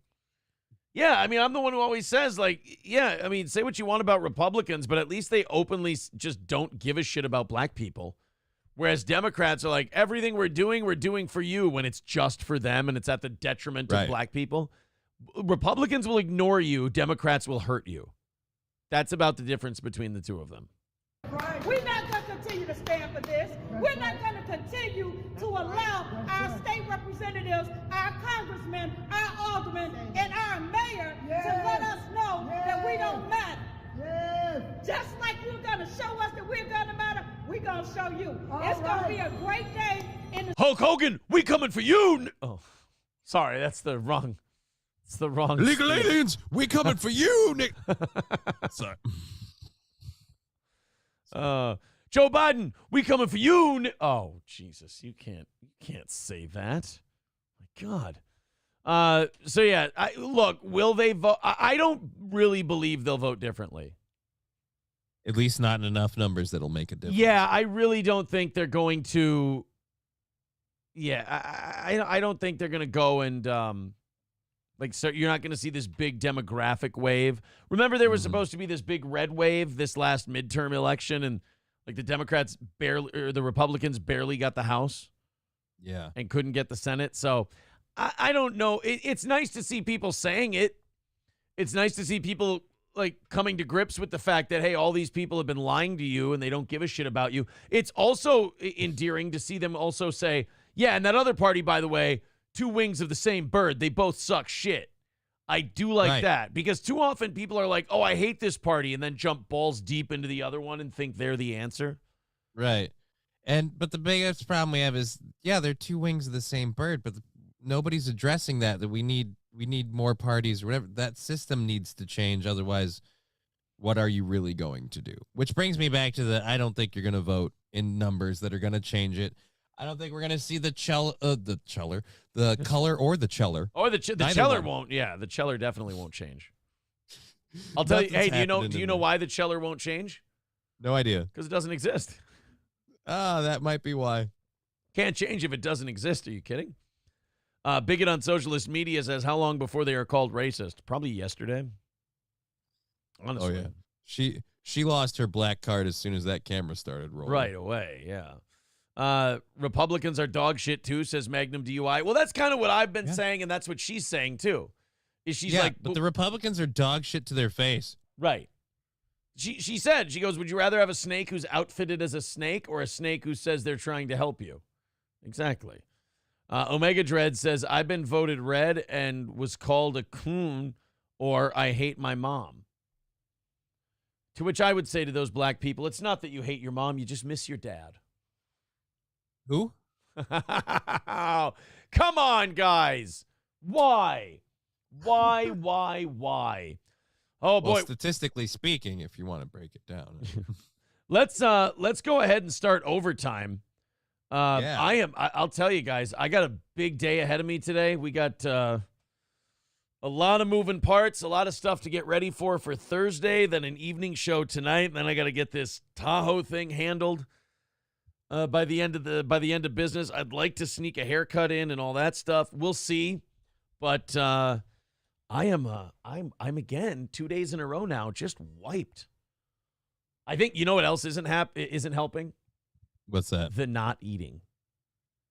Yeah, man. I mean, your bread withdrawal is probably pretty severe right now. Yeah, How long have you gone without just a little bit of gluten? I'm just sitting here just tremoring. I'm white loafing it. Don't you mean white knuckling? I mean, yes, but yes. I let the kids, April was hunting literally all day yesterday. She got to go out and have a nice hunt all day. And I stayed home with the kids like a good wife. And I let the kids, I was like, look, I'll cook. I let them know, like, I'll cook for you guys absolutely anything you want, but you can pick whatever you want to eat tonight. And the kids said McDonald's. And that was my first. I'm sure you fought that tooth and nail. That was my first test of I'm losing the weight. I'm getting I'm getting to 220 or around there for the trip. And that was my first test. And I did not have a burger at McDonald's. I got myself an order of fries. Right. I got a medium fry. You can't pass on that. Yeah, I got a medium fry, and that held me. And then the youngest didn't finish her cheeseburger, so I may have eaten the last 2 or 3 bites. But that's really just because, I mean, what, are you going to throw it away? There's kids starving in Africa and Chicago, apparently. So, like, what am I going to do? Like, make them feel bad? There's African children starving in Chicago. There's African children starving in Chicago, precisely. I haven't even gotten to Africa yet. And so I wanted to help them. So I actually did it for the black community. I had the last 2 or 3 bites of that sandwich. I ate this burger for you. I ate the burger for the Ojibwe tribe. This is the way. This is the way. He will eat the chewed up. And, you know, the middle, my boy, he's getting very funny but remarkably inappropriate. Oh, wow. I wonder where he picked that one up from. I go, all right, I'll take the last couple bites of this. And I take a bite of the burger, and he goes, Dad, Emmy slobbers all over her food. And, like, as the food's in my mouth, I'm like, bud, even if that's not true, that's really a disgusting feeling. And then the oldest goes, no, Dad, she doesn't. I promise. I go, honey, I know. And Louis like, no, she slobbers all over everything. And now you're eating it. Dude, I have to start hanging out with your kid more. He seems like a fucking joy. Dude, this is awesome. He's kind of becoming... You? Yeah, like he whines a lot when you don't like listen to him right away. I like how you point out that that's the number one define. No, like, I mean, he's just like me. Bitches like you wouldn't believe. He does what he wants to do and doesn't like to be stopped from doing it. Well, that's every kid. He splits his time between playing video games and playing football. So there's a little dad trait, a little bit of sports, a little bit of video games. He's got his foot in both ponds, if you will. Yeah, but he's a forceful personality. That's for sure. And I think he's got a little bit of a widow's peak, unfortunately. Just like Dad, starting early. I'm really sorry about that. Nana's Clam says, did someone say cracker? Hey, you feeling like... Oh, hey, you like feeling low. Oh, crack. Oh, God. Oh. Why do you guys have to drink before we're done in the morning?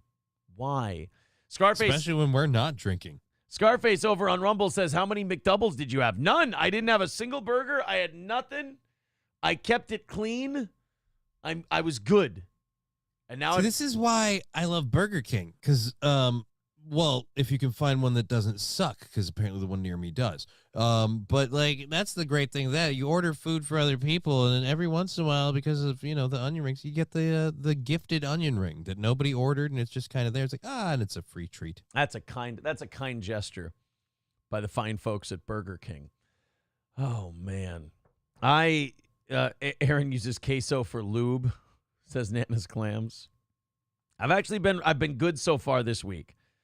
In terms of not eating much, and I've been dry. You're gonna blow a belt loop out on the buffet though when you get to Vegas. That's what it's. Luckily, we don't go to buffets.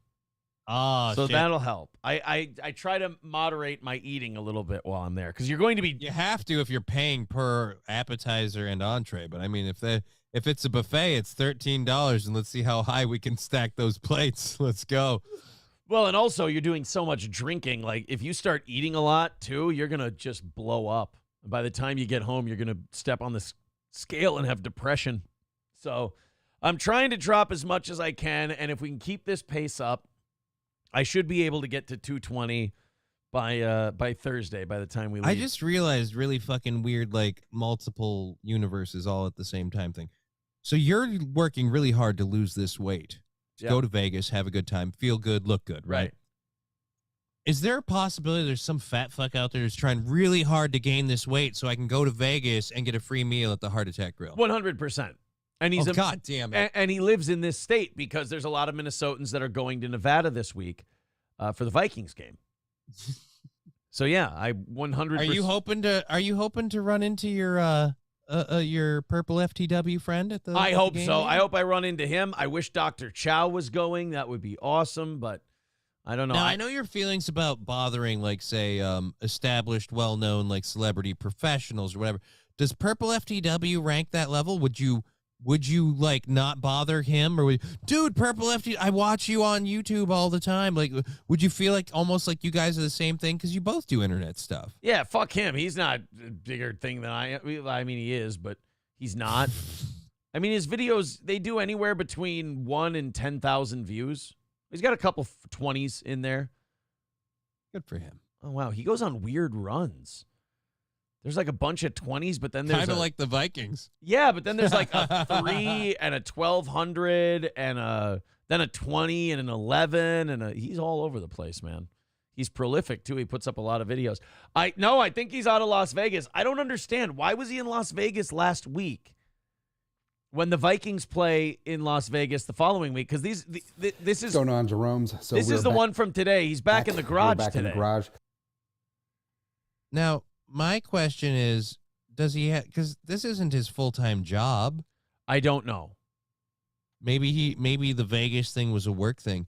And if that's the thing, like, you know, you don't want to be a showman and open up your show. Oh, fuck me, I'm here the week before, boo-hoo. Yeah. So instead you just kind of focus on the positives, but I mean, maybe that's it. But yeah, it is kind of weird. You were there the week before. Like the time is now, not Gregarious says, can you get me Carrot Top's autograph? Probably pretty easily, actually. Carrot Top does shows, I think, at Luxor. And I'm sure after he does a meet and greet type of thing, just like Penn and Teller do. Yeah. Penn and Teller do a Although meet I'll and tell you greet. this, out of those two, the group and performer you listed, the second one is the one I definitely want. Oh, yeah. I want to. And really, let's be honest, Penn out of the three of them. Yeah. And then I just want to go over to Teller and just, you know, dude, I know you never speak, but fucking baller, man. Baller. Where's the, I think after the show he does. I don't think he stays. I don't think he's a method actor during the meet and but I greets. think like overall, like in public, he generally keeps up the bit most of the time. But for me, it would weird me out to hear his voice. I just think it'd be fun. Union Jack says, what hotel do you stay in? We bounce around. We've done MGM, Caesars. We did last time we went, you know what? We're going to try a budget strip hotel because we did MGM, which is kind of middle of the road. Then we did Caesars, which is really nice. And then we went, a lot of people say that Golden Corral. A lot of people say that, you know, if you stay on the strip, hey, it's just a bed. Get something cheap, you know, because you're going to be out most of the time anyway. So we said, all right, let's do Treasure Island, you know, toward the second half of the strip. And we stayed there, and while it was cheaper, you got what you paid for. I think it wasn't dirty. It wasn't gross or disgusting. It was just when you go from Caesars to that, it's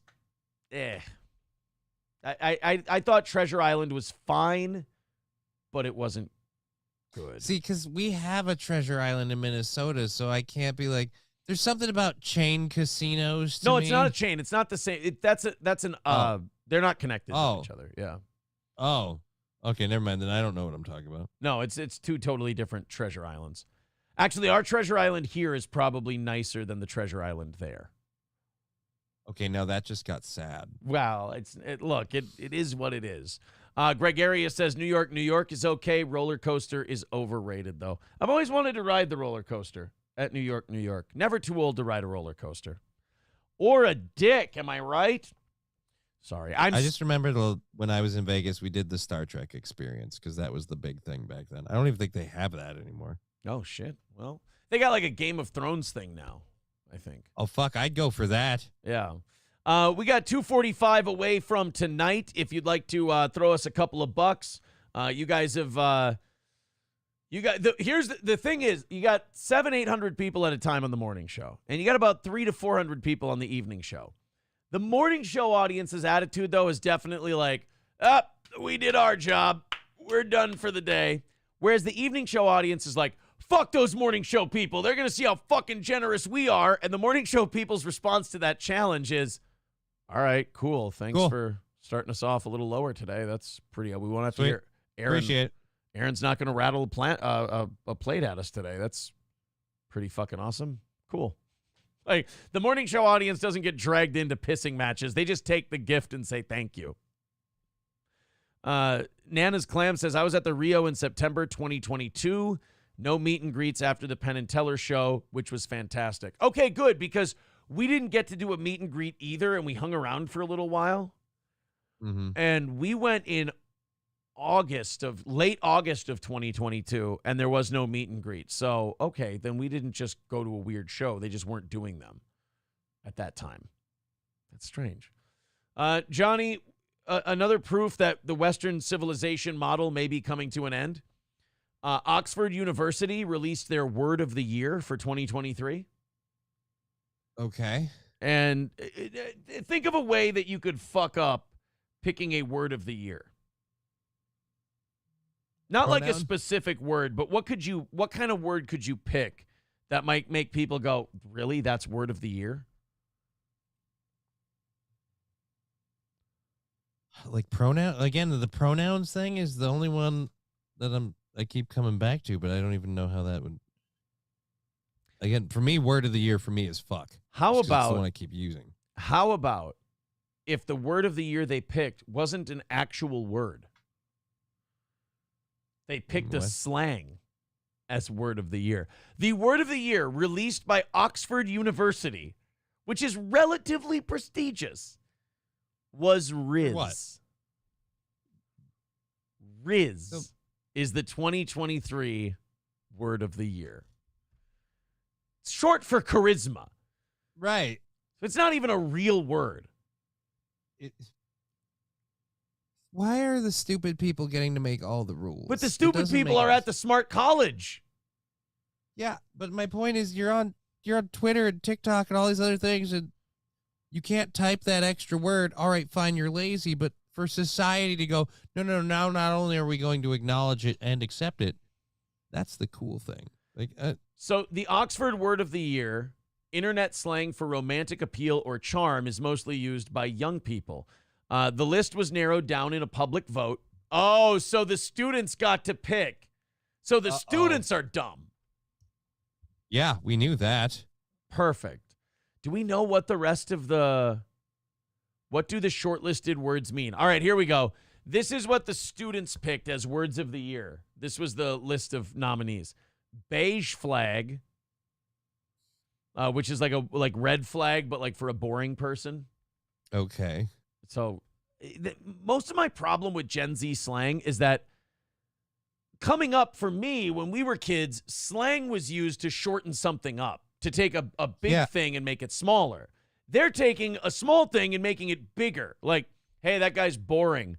And Gen Z goes, oh, man, that guy's really throwing up some beige flags. What? Oh, I'm sorry, he's boring. Yeah, next time just say he's boring. Thank you. See, that'd be like if I said he's throwing up some bags. You'd be like, what do you mean bags? You know, beige flags. That's a slang. Right. That would be, bags would be good for beige flag. If beige flag wasn't stupid to begin with. Right. Situationship, a romantic or sexual relationship that is not considered to be formal or established. Oh, you mean feminists' dream where they give men everything they want and think they're being empowered? Wow. Way to go, gals. Situationship, what women find themselves in until they're in their mid-30s when they have to settle into being alone because they've been used as a cum rag for their entire adult life. Parasocial was the next one, designating a relationship characterized by the one-sided, unreciprocated sense of intimacy felt by a viewer, fan, or follower for a well-known or prominent figure, typically a media personality. This is actually big in the streaming world. They'll say, like, I listened to this about, like, I've been watching videos shitting on Hassan Piker, which I think the people kind of doing nothing but videos shitting on him are just as sad, if not worse, than he is. And I hate Hassan Piker. But, like, they'll always say that. They go, Hassan has a parasocial relationship with his fans. What's he supposed to do? Go hang out with them? You guys are the ones that show up to him to have him entertain you. I feel like it's about as appropriate as it should be. He's going to say what the fuck he wants, and you guys get to take it as you will. Yeah. He does the show. You comment on the show.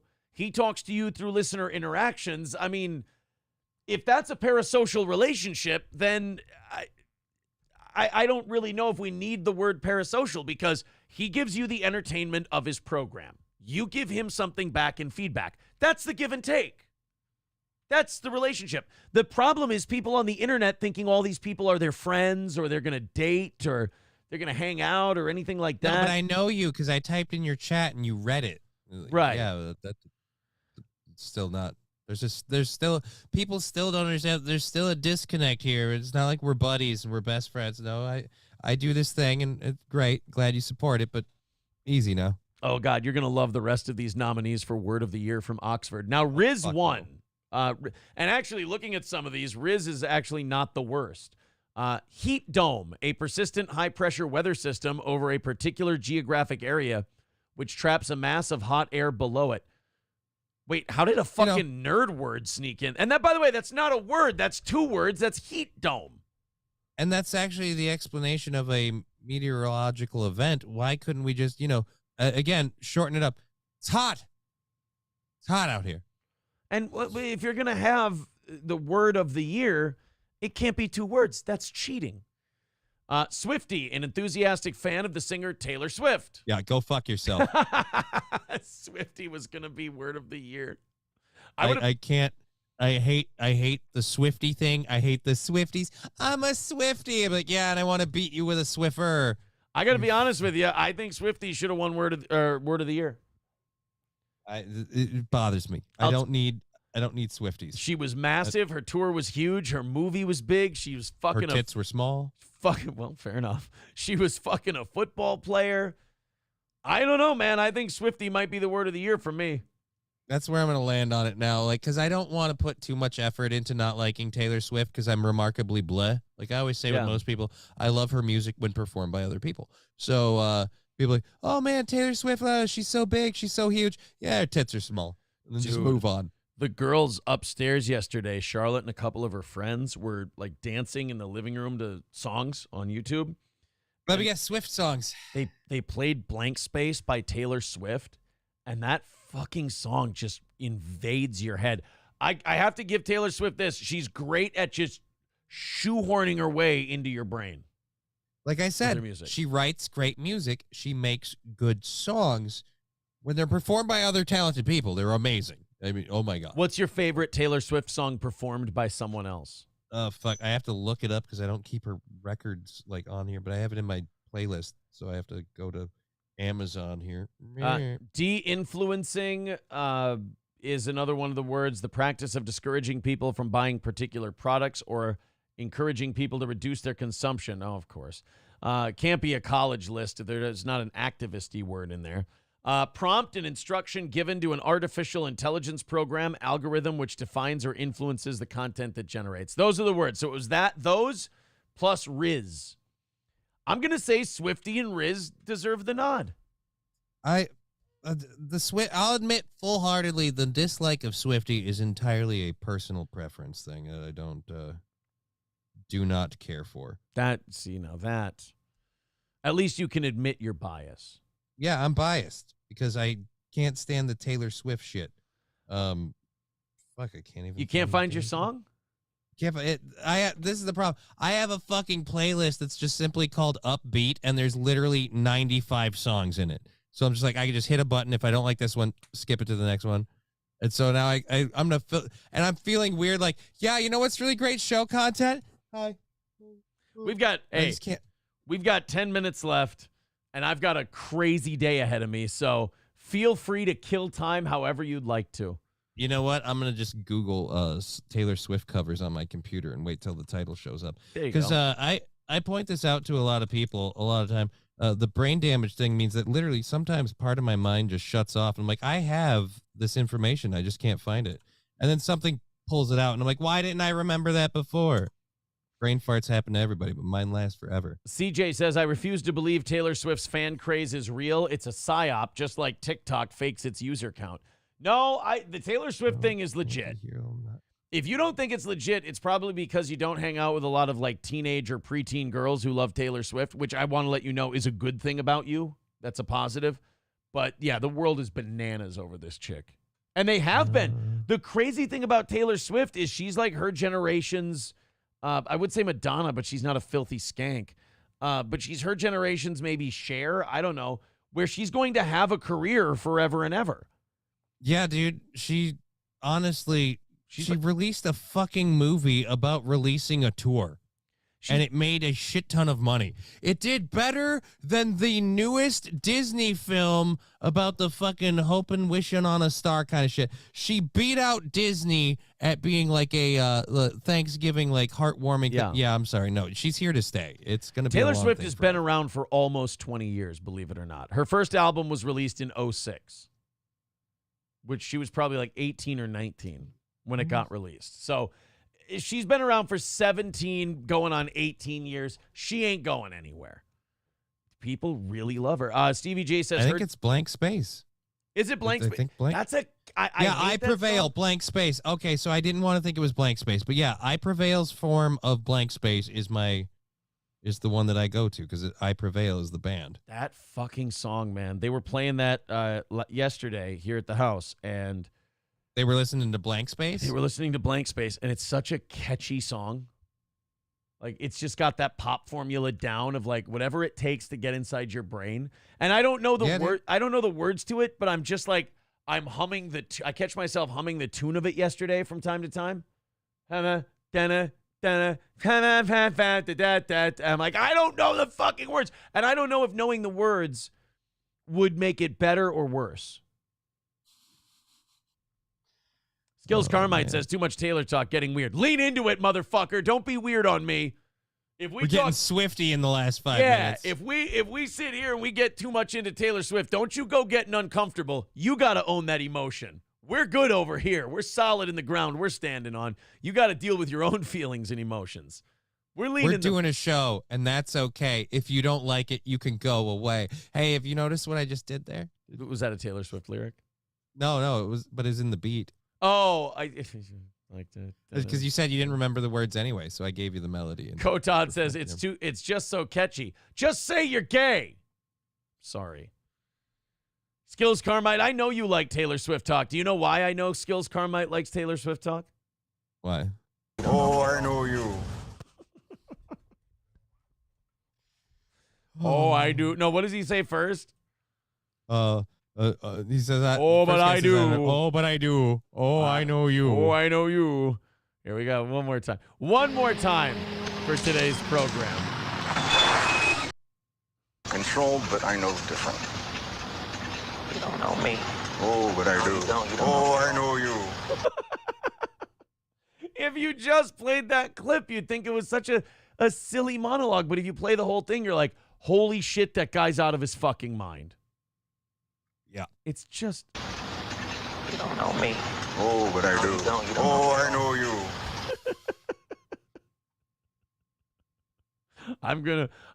It's gonna be in my head like a Taylor Swift song all fucking day. Well, I think for a lot of us, it's going to be because we've been quoting it nonstop all show. It's stuck in my head to the point where I'm going to end up getting online with my friends and be like, hey, guys, what's going on? Nothing. How are you doing? I'm good. Yeah, I figured you'd be. Oh, but I do. Oh, I know you. And people, what the fuck are you doing? Shut up. You'll get in there to play Call of Duty and like, what are you doing, guys? Just enjoying God's latest gift? I'll be like, what? Actually, no, I don't. It's World of Warcraft. So I just, you enjoying God's latest gift? The violence. Literally all you do is run around with swords and kill shit. Yeah. Every single mission. Even when you're helping people, we need to help these people. How do we do? We need them to calm down. How do beat the crap out of them until they're dead? Oh. Well, we kill each other. We hold human sacrifices, all in his honor. God loves violence. Oh, but I do. Oh, I know you. Yeah, the Taylor Swift thing, people are like, come on, come on, guys, just shake it off. Again, another song where you can't shit on it. Shake It Off isn't a bad one. I don't like it, but it's not a bad one. I have a confession. Unfortunately, I have a confession to make. As long as you do the I'll tell mine you're gay, that line, as long as you play that version of it, Picture to Burn, not a bad tune. It's one of the OGs. No? No, I'm... How about Fearless? Fearless is a dynamite tune. Skill says, Taylor's hot as fuck, but why you got to defend her pretending she's not promiscuous as Madonna? Look, that's because that's a high fucking bar you're setting. I'm not saying Taylor Swift doesn't go through her share of dick. I'm saying that Madonna set a different bar. Yeah, Madonna set a different bar in terms of almost taking dick on stage. Yeah. All right? Like, Look, Taylor Swift dated them. All right? That's the difference between Madonna and Taylor Swift. Taylor Swift got in relationships with them. Madonna just went, God, I just really itching for some dick. If I could just run through some real quick and then hop on stage. You know what? I think it would really level me out. Aristocock says Taylor is a total skank, though. Is she? Is she a total skank? I don't know if I don't know if I can pull the trigger on Taylor being a total skank. I think when it comes to Taylor Swift, she's remarkably, like, in my opinion, overrated. Like, more people, she's, oh my God, she's so amazing. No, she's not. And then the people who hate her, their hatred, again, overrated. Oh, she's horrible, she sucks, blah, blah. She's, again, just kind of blah. You're saying it's like this show. Yeah, you can let it go. People who like it a lot, you're like, you're retarded. And then the people who hate it a lot, you're like, you have nothing to do you? Yeah. Bill, someone said they're Miley Cyrus being more like Madonna in regards to being a hoe, and I'm like, yeah, you're probably right. Maybe. I just think Madonna's... But she's actually walking away from fame because she doesn't want to do any of that. Miley Cyrus is? She's done? Yeah, she's kind of... I don't know about done, but she's definitely like stepping back and taking a step back. She said something in an interview a while ago about not being... Wait a minute. Because kind of needing to break away from this stuff. How's she going to retire and live comfortably with her $160 million? She hasn't even sold her catalog yet. No. If she owns it. Does her dad own it, or does she? You know what? That's a really good question. Hey, who do you dislike more, Taylor Swift or Billie Eilish? Billie Eilish. Billie Eilish annoys the shit out of me because she's that girl who's like, oh, I'm dark, I'm different. I'm like, shut up, twat. Well, she's mad at Variety because apparently in some article, Variety outed her as a lesbian. And it's like, sorry, Billie, but none of us were really wondering. Did we not know? Yeah, she says, I like boys and girls. Leave me alone about it. Please, literally no one cares. I'll agree with her there. No one cares. But there's no such thing as bisexual. You're just trying really hard for attention. You're probably a lesbian. I would definitely go that way with a Billie Eilish. Yeah, but like I said, for most of us, was the writing not on the wall? Like, have you seen anything she's ever done? Just saying. And yeah, I mean, anybody who's like, oh my God, Billie Eilish, she's a lesbian? No way. Like, I'm going to look at that person and go, A, she's right. It doesn't really matter. But B, I don't know. I feel like the lesbian writing was on the wall, so to speak. All right, guys. Digital wall. We're getting the hell out of here. I got to pee again. Jesus, man. You're worse than me. I know. I haven't had to get up to pee once today, and I drank an entire thing of this, and I haven't had to pee yet. I've got to get on the phone. I've got to get to work on putting my day together. Got to call the tire place, see if they can get me. Should I call the dealership or just the tire place right away for the key? Because the dealership probably... I call the tire place first, just because you have a better chance of getting seen faster there, and if they can handle everything there, it's going to be a lot less stress off your balls. Not a bad idea. All right, well, we're going to get out of here, guys. Watch Johnny on Just Kidding LLC at 2 o'clock Central Time today. Just Kidding LLC on YouTube, Twitch, and Rumble. And then, of course, tune into us at 7 p.m. Central. I will be here on time. I promise. Okay. That's, of course, 7 o'clock tonight. Watch April tonight at 7 p.m. Central. Watch April do her solo show tonight at 7. Johnny, thank you very much. You're very welcome. And you and I will talk tomorrow evening. We'll hook up on Zoom to set everything up for Friday and Monday. Sounds for good. those shows. Take it easy, everybody, and we will talk to you tonight.